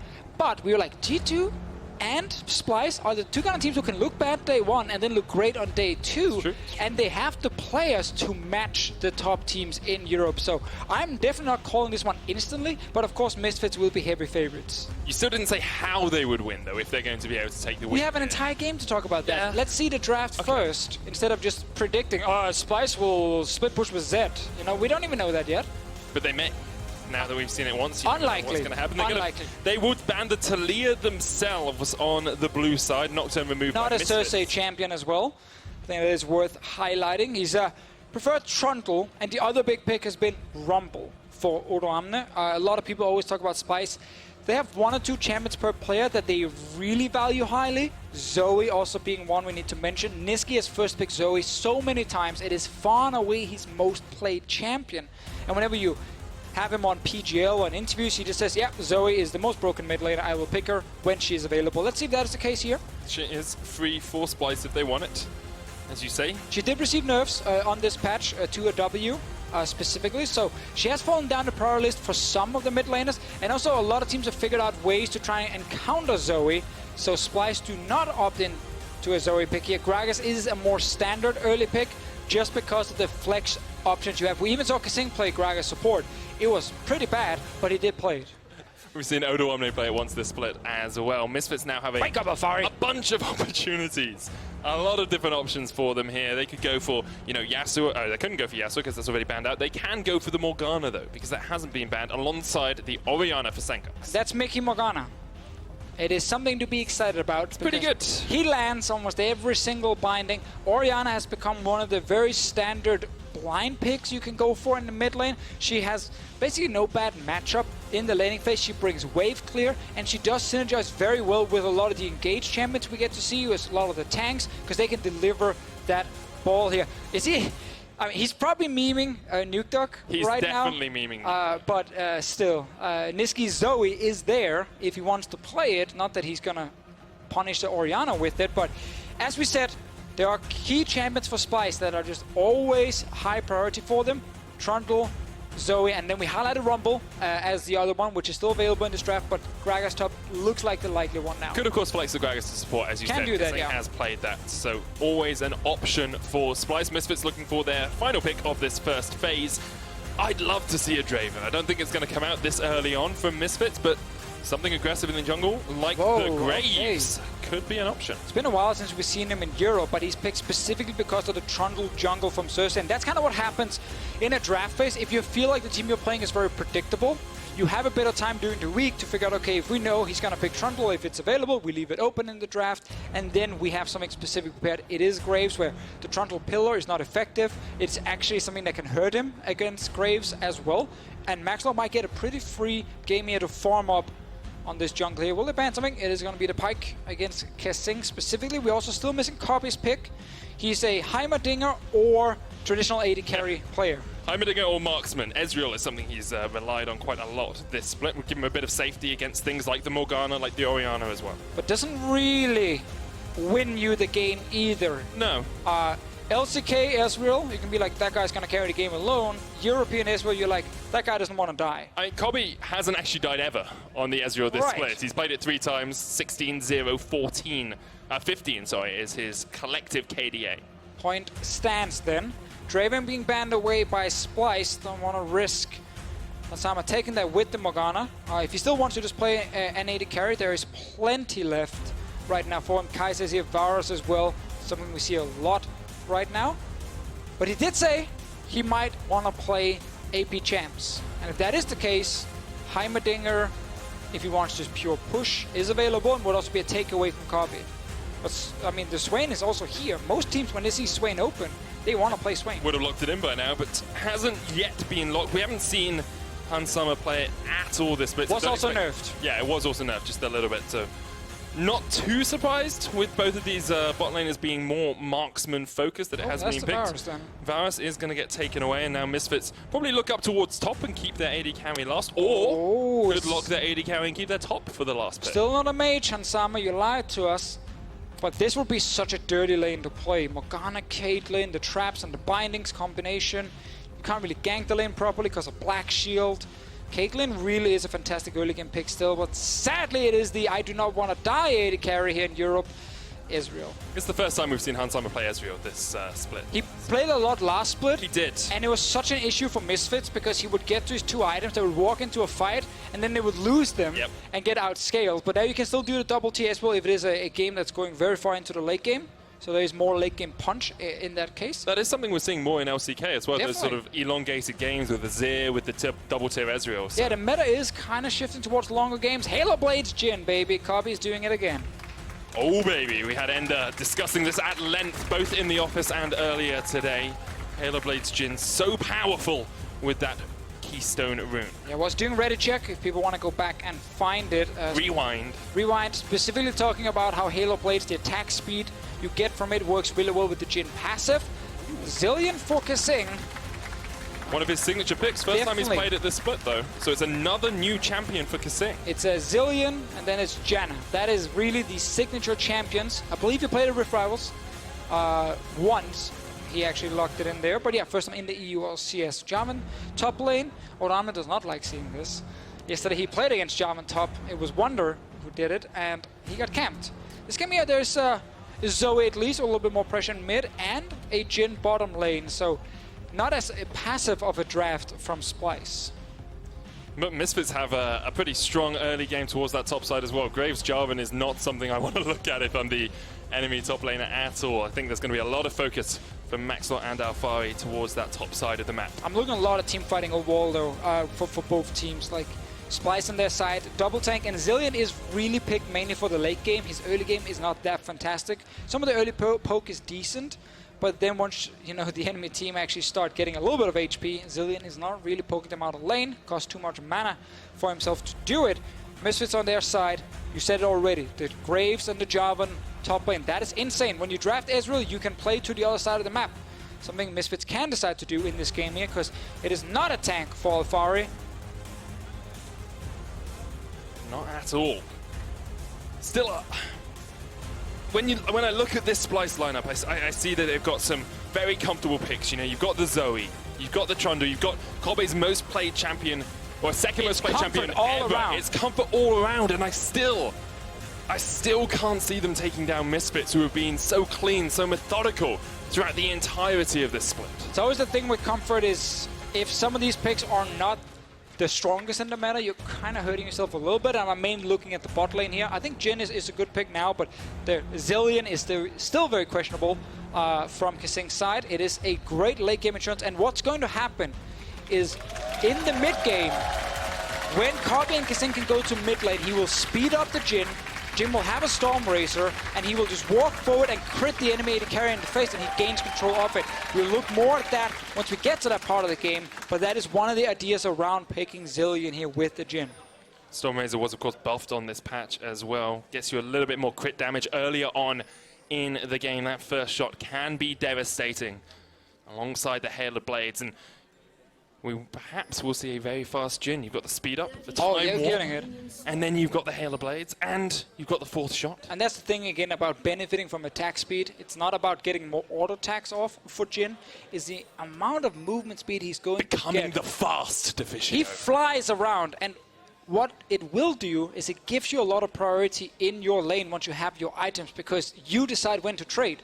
When you step forward and get the big hit, guaranteed crit from you, you can then decide to move back if you don't want to continue trading. The enemy AD carry fairly often does not get a proper trade back against you. So it is good for priority in a lane later. He needs the item first. Halo Blades in laning phase kind of feels bad. Like it's, yay, I get a little bit of attack speed and that's it. Always translates though. I know we've talked a lot about the Splyce draft this game and how they pick comfort. Yesterday, the Splyce draft against G2 is something that you had particular concerns with. Actually going to hold that just for a second as Kobe and Kasing step forward here. We can now talk about the draft. Nothing's going to happen. The big problem for them was they just had no lanes they could probably play around except for maybe the mid lane with the Swain. They were against like pushing Heimerdinger in the bot lane. They were against Jarvan Talia top lane with the Mundo. So Orano was left in a situation where he couldn't defend himself. And when Cersei tried to help him, he eventually also just died because of it, because they couldn't win the 2v2. And it resulted in what we're seeing here. A complete stomp. 10 minutes to start falling behind, it just snowballs out of control and they lose in like 23, 24 minutes. I'm glad there's a bit more punch on the side of Splyce without it still being early game focused. It is still very focused on getting out of laning phase, ideally locking down at least one item, Luden's Echo, Storm Razor, these kind of things are going to be crucial for the Splyce composition. You see Maxwell forcing his way into the Splyce jungle to steal away some wolves and force Xerxes out. He's going to go up and get the Scuttle Crab though, so not too much lost for the Splyce jungler at all. His bottom wave is pushing in. It's pretty safe for him to be here. Maxwell not able to go in and contest a red buff. He's just securing everything he can on the top side. That's obviously one of the things here. The Graves was picked after the Trundle was locked in. Maxwell is saying, I will play more for myself here. Graves is a very selfish jungler. He's not exactly the guy you pick to perma-gank your lanes. Ooh, early bomb. This is what we mentioned with the first few levels where it is effective. Sankas has to cleanse in the mid lane as well as Niski gets some damage down on that Zoe. Xerxes looking to steal away this blue. Mickey on his way. The smite comes out now. Maxlaw going to come down as well, but Xerxes can path down towards that bottom lane. So what Kasing can do the first few levels, we're trying to double bomb everything, and then he runs out of mana. We'll later on have to save it a bit, but Kobe and Kasing doing well. So there's a lane with pressure from Splyce's side, and Maxlaw not been able to get an early advantage over Cersei. I believe even the blue buff got stolen away. Good. Xerxes gets a 3 buff here over Maxor, who's been one of the best junglers in the EULCS this split. Xerxes, on the other hand, tends to have incredible games or not so good games. He kind of either all or nothing. Yeah, I mean, his playstyle is just often not built around consistency anymore. He used to be, I just want to farm all the time and do nothing else. Yep. Then on Splyce, he was forced to change because his team was just losing the early game in Spring all the time. So he had to become the guy who ganked a lot in the early game. And while the style sometimes works, it's just not the kind of player he was meant to be, which is why he sometimes can take a bad skirmish or a risky gank, and then he falls behind and he doesn't really do anything. And that's also one of the things about Trundle, is if you're ahead, he's fantastic, like he's so strong. But when he falls behind, the comeback potential of a Trundle pick is fairly limited. Interesting to see Kasing giving a lot of attention there to Xerxes. They know Mickey doesn't have a flash. There's a black shield as well. Xerxes coming in. Mickey going to get pillared up, and Kobe and Kasing just chase in here. Great dodge to the side, but Mickey's still not in the best of spots. The flash in. First blood to Kobe. There is a lane now for Splyce to play around in the early game. It is bot lane with the Jhin, with the Zillion, and the forced flash by Kasing earlier against Mickey. This is the bot lane we just heard the analysts talk about. Hansama and Mickey dominating so many other lanes in Europe. This one here, they just gave up first blood due to a good gank.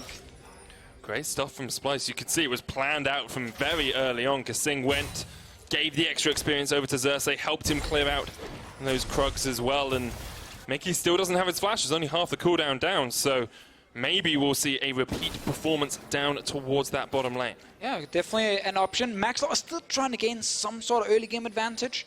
Xerxes has gotten all the camps he needed, actually picked up multiple buffs, and Rift's got on bot side, plus he succeeded with the first gank, so it's looking like one of the good Xerxes games. And you need that if you're going to beat Misfits in the early game as Splyce. About 700 gold ahead at the moment. You can see the fast is starting to come online down towards that bottom lane. Kobe has the boots of swiftness? Swifty! The Swifty boots down towards that bottom lane. Hansama has the tier for himself as well, so he's going to start scaling up on this Ezreal. Do wonder, though, if they fall any further behind, you can't really look towards that double tier. You need to be able to meet Splyce in the mid-game. I can't wait for the mid-game to talk about the plan for Splyce. Kobe doesn't have flash. Hansama could have flashed for the chase, but decides against it. He's picked up very early boots as well. Swiftness on his side. So much of Jhin is about just controlling when you step forward, get the guaranteed crit, and step out. Auto Q is something that will always do more damage than what the other AD carry can return, as long as you can step out of range right after. And that's again what Jhin wants to do in this game. He'll play it, as we highlighted before, with the passive. Insane for just adding even more movement speed towards Jhin when he actually does manage to step forward. Something helps with that damage as well as having a BF sword. Definitely helps a lot. Just a little bit of extra damage for him, and you can see Xerxes pathing down towards this bottom lane. Hit level 6, has the subjugate if they need it. Mickey and Hansama stepping forward, still no flash on Mickey, remember. But they're going to try and get some vision control in this river. It's been one of the slower early games for Misfits due to, of course, falling behind bot side and Maxwell not finding the advantage he needed with the Graves over Trundle. And the last time we saw them actually lose the early game, it was against Fnatic, and it completely snowballed out of control. Felt like there was nothing Misfits could do after Fnatic got ahead. Splyce not the same snowball team, no. Definitely not, but they are the kind of team who loves to get past the early game, because that's not where they have their strength. It's not a strong laning phase team. Something like an Ocean Jake definitely helps you do that, because you can just sustain up if you ever take any poke in those lanes. Just heal yourself up by staying out of combat for a little bit. That's the Ocean over to Splyce. They give up a little bit of pressure in their lanes to do it, but not too much at all. And we haven't really seen that top lane focus develop from Maxor and Alfari. We expected perhaps Odoamne to get a little bit more camped like he did yesterday against G2. It's a little bit easier also for him to escape with the Kragas compared to the Mundo. He's obviously stuck in place, but yeah, Misfits simply not able to find any advantage anywhere. Misfits top lane Alfari is just trading fairly even against Odoamne now. Odoamne is just, of course, stacking early armor as fast as possible because he knows it's pure physical damage coming against him from the Graves and the Jarvan. So we're kind of waiting for the next move, and I'm really looking towards the bottom side where we have this huge advantage in terms of items for Splyce. See if they can do something top first. They're definitely spotted. Yeah, Xerxes walks over a ward, steps onto a control as well. We'll spot that out. I doubt we'll see any more action happening up towards that top side. Maxlaw is on the bottom side of the map. There's a red buff for him if he wants it, but instead he's going to go mid. Nisqy still has flash. And Maxlaw waiting in the bush just in case something happens. So he knew Cersei went top side. Oh, he's actually going for it. Shockwave used by Steincooks onto Nisqy there. The dive is coming out top lane as well. Teleport straight away here by Misfits to try and react. Otherwise, flashes away there. Looks like how far he got stopped in the middle of his EQ combo. Mickey's going to engage in the bottom lane as well, though. Kobe, true shot barrage to the base, and that's the damage you need if you're Misfits. They can chase onto Kasing as well, who still has the ultimate. Didn't use it on his fallen AD carry. No, he just got level 6 during the fight when his AD carry died. I think a minion died right after. That was what he needed. Misfits got level 6 first. They said instantly, hey, we can go all in here. Flash for Kobe. And Kobe did not manage to get away in time, and then you actually pick up a kill. So bot lane's trading kills against each other. Misfits did not actually use the advantage of Xerxes going top lane to invade the jungle. The red buff was there, it was available for Maxlaw, but maybe he wasn't 100% sure exactly what he wanted to do with the Graves. This is the play from before. So it's actually a TP top side. They kind of bait Splyce a little bit. Kobe has flash here. No, actually he doesn't, sorry. There's still a few seconds on it. Just once we get out of this replay, flash is available almost right after the replay actually ends.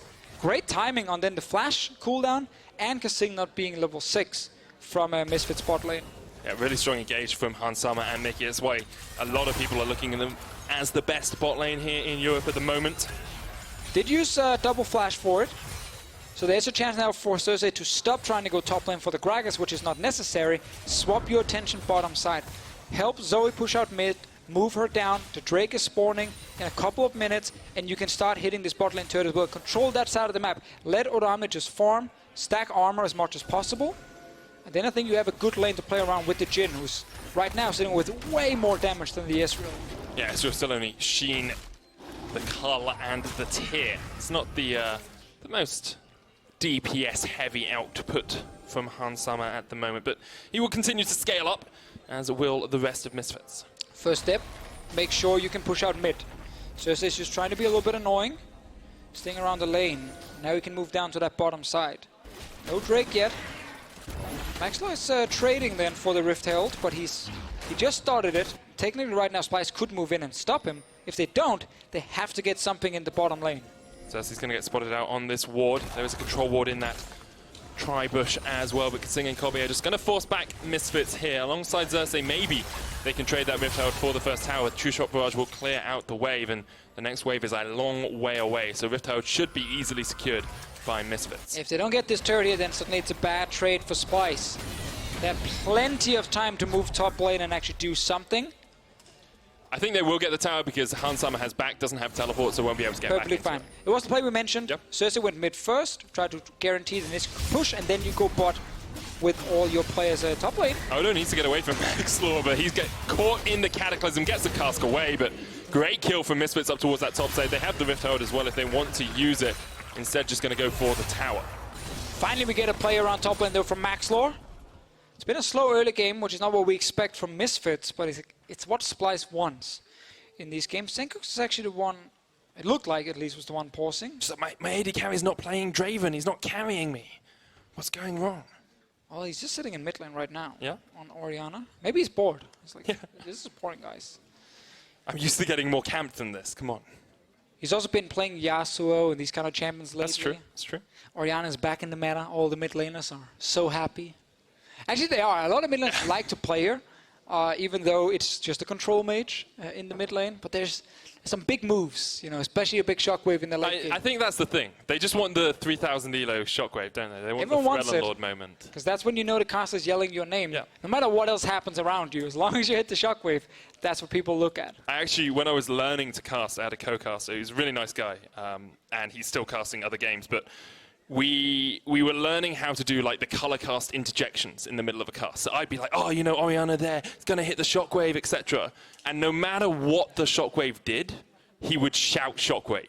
So even if it totally missed, he'd be like, shockwave! And I'd be like, yeah, I got some minions. Good job. It's true. A lot of color casters actually likes to do that because they feel like they have to shout something in a team fight, even though you don't actually have to because there's a play-by-play next to you already screaming and yelling. But then you have to call something, and everyone can see the shockwave. So it's what everyone will always call. Like there's a very famous moment from Worlds where good old Kasing. But during Worlds, if you remember the SKT comeback game against EDG, when Faker lands that big shockwave, and everything before that was actually like insane engaged from a Roccat, a Twitch popping up, hitting 5 people as well. But the moment that you looked at first was the shockwave, even though everything around it was almost a bigger play than what actually ended up being the thing. Yeah, but you make the moment with the shockwave, don't you? That's the big player. Let's have a quick look at where these two teams are standing at the moment in the EULCS, because G2 aren't playing in this game. G2 just lost. Misfits sitting 10-1 at the top of the table. If they win this, they continue to put themselves through towards that playoff bye position. Splyce, though, 7th spot. 7th spot at the moment, outside of playoff contention. 3rd place, last split. Played in Copenhagen, beat Vitality 3-2. And now if they lose this game, suddenly you have 2 wins towards Schalke and Vitality, and you're more or less just fighting against Roccat all of a sudden. And you're a little bit scared because Unicorns are behind you, winning earlier today. So there's a lot for Splyce in this game here. And typically, as a middle-of-the-table team, which they are right now, you look at your schedule, you always say, okay, we just got to beat all the teams around us. We're fine. You don't count, the games against Misfits and Fnatic, these kind of teams. But if you do get a win, suddenly it actually makes up a lot of you're in a ground. position right now where you can get a win as well. Oh, this game is going more than fine for them. They're surviving through the laning phase, which is what they always want to do. They're only 100 gold behind. They're 100 gold ahead of Misfits at the moment. And speaking of the strength of their schedule, they've actually got relatively easy next 6 games. I don't want to say it's easy because you're still playing up against you still said LCS teams. Yes, relatively is what I said. They've got Unicorns of Love, H2K, Roccat, 1 game against Fnatic, and then 1 game against Schalke, and 1 game against Giants. So 3 of the bottom, all 3 of the bottom teams they've still got left to play. Generally, you have to look at just how many times are they playing the top 3 teams still. Fnatic. That's only Fnatic. 5 other games not against them, and they still, as you said, have some of the bottom teams in Giants and H2K. So that is big for Splyce here. See if they can actually win this game. They lost the top lane turret, but they already secured the bottom lane one. It's the play we mentioned before. And now Storm Razor is completed for Kobe. It's a huge power spike for him. Expecting rapid fire cannon to come in next. And then you can just control the lane by stepping forward, guaranteeing this crit. Once you get to your 4th shot, you guarantee another one. There's a lot of different combos for Kobe here where, you get the first auto for the crit, then you W. Again, it buys a bit of time where you're not actually auto-attacking, and you try and get the reset on the Storm Racer, hit another one with that, and then you get your 4th shot as well. So there's a way to get 3 crits out of your 4 shots with the Storm Racer built. See if we get there at some point. Copy for now is just going to catch the bot lane wave. He wants to get to a point where he can sit in the lane against Hansama, crit him in the face once because he's sped up by Zillion. He procs the Halo Blades and everything. Hansama is forced to just jump away, and Kobe can then kill the minions first, and he will always have control. That's what we're looking for, really. We're looking for the Kasing-Kobe duo down towards that bottom lane. I am interested that Hansama and Mickey didn't go. We saw the sort of start of a lane swap from Kobe and Kasing, and then Hansama and Mickey stayed bot because that tower's still up for them, so they wanted to keep the pressure up. But also, you're lane swapping into nothing if you're Misfits, right? Because the turret and Riftel is already gone. Maxlow still sitting with it, ready. Instead, he's going to go for, well, he is going to go for this blue buff. Odawane will spot him out, and this is where we see Splyce play on the other side of the map. It's been a split map for a lot of this game. Splyce will get the Ocean Dragon. They sacrifice a blue buff of their own, but they don't really care too much about that. As long as they don't, again, lose too much top. With the Rift held on Maxlow, they can still use it to secure the top lane turret as well on their side, but looks like they're just stepping towards mid lane. So once again, Splyce managed to get an objective without losing too much on their side. It's very close, a tense game so far. And you get the sense that both these teams are starting up for a fight here. Mickey pushed back by the pillar. True Shot Barrage comes out as well onto Xerxes, but not going to be able to get too much more out of that. Mickey always on point with those dark bindings. Rift Hold used towards mid. That tower still pretty healthy, but Splyce aren't going to be able to react in time. A little bit sloppy play here from Splyce on the map. The bot lane actually did not just commit to go straight to mid when they saw all the members from Misfits move there with the Rift Hold ready. That then results in a free turret for Misfits, and Splyce not able to get anything in return, because what happened, if you see the minimap, is now Copy and Kasing are on the way back to the mid, to the bot lane. So they were actually around for a potential fight. Then they walk bot lane. They realize, wait a minute, we can't push anything in time. Let's go back to mid. And by the time they're moving back to mid, the turret is already dead and Misfits have left the lane. So you just end up kind of moving around doing nothing. And that never feels good. Hansama is going to go up towards the top lane now, though. Misfits trying to pull Splyce around the map a little bit. You've got the Trinity Force complete on Hansama. Finished it actually before he even went for that Mura mana, so deciding he wants the little bit of an extra spike in damage you get from the completed Trinity Force rather than the scaling you get from the Mura mana. So also just looking at where we can get that potential fight. Maxlow is ideally playing around the Fari still, but this Gragas is just getting more and more armor on his side, and it's going to be hard to catch him in very long lanes because of Gragas' ult and body slam. So it's kind of just building up to one big team fight. But there is no clear objective yet to fight around. Infernal Drake is going to be a couple of minutes before it's ready. And Riftel's dead 5 minutes ago. So Misfits are looking to just continue putting pressure around Alfari's lane and then see if they can actually get that last outer turret. I really feel we're spoiled with the current speed of games, Deficio, because it's 16 minutes in. We've had a Rift Tower taken, we've had 2 Dragons taken, we've had 3 towers taken. Only had 3 kills. Yes, that's a little bit slow, but I remember the start of Spring Split where it was like 50, 60 minutes before you'd even see a couple of kills, before you'd even see a tower fall. And now we're bemoaning the fact that the game isn't quick enough at 16 minutes in. I think we should be a little bit more patient with it. Yes, we all want to see more action. Yes, we want to see those big team fights, but right now, I'm happy. These teams, they're just taking it slow. I got my fair share of fast games doing a split already. I'm okay with some of the slower ones where it's more about actually moving around the correct lanes and playing the map.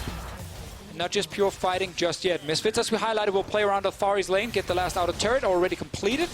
Gets a bit of damage on T2. Might be a fight here. Alfari's going to dive in here. The Cataclysm comes down as well. Maxwell maybe a little bit overextended because Niski's on his way. 4 members of Misfits down towards the bottom side. Will just be forced off from the tower. And that's always a threat. When Niski's nearby, you have to be cautious because he will be able to nuke through Mickey. He will be able to nuke through Hansama. I feel like this is going to be a hard game for Niski, though, to actually do more than Senkooks. He's not been able to get any sort of early fights or early skirmishes around the mid lane. It's just kind of been a farm fest. And the Orianna scaling into these team fights, it's going to be easy to execute it. Like, Zoe is such a great champion when it's 1v1, 2v2 plays happening around the map. You can utilize the long-range poke in a pure all-in 5-on-5. But Zoe can deal a lot of damage. Typically, you just end up by hitting a tank in the front. And then suddenly the shockwave is actually going to be way more impactful from Senkooks. But if you have scrappy fights, of course, very split up. Everyone is kind of all around, attacking from different angles. A great Zoe player can But it feels like that's what Splyce want to do, because you've got the Jhin who can dodge in and out with the speed up from the Zillion. You've got the disruption from Odoamne with the explosive cast. Yes, you have this team fight, but you've got so much disruption, so much displacement from Splyce that Niski should be able to dodge around the edges, should be able to do what Nuke Duck did in the last game, and just engage when he needs to. And Misfits, they hear what you're saying, but then they put the ball on Alfari. Because they're not meant to. I mean, you didn't say anything they don't know already. Oh, okay. Let's just say it like that. But they're going to put a ball on Alfari. He's going to EQ forward, and then they don't care about your potential displacements. If there's no flash and copy in a fight, he's going to be locked in that cage with Alfari. He's going to get shockwaved in the face. And yeah, he's going to get a Zillion ult. Most likely going to die in the way once he actually gets back to life. So Misfits are still looking for the point they can actually get a pure team fight. Splyce now got the rapid fire cannon, but one problem for them is it's not a traditional, split push comp where Copy can hold mid lane. He's actually been relegated to the side lanes pretty often. And that's not where you get the control with the Zillion pick. Because that's in mid when you can speed him up, run forward mid, hit the AD carry in the face, and you get all control of the map. It does mean he's got the rapid fire cannon now, because he's ahead in CS, about 40 CS up over that Ezreal. So maybe they were just waiting for him to have that little bit extra range so that when he runs forward, he can be a little bit safer. The problem is just, who else are you sending to the side lane? It's true. Zoe is not the kind of champion you want to just always put in a top or bot lane. And that's kind of the thing where normally when we saw Splyce run with the Zillion comps, they had champions that actually wanted to split push. They can't do that properly with this comp. It's going to be about team fighting instead and see if they can catch someone with Niski's Zoe. They are grouped. Infernal might be the one where we get the fight. Otherwise, Baron is spawning soon as well. So everyone who's been waiting for the big moment, it's coming soon. You promised it to us now. Last time you promised us something, the person didn't die. It's going to come within the next 20 minutes. A team fight. Thanks. Thanks. The nuke that one didn't work, so It didn't. You had to buying be myself more time. A little bit more cautious this time. Look at the vision control though from Misfits. Total ownership of this river. Control ward there, control ward. No vision at all over the halfway mark for Splyce. And now you have to be able to fight if you're Splyce. You have 2 items on your AD carry. You have Lud and Zeko on Zoe. They already pushed mid. They're moving in towards it. Odamna coming from the bottom side. Oh, Mickey's hiding. This from Misfits, but great pillar from Xerxes. But Elder Dragon down to about 1,000. Xerxes on the way in. Can't quite get there. Odamna engages only onto Alfari, and now he's caught off on the wrong side of this fight. Odo down to about a 3rd HP. He's going to be the first to fall. Splyce still trying to get the flank off, but they couldn't find the way into the fight. But Splyce, you wanted to fight right there. You were waiting for an opening. You have 2 strong items on your AD carry. You were trying to set up a flank with Odamna, and then they end up moving in so late because they didn't feel confident without full vision in the river. Not 100% knowing exactly where Misfits could actually attack them from. They kind of hesitated with the 4-man group. Odamna then goes in. Drake dies. He's on his own, and he just goes down. Misfits showing better shot calling right there, and Splyce hesitating, afraid. Feel like they lack information because there's a control ward there and they don't have vision in the brush until the pillar actually like, reveals the players. The pillar itself obviously doesn't do it. And Kobe almost steals it. It was a 1 HP. Still, for Splyce, you had an opening to get a fight here. Yep. You didn't take it and you end up losing Odamna and Infernal Drake. I agree, not good play from Splyce. Didn't even get anything off the back of it as well. No damage on that mid lane tower. They got 1 control ward up towards the Baron. That's not enough. I think got a Scuttle Crab as well, but that's going to expire pretty soon. And now Misfits have swung that gold lead. 2,000 gold ahead, 21 minutes in. Starting to see those completed items on Hans Sama. Starting to see those completed items on Senkux as well. Get another test of the late game Misfits soon. They've actually won a couple of games where they didn't just fully snowball early and they had to still play like past 30 minutes in pure teamfighting, and it's gone pretty well for them. We have to see if they can do it again against Splyce. So far they got that Infernal Drake. They have 2k ahead. Now the next big objective is going to be Baron. That's what everyone is going to be playing around. Maxwell was rooted up there, was able to get across the wall, but we talked about it earlier. Hans Sama on the Ezreal is something they did a lot in spring, especially in the middle when they were struggling, and he's at that 2-item point now. Previously, we've seen Misfits not be able to actually utilize that power in the Ezreal. Well, for now, we have the same idea where both teams don't have the super easy engage rather than Alfari jumping in. Oh, wait, you promised us a team fight in 20 minutes. That wasn't a team fight. Within 20 minutes. That was just a single kill. Okay, so we've got 17.5 minutes left? Yeah. Okay. We'll keep track of that. We should definitely keep track of that. I think if we get up towards that 40-minute mark, we're probably approaching one of the longest games of the split as well. Especially if they haven't actually had a team fight yet, a proper one. Misfits control the Baron. The way for them to start it is start the Baron itself, force the enemy team to walk into river, and then turn with Alfari plus Mickey flashing in. Ulti from a Jarvan plus ulti from Morgana. Enemy team, they are forced to like scatter and forced to jump away, and they can't deal proper damage. Splyce do still have all of their flashes though, so that initial fight from Misfits might not be the exact engage they want. Would like them to save one of those tools. Like save the Mickey engage or save the Cataclysm for the second fight, because then Misfits can engage on these flashless targets, which is what you always want to see. And Summer teleports in here. Misfits, total control of the river once again. Splyce really have no awareness of that Baron at all. And once again, it's a 5v5 towards the mid lane. It's a bit of an ARAM at the moment. Both teams fighting for mid lane control. Misfits should send someone up to actually push the top side and get the control there, so they have full river set up around Baron. I mean, both waves are pushing for Splyce at the moment. You feel they could be perhaps a little bit more aggressive here in their positioning. They're trying. They're waiting for a bubble to land from Niski. That's the main way for them to start it, other than Odamna flashing forward. There's a black shield in from Mickey to stop that from actually doing anything. So it's still this moment where none of the teams are feeling 100% confident in how they actually want to set up the proper fight. And it feels like eventually someone is strong enough to just start the Baron, and then you are forced to fight. So let's talk about that. Let's talk about scaling, because I mean, both Orianna and Ezreal are very strong in the sort of late game, even in the mid game.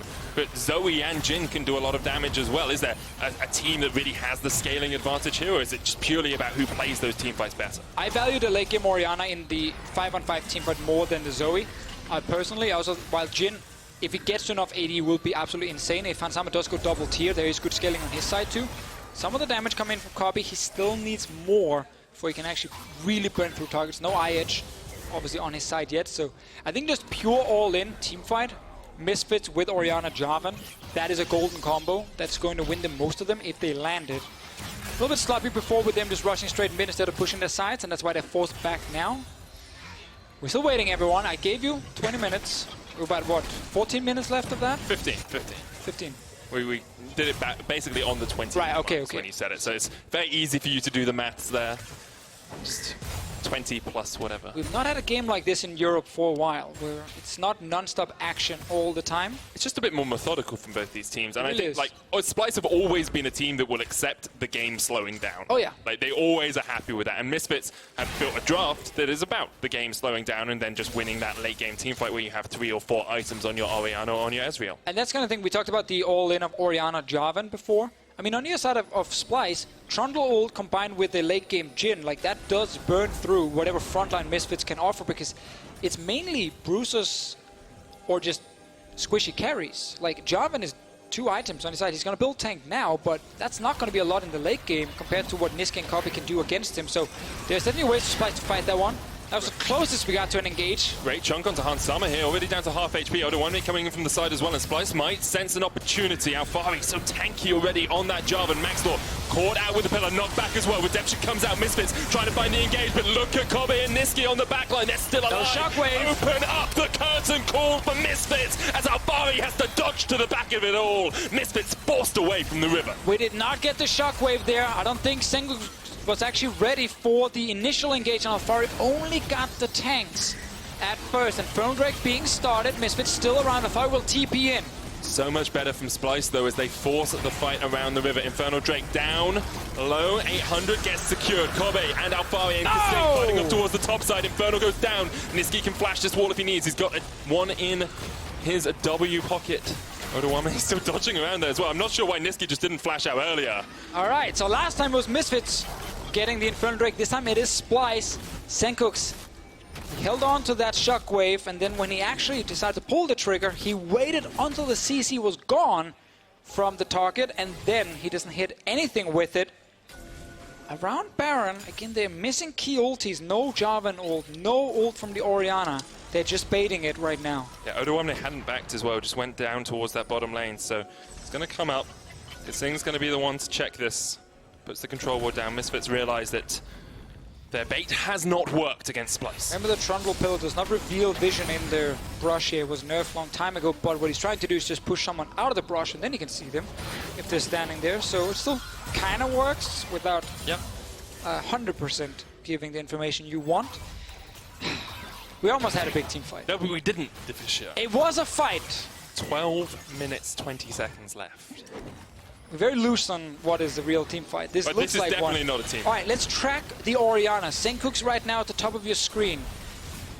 Because normally you want to get the ball on the job and he jumps in to the backline, you get the big shockwave. But if you look at it, he gets pillared by Xerxes, so now he's not in a position to actually get the ball on the job. And oh, we're fighting. Kobe caught out, Chronoshift goes down on him as well. Sleep onto Alfari, goes gold and gets himself out. Once again, the team fight does not come to pass. Only 1,000 gold between these two teams. 28 minutes in, 4 kills in it. But Splyce have been racking up those dragons. Have to look at that. Double ocean and a mountain for them. They have quite a bit of extra power in their back pocket. Mountain coming soon, but for now it's double Infernal. Double Traded, Infernal. obviously. One for each.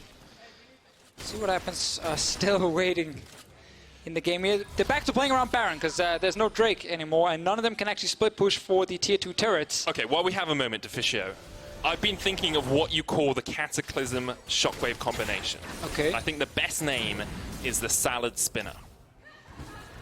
The Salad Spinner. Because you put all the people, right, all the salad, all the letters in the Cataclysm, in the box. Yes. And then you spin it round. But you're only spinning once with the Shockwave. It needs to be more like something with only one punch. Blender? Because it's not like the Shockwave keeps going. Yeah, but what's a one-punch spin? I don't know. It's like a tilt-a-whirl, I guess. Salad shotgun setup? We shoot a shotgun into the salad? Well, no, because that's a Cataclysm into collateral damage combo. Right, okay. It's the salad shotgun. So if you use a shotgun to make your food, the combo can kind of work. If you ever use a shotgun gun to make your food, you've made some weird life decisions. I don't know. I'm sure there's a chef somewhere. I heard people laugh at Salad Spinner, so I'm probably going to use that Yeah, one. Yeah. The only thing missing is just the one, the fact the it's singular only nature doing of one. it. Yeah, it's true. It's like a really lame, like, Beyblade. You remember them? Yeah. When you saw the commercials when they were spinning all the time, it was like so cool. And then when you got it, just spin. it like spin once and that was it. So it's like completely useless. That's basically what Orianna ult is. It's the Beyblade Arena. Yes. Because you could buy them. You could buy the actual. There you arenas of go. Beyblade. Yeah. I like Silent Spinner too. Yeah, It's so pretty do cool. I. All right. They're still standing around Baron. It is Misfits with division control. Both teams are fighting for the mid lane priority. We've kind of talked about this for 10 minutes. Let's see if there's another opening soon. Afari, is there anyone here? Copy without flash. He forced that last time. That has to be the target you're aiming for. But he's in a side lane once again. They're just farming him up to the Infinity Edge. Sitting on double BF now. Probably very close to it. Yeah, not there just yet. For himself, need a bit more gold. They're starting the Baron. Remember the can turn. It is spotted by the ward just outside.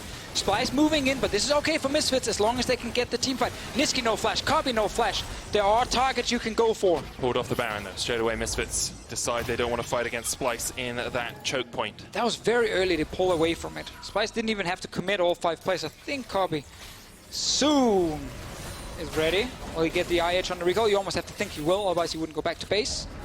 And he does. There we go. It is ready. He's going to rush back out. Misfits can start Baron again. That ward is still there. Is Mickey going to spot it? Doesn't go up towards the top side of the pit, so hasn't spotted out the Hesitating ward. though. They don't want to fully commit to it. Understandable. They know if they start the Baron, lose the fight after, then suddenly Splyce is in full control.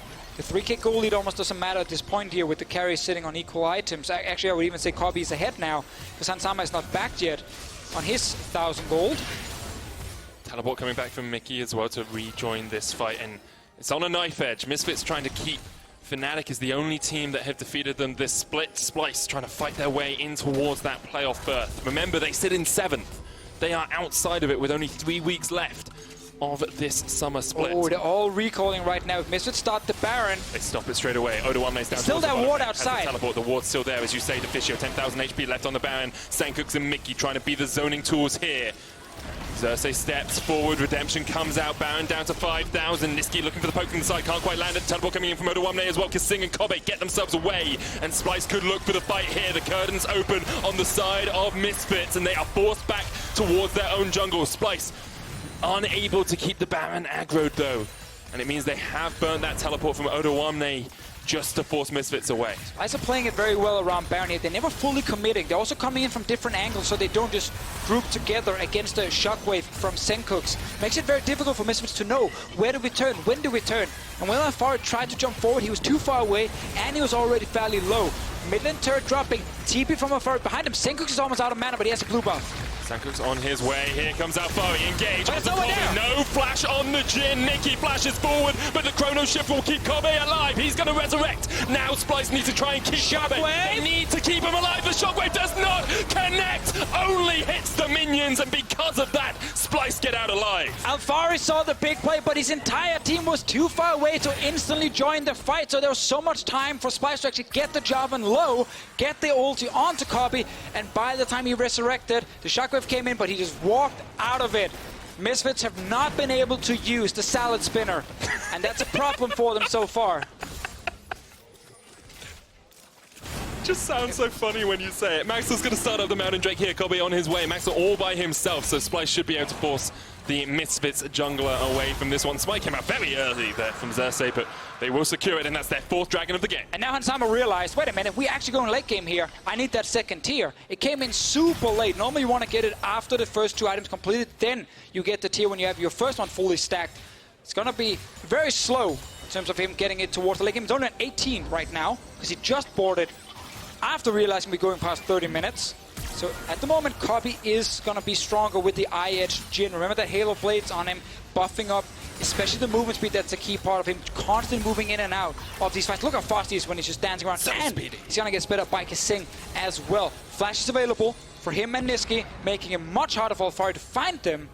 And I feel like right now Splyce are in control. We mentioned earlier, while there's a lot of upfront damage from Misfits with the Shockwave, if they're not hitting it, then Splyce can always kill the front line, which is basically just Alfari on the side of Misfits, and win the fights. No flash on Mickey, no flash on Alfari. Both Misfits engage tools are offline. Sankooks not without a flash himself as well, and Kobe has that summoner up. Splyce are going to try and set up vision around the Baron, and now Misfits are in the dark. Spring split all over again right now. Misfits not able to properly get the first Baron and snowball the game, and then suddenly Splyce gets to late game, and When they do well, it's often when Copy is going to be the main damage dealer in team fights and you try and protect him. That's where we're sitting at the moment.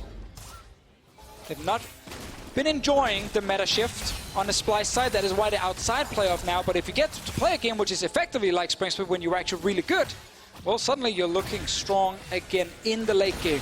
Don't want to say all game long, just here in the late game. Some damage from Kobe straight onto Maxwell, though. A third of his HP just gets chunked away. And Misfits are the ones forced back.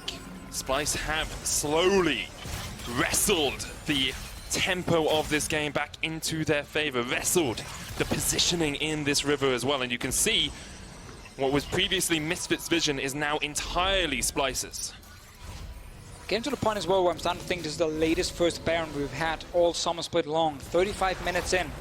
Teams have been using it to bait, but not been getting proper fights around it. And now it is Splyce, as you said, in control for now. So Misfits will get it back because they're the ones pushing mid. We're back to the same dance, the very famous European Baron dance. It can last for days, years even, but at some point someone will kill the objective. The latest first Baron we've had is 38 minutes and about 20 seconds. Almost there. I'm afraid. Almost you were close, there. You were close. Trisha Barrage used to help that top lane push. Alfari's down towards the bottom side. No teleport on him, so Splyce have an opportunity here to maybe force a play. Yeah, we've had 5 versus 5 setups, but we haven't had the one that opens up the game yet with multiple kills coming in. We've only got 4 minutes for that team fight as well to fish. And again, team fight, we get a lot of kills, obviously, and that's what we're missing. 4 kills only in this game here. See what happens, because Splyce seem happy just constantly playing mid with Jhin and do nothing else. I'm pretty confident we get the latest Baron in this one. Still 2 minutes before that's going to happen. Let's have a look at where we are in terms of items, though. Double Gargoyle Stoneplate on Splyce, one for Odoamne, one for Xerxes. Xerxes also has the Knight's Vow. Expect that to be going over towards Kobe, but I haven't looked at it specifically. Void Star finished on Niski, so he'll be able to burst through some of these Misfits members. Yeah, only really Mercury Treads for magic resist on the side Not of a lot of Misfits. tanks.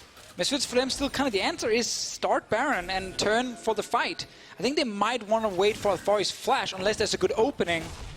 Because he needs it, otherwise it's almost too predictable when he runs forward. You can also just body slam him or Trundle Pillar and suddenly it gets hard for him to actually get in range. Also, Senkox hasn't got his Rabadon's Death Cap yet, so that's a big power trough that he is sitting in. Would like to see him go back and get that. Went for the Morello Nomicon instead of finishing that Rabadon second. Just needs that little bit more for the Shockwave to be incredibly effective. We are sitting on a 3-item Ezreal, though. And what...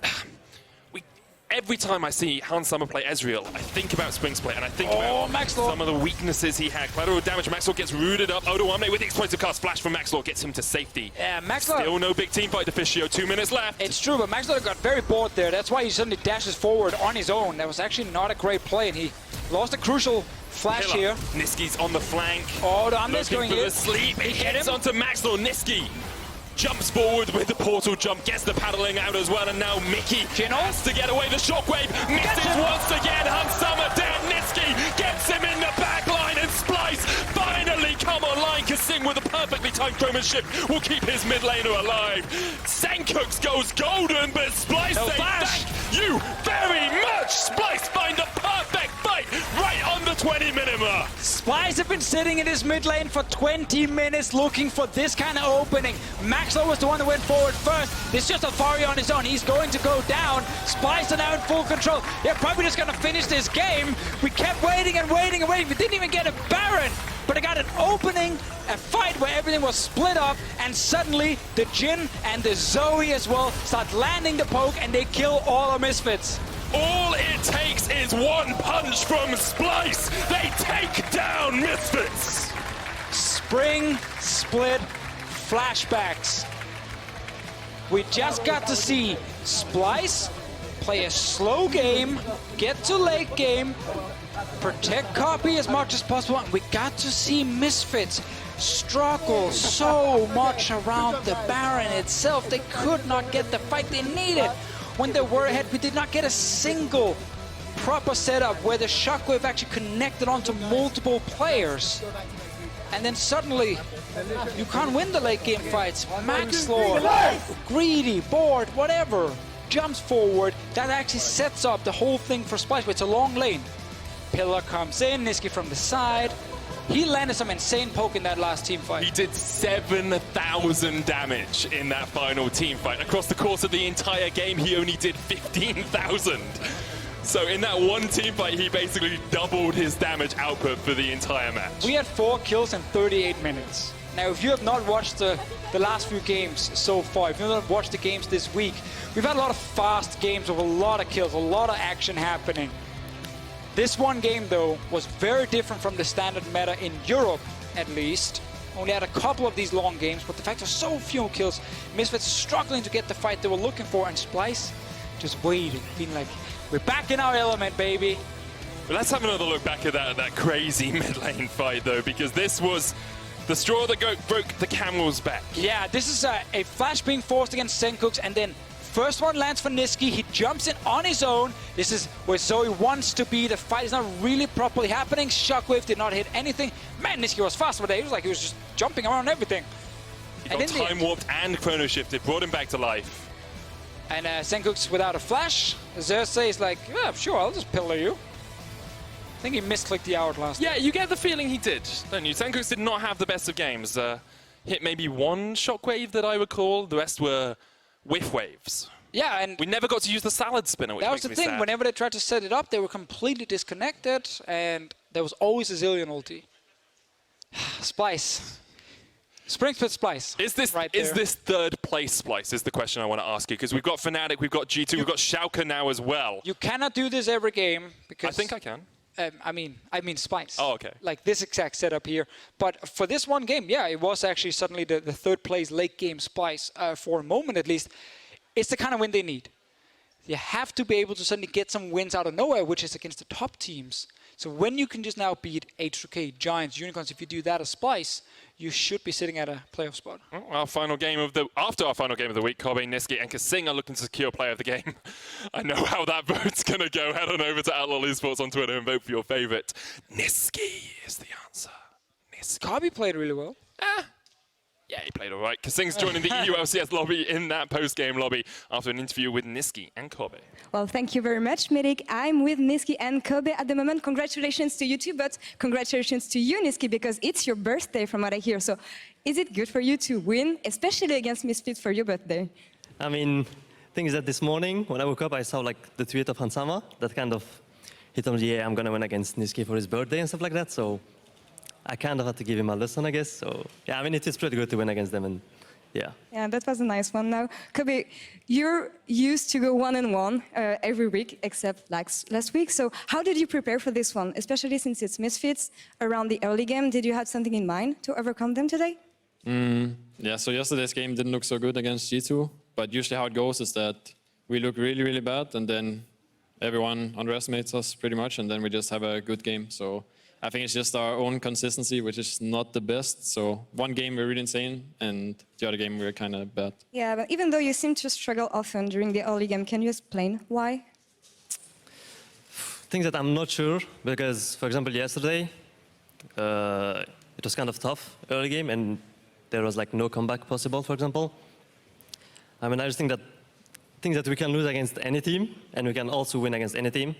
And I think we just need to be consistent, as Kobe said, and once we're consistent, I think we will be a top team, for sure. Yeah, I'm sorry. About this consistency, you only have 4 weeks remaining, 3 weeks now. You don't have especially a tough schedule ahead of you guys, but how do you plan to keep on going with this consistency? I mean, I think we just have to give our best, because I know, like, when we play lower teams, we don't struggle, but like, we don't try it as much as, for example, today against Misfits. And I think if we try out as much as we did against Misfits today, it should be, I won't say easy wins in the next weeks, but it should be really fine for us, I'd say. And we've seen the meta changing for a bit, especially with the latest patch. Now, Kobe, how do you feel about this one? We saw you popping off really hard on Jhin today. Yeah, I'm just happy I can get to play Jhin, which is like my comfort champion. So yeah, I've been playing a lot of mages and boosters and stuff. But in the end, I think most of my games in LCS are AD carries still, so it feels kind of the same. But overall, I'm like kind of happy with the patch. What do you feel about your his performance today? I mean, he's because I heard Diffusion flaming him for a bit, so. No, I mean the Junos were good, so. I mean, he died Thanks, once in man. lane. I mean, that's we don't talk about that. Oh, cute. Well, guys, congratulations once again and happy birthday once again. Thank you. Now, to wrap up the week, we're going to send it over to Schalke for PGL. Take it away.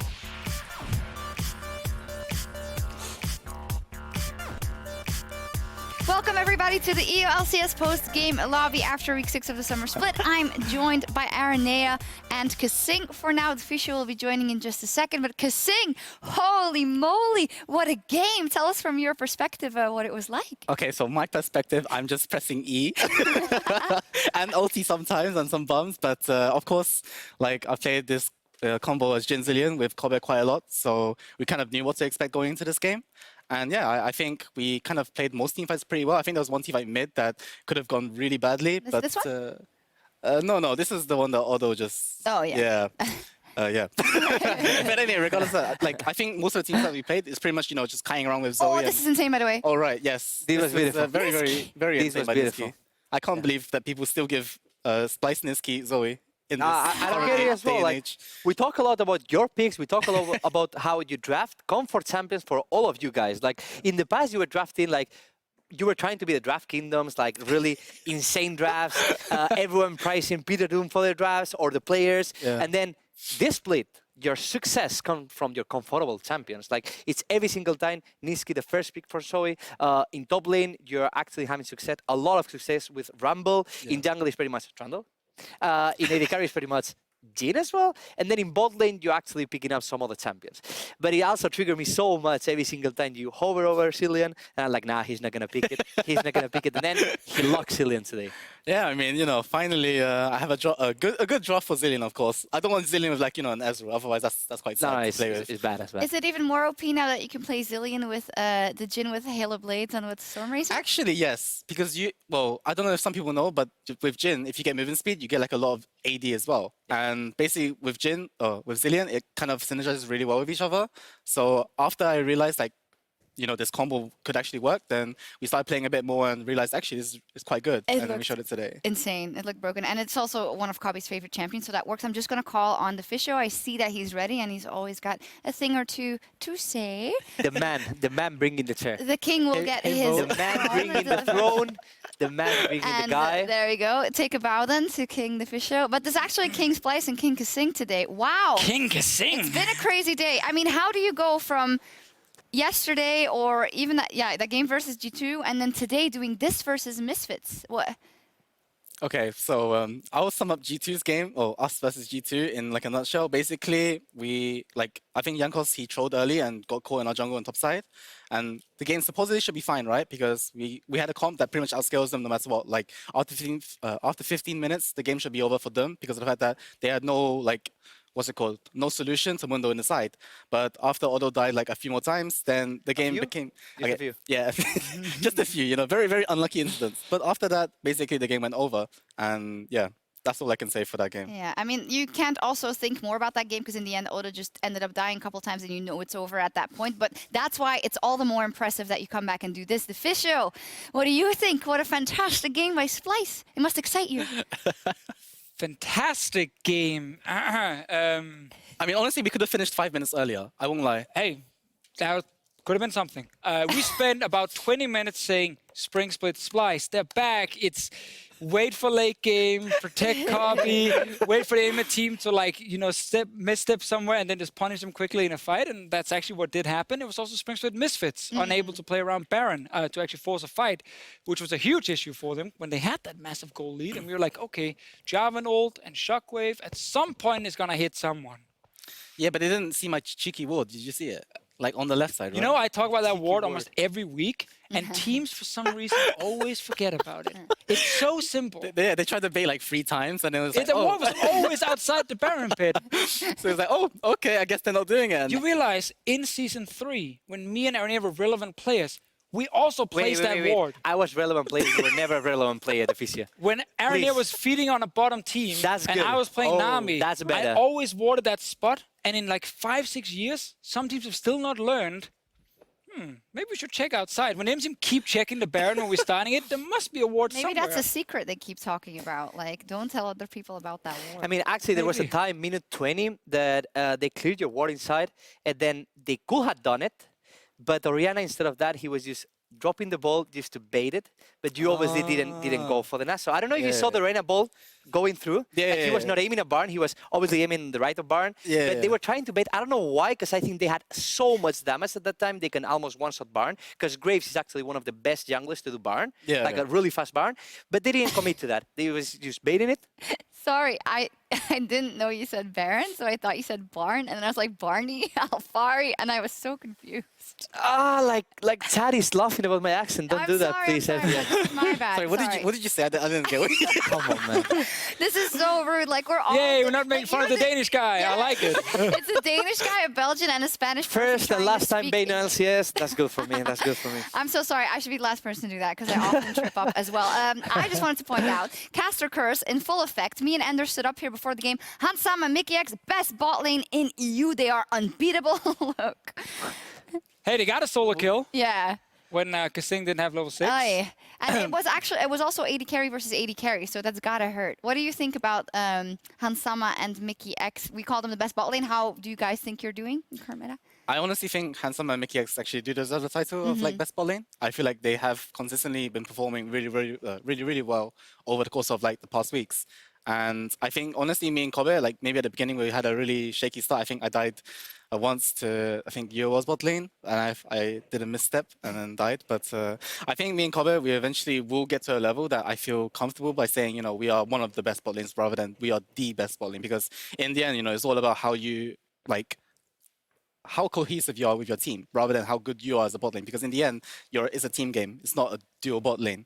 So it does help if your mid laner is on fire, and Niski was player of the game, 48% of the votes. You said it yourself. Why do you give this guy Zoe? He is really insane. It's also his birthday, so that's true. Happy birthday, Niski. If you can hear this. Happy birthday. He's probably watching backstage. Birthday curse for... oh no, Fnatic ended up winning because it was Youngbook's birthday as well. I thought it would be birthday curse. But Splyce, great job. 1-1 once again.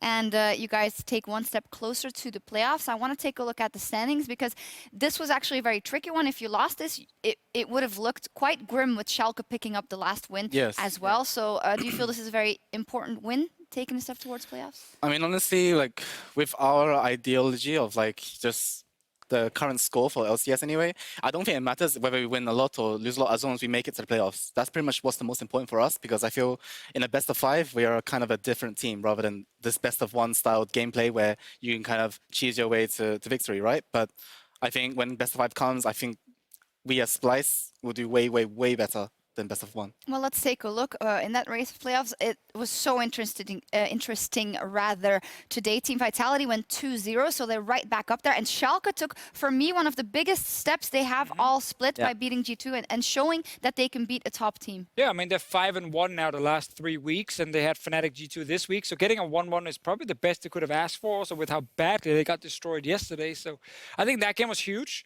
Love the Z pick. Like, yeah. I was like, man, this guy's insane, but okay. And he actually pulled it off. I think obviously G2 will be extremely unhappy with the game because they made so many mistakes. But I mean, did G2 made so many mistakes? Yes. Or Jankos made so many mistakes? I would like to say yes. Okay, Jankos made so many mistakes. I don't really want to blame as a team when as an individual one person is not performing that well because so many times Alistar was missing from bot lane and they kept forcing around mid lane. When Pyke actually has the prior roaming, but you cannot let this an Alistar bane on the river and just fighting around river, just fighting bot lane where Alistar is not. You also can't engage a fight against the Sejuani on your own in a little jungle area where Rumble... Unlucky game. That's just disrespect. That is actually disrespecting. I want to ask something to Splyce. Like, what will happen on a draft where a team banned against you guys, Rumble, Trundle, and Zoe, even leaving open something like Aatrox, Taliyah, and Nocturne? Because I feel like your power comes from your comfortable picks, and you're really good with them. But what happens if these strong picks are open? Well, we have to find out one day when someone does that, right? I guess we have to find out. I mean, you can't say anything. Guys, top 3-wise, Misfits Gaming has now dropped 2 games. Is it time to revisit the conversation about the best team in Europe after what Fnatic has shown lately? I mean, I feel like we have been claiming Fnatic has looked better after they beat Misfits. It's obviously a little bit unfair to just instantly write Misfits out of it, but there's definitely a lot more question marks. And I feel like whenever Misfits do not win the early game, like really hard, it does really slow down a lot for these guys. And what they showed today was, to me, Springsplit Misfits, like super struggling in the mid game around Baron if they don't have easy ways to start fights. And that was a little bit concerning, even though they've actually done okay late game in some of the past games. But Fnatic looks stronger in how they're playing. Ceiling G2, they do not look stronger. What do you think, Kissing? I kind of agree with the Fish Show. I feel like most teams, I always agree with you, but most teams, they have their kind of, like, how do I say it, weakness, right? Obviously with Splyce, their weakness is their early game. But I would like to say, you know, most of the time in our early games, it has been getting better compared to the first few weeks, you know, which we showed literally like we just bent over and just let the enemy take the win. But on the other hand, you know, as we showed in today's game, we did show, you know, good signs of progress. You did. You played a fantastic game and kind of saved your week, because that could have been an 0-2 and that could have been a 5-7. So that would have been not closer. have wanted that So, Splyce. Alvar, you started the week by saying you had faith in the Unicorns of Love. They kept their dream alive today. They won, and H2K is out of the race, so they're competing with Giants still, with Splyce. What do you think to Unicorns of Love after I this mean, week? you were pushing me to say like one of the bot teams to be a contender. That is not true at all. We had a call. Shock said we have Roccat, Vitality. Aaron here jumped in and said, "Shut up, everyone! Unicorns!" And then he just started screaming about unicorns. Yeah, that's completely the truth. Like, I can't... That's what happened in that call. For sure. I remember. No, obviously, I still think Unicorns of Love are a good team. I think they are overall... They are not as bad as they look on the standings, because I think they should be on the mid-pack with around Roccat and a Splyce. But I think some of those games that someone was talking before about being lucky and getting a win on these early games, they were not lucky. They lost so many games in the start of the season, and right now they are in the bottom of that. And I think it's going to be pretty hard for them to go out of that. Still, my faith is still on them. I think they're still a really good team, and they can perform better, as we saw today. I mean, wasn't the best performance, but still they got a win. Yeah. So if they can achieve some more wins in the coming weeks, I guess they can still have a run for the playoffs, but it's going to be really hard for them. Yeah, that's mathematics, isn't it? Every guest we invite on the show hype up Unicorns of Love. So, Kissing. I mean, the logo is beautiful. Tell me then. Misfits Gaming, Fnatic, and G2 Esports make it to playoffs. Which other teams? So Splyce? Who else? Yeah, definitely Splyce. But whether it's 4, 5, or 6, I'm not sure. But I don't care, because in the end, it's all about where you end up in the end. But who goes with you? Okay, that's a bit hard. Come on. I mean, honestly, you decide what team do you don't want to scream. So and pretty much this is basically, is it Roccat, Schalke? I mean, it must be Schalke. Vitality. I feel like, I mean, I don't know enough about the new Team Vitality roster, because I didn't really watch their games with Kikis. But it seems like, you know, they've been doing quite well, actually, with getting 2-0 this week. So maybe Vitality might be really good now. And I think, actually, the other team most likely will be Schalke. Okay, that would be unfortunate for Roccat. But, I mean, I'm still on the Roccat hype train, for sure. I think they can do it. But it's going to be rough, and I love it that it's becoming not quite as close as last split, where every game could still, or every team could still make it. But it's very exciting. And I think that's good. Yeah. Because I think last split, when we had every team effectively beating everyone, you start sometimes questioning, okay, what is the level of like the mid teams if they can't just consistently beat the bottom ones? Because typically in League, you always have a pretty clear bottom and top. Right now, we still have that, you know, top 3 fight happening. And I feel like a lot of our middle of the table teams, by consistently beating the bottom ones, it's a good thing. Yes, it is. That is a good Absolutely. sign. I would like to talk about the top 3 teams, because we were saying that Misfits is going to be top 1. But if they drop one more game like this and Fnatic keep winning, they can still get the top 1. And the second thing, are we that sure that G2 is going to end up on this top 3? Because they're losing so many games lately. Yeah. Really bad losing streak. So, our match of the week next week is Fnatic versus G2, by the way. It's not Splyce? Oh my god. It's a Splyce I'm versus... disappointed. I don't know if you were against, but Do you want to go on the committee for choosing the match of the week? Yes, I would like to. I'm vouching for It's Splyce every time. Well, very interesting question there. We do need to move on. We are, any LCS is about to start, I believe, in 20 minutes. So I do want to get some more topics through. And I want to put Kissing on the spot, because it's time for Kissing to share some opinions on your fellow EU LCS players. Wait, what? We have each of the cards that you're about to see are hiding one player. It's all in the cards. Whoa. There we go. Okay. So, Spent a lot of money on that one. Yeah, you better like Wait, it. this is a I didn't prank. get told about No, this. it's a prank. It's a prank. Don't worry. Listen, We're off. We're off. Don't simple worry. enough. A concept is simple enough. You choose a card, and there's a player behind the card, and we are just going to talk about that player who is obviously relevant to the league and maybe also relevant to you, but we'll see. Is it someone I've played with or just Well, it's an anyone? EULCS Who player. knows? Pick a card. It's an EULCS It's the player. official, isn't it? The Fizzy is in one of the It's cards. me. So you pick him, that's Okay. the perfect point. Okay, you know That's what? how you win the game. Yeah. All right, since Splyce is yellow, I'll pick the gold card, please. Perfect. The Stun. Fizzy, the Fizzy, the Stun Fizzy, coming the Fizzy. out. The Gold Fizzy, the card. Fizzy. Oh, it's very exciting. I want to repick. I want to pick the official, please. Do you actually want to repick? Nah, It's fine, it's fine, it's fine. Wait, you can. I mean, Oh, I can? We'll give Okay. you, okay, we'll give you one repick. Oh, one repick? Oh my god, what- yes. yeah, let's talk about It's like Yankos. ARAM, you can have one No, no, no, reroll. okay. Like, Let's start with Yankos, then you can pick someone okay, else. okay. We'll see how much time we have. Let's start about Yankos because very interesting player with a huge history. You played with him, obviously, also in the past. No? No, H2K. Oh I have no, never that was played the with him. timeline. Been on the for an same team interjection. tax. Yeah, you Yes. were on the same team.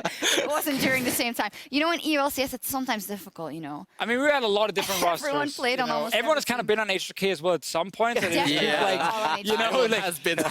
they were there at some point. But we talked about Yankos a bit as well. I don't want to, be negative about a guy who's down, but he's had a rough couple of weeks. Honestly, he's not been in his best form. How far is that fair to I mean, I will consider him starting the season that he's one of the best jungles, especially because last season Maxlor didn't perform that well. So if you think about the best teams or the best junglers, I definitely gonna say Jankos, But last week's how he's performing is not a top jungle anymore. At least this last week's performance. So I think he has to pick up his good level once again. He has to start performing. He has to start being impactful for the team in early game to be the Jankos in the past he was. If you look at all the scenarios that could have worked well or worse for G2, I mean, if the meta was still like 80 carry, would have said, okay, the bot lane could be in trouble at some times, but they're doing great. So he seems to be a bit of the liability right now, or is that too harsh? I mean, he was stuck playing Braum for like Yeah, a month, that's so true. he probably lost his mechanics a little bit. But I think with Yankos, You're implying Braum doesn't require mechanics, sorry? I mean, you don't even need to hit a Q. You Nor just scared auto with, attack like, a a guy, word. and then you will get the passive on them. And Anyway, kissing. You're saying that as a main support with a support next to you. I Okay. can't believe now you're we gotta saying land the that. bubble, Sorry, keep man. going, That's keep way going. harder. Keep going. With Yankos, I think yesterday we were kind of back on the hype train because he actually looked super good on the Talia apart from the first invasion. Hey, I'd like to vouch that was Odo making him look good, not him being really good. I mean, at some point, there's a little you can do when you're no flash and stuff. But I think today with Gragas, it wasn't like mechanical issues. It was just disrespecting the map for Yankos. And it was weird to see him be that greedy, almost lazy at actually what he was kind of doing. I still think he will always be one of the great junglers we have. But he obviously needs to find his form if G2 wants to consistently win the early games without funnel comms. Because it's really hurt them that funnel comms are no longer being used. Do you think it's the transition to playing the standard comps again that's why they're having trouble adjusting? I mean, they did still lose some of the games towards the end with funnel, so it's not 100% the reason. They don't look as good without Perks getting all the farm. That's for sure. I mean, it is very important because if you see now that, Misfits are dropping a couple of games here and there, they have to start looking at the playoffs and beyond. But as you guys say, as you said, maybe they even fall out of the top three. So it is important for them, also for that bye. You just want that bye. You want 2 weeks to prepare for the semifinals and get that top two. Do we get another card? We have some time so you can select another card. 50% chance to get me. Wait, really? By the way, Okay. Is that okay, guys? Production, sorry. Can we? Okay, yes, there we go. We can choose one more, yeah? Okay. Yeah, you can do one more. 50% chance. All right, give me the red card. Red card, let's go. I don't know if this animates out. I'm wearing a blue suit, man! You could have told me. right. You don't know what's under the cards. Of course it's me. Oh. Now you ruined everything. Wait, is that I actually don't the official know. behind the blue card? Yes! Okay, can we I- just foolproof this and show? Okay, show me the blue card, please. Please, I must see it. No, let's touch on Kiki Sports. Yeah, let's talk about Okay, Kiki. okay. Ruined the magic right now. Yeah, we'll check it after to see if it's a because I mean, he didn't watch Vitality games because he was focused on his games. Yeah. So we cannot talk a lot That's about true. Kikis. But I guess you also said that with him they won 2 games today or yesterday and today. So the performance of the team is going up at least. So Kasing, what do you think about the whole situation, the Gilius Kikis? Honestly, it kind of sucks because it's like in the past, Gilius has always kind of been replaced by Gilius has been replaced by Kikis in both UOL, I think back then, and I think it was Gamers 2. it was Gamers 2? I believe so. Oh my. I believe so. Gamers It was 2. Gamers 2. Gilius wasn't Gamers 2, and then Kiki joined. And then them. Kiki became a top laner. We never even No, thought. actually, no. Kiki started being jungle at the time. Yeah, but when It was a time. It was right after Unicorns of Love. He left from Unicorns of Love to Gamers 2, and he was playing at that time Yudir and Seiko. That was the good old times of Kikis. Good old times. Hey, it was Mickey. There we go. What is that picture? That's not you, is it? That does Hate not that look like picture you. so Have you much. never seen this picture? I have not. Because this is the epic, the official troll picture Yeah. we use for everything, and he hates it so Oh much. my god. Okay, now I guys, see the I resemblance. want to tell you one Experiment. thing. 2 seconds after this picture was taken, we had to Yes. do some dumb stuff for like a GIF, and Drake is actually standing next to me with a sausage. Okay. And he's gonna poke the sausage in my nose. That's why I'm standing like that, just looking straight ahead. I'm supposed to just keep a poker But face. your neck, But the part with the sausage is not here, so it's just a stupid photo instead. your neck is like, this is a scientific wonder. Like, what is my going on there? So, you know, instead of doing the game, we now almost didn't talk about Kikis, but I think it worked out fine. We talked a lot about Jankos, and then we looked at. But can we talk about the Fisher now? You have 20 seconds. Well, I mean, we can. Yeah, Marcus, go go ahead, ahead. you go. I talk already. You're the guest. Go, please. Well, basically, I think I've always said, like, whenever people ask me who my favorite caster is and stuff, I've always said this is the Fish Show. Do you know why? Because you're the best person I've ever met. Whoa. Thank you. Can we put No some problem. words? That's perfect. That is so sweet. I mean, you always Show here. support me, you know, so. Should I move my chair and let I them mean, alone? Yeah, I feel we all support to sing all the time, so whatever. Let's, no, it's very sweet. We're gonna check out some big plays though, because that's what the LCS is all about. Let's check out the LCS big plays brought to you by Acer Predator.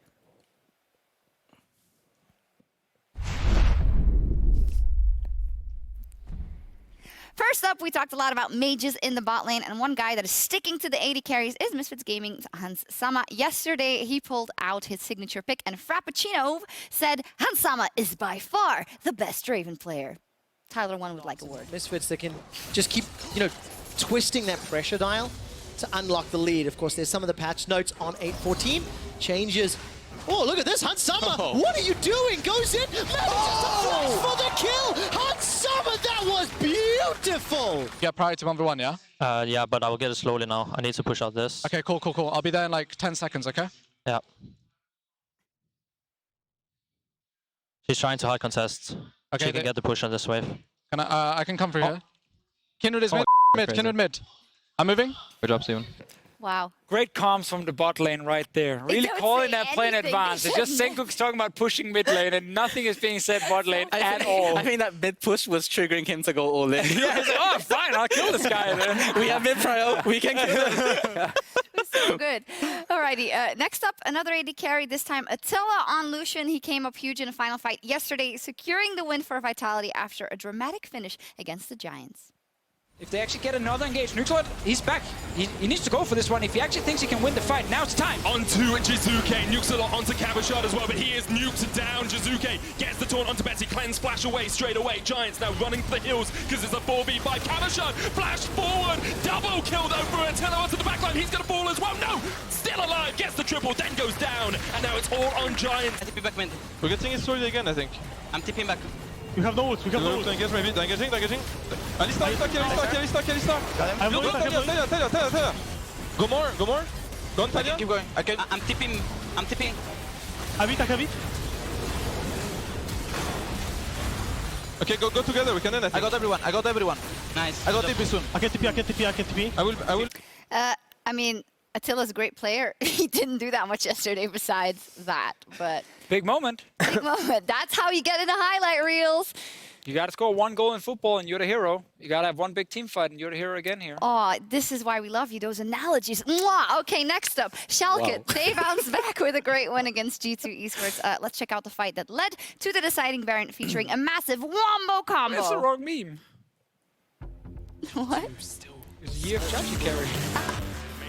There's a control ward, so don't think we're going to find the engage yet. Perks goes in on towards Amazing. Nuke Duck waiting in the wings. Watch the Zed. He's the key target here because Schalke. Oh, it's huge! The 4-man knock up in the jungle. Nuke Duck comes in and G2 have nowhere to run. They all flash away from the fight that they began. This is a superb fight for Schalke in the jungle. Upset's going to chase on towards Shannon as well, take out his fellow bot laner, and now Schalke can turn their eyes straight towards the Baron. Okay. Yeah. Yasuo has stop us. I'm really for.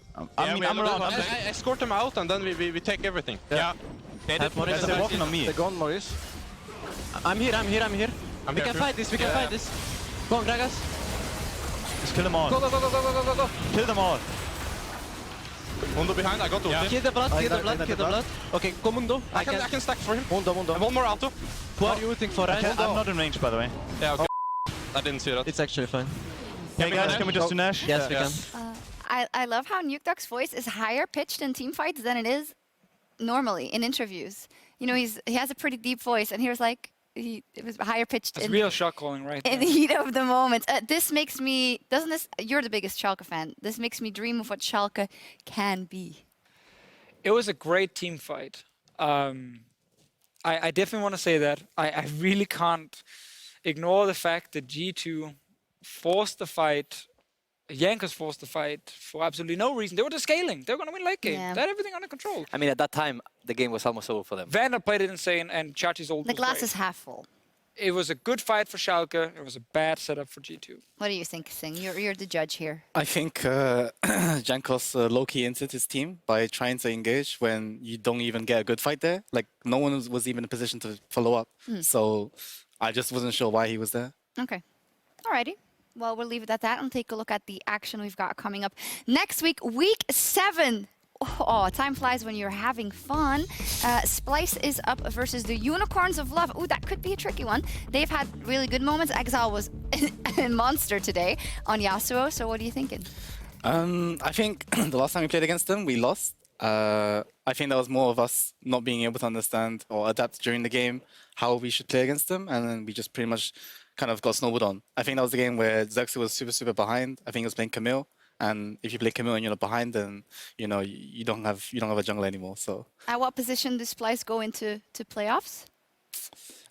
honestly, I would like to say number 1, but sorry, going into playoffs, no, not number 1. No mind. Maybe number 6 if we're lucky. That's a big turnaround. So then you're going to win after that? I hope to get number 1, yes. Okay. Well, I'm glad you hope to get number Yeah. 1. That's cool. I love how it was like, oh, yeah, maybe we can win, but we definitely will be like barely 6 when we go into the playoffs. Hey, it's all about improving during playoffs. It's not about, where you are at the beginning. So I think we definitely can make it as a number 6 seed if we do go to this. Okay, What else do we have Schalke, Roccat. That's going to be a close one. Schalke should win, but whenever we say that, Roccat suddenly shows up. G2 H2K, I mean, Very close game. very close game, extremely. Today, 2K game was better, to be fair. Yeah, but that's 2K why... is 2K better versus Fnatic. They had a different comp, and it was actually a better game. Yeah, they did the double from jungle from what we composition. expected. Yeah. True. They're showing signs of life, which is very good. I mean, this could be very, very interesting. That's what they say. If the team played really well. So we have Misfits versus Giants and Vitality versus Fnatic. This is going to be Vitality versus Fnatic, and I believe Fnatic G2 the next day. Yes, it is. Last game. So on Saturday. yeah, Kikis baptism by fire up versus Fnatic. Or we don't know. Gilius. We don't know. Or That's true. Gilius. We don't know who's going to play. Yeah, I mean, that would probably say a lot because now it's against the best performing team in Europe. The setup they had this week was obviously against some of the lower teams in the standings. Is this where you say, okay, Gillis is our best jungler, so we're going to use him because it's Fnatic? Or do you say we just went 2-0 with Kikis, things are actually working, and if we are going to upset this team, we need him in the lineup? So that's going to be really interesting to see who they actually start. I love it. I love the storyline of Vitality. We're about to go. Before I tease the LCS broadcast, is there any closing statements you guys want to give to our viewers? Well, Divisho, who did you vote for to win for my game? I voted for you can stop this already. Misfits. Oh, you voted for Misfits? I voted for Misfits to not jinx the Splyce win. Oh, that's true. Actually, do you want to know something cool? Every time Dracos votes Splyce to win, we lose. Interesting. Every time. So Dracos, don't ever vote us again, please. Thank you very And much. effectively, your good luck charm is Law. She she very loves Splyce a often lot. takes a bet on you guys. Again, she's the only right vote, and she's actually She's catching pretty good in the standings. I think she's tied with Ender or something. Yeah, I mean, she was in the backstage, just cheering every single time you win a team fight, and I was like, Great. but And it was only why one are you team cheering fight for them? You know? Alrighty, it's about time for NALCS Countdown, and they have some huge matches over there. TSM versus Cloud9, and then if you want more of the EULCS, you can watch it rebroadcast rather after the last game in North America as well. Plenty of League of Legends, but that's it from us here in Berlin. Thank you so much for watching. We will be back next week for Week 7 and more action in the EULCS. Have a great night, guys and girls.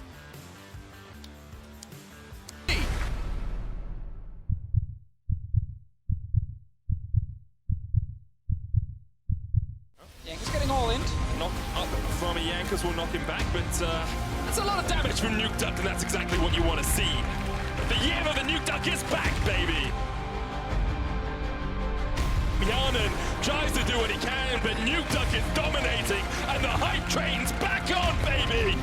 Jumps forward with the portal jump, gets the paddling out as well, and now Mickey has to get away. The shockwave misses once again. Hunsummer dead. Niski gets him in the back line, and Splyce. Senkux goes golden, but Splyce says thank you very much. Splyce find the perfect fight right on the 20-minute mark. All it takes is one punch from Splyce. They take down Misfits.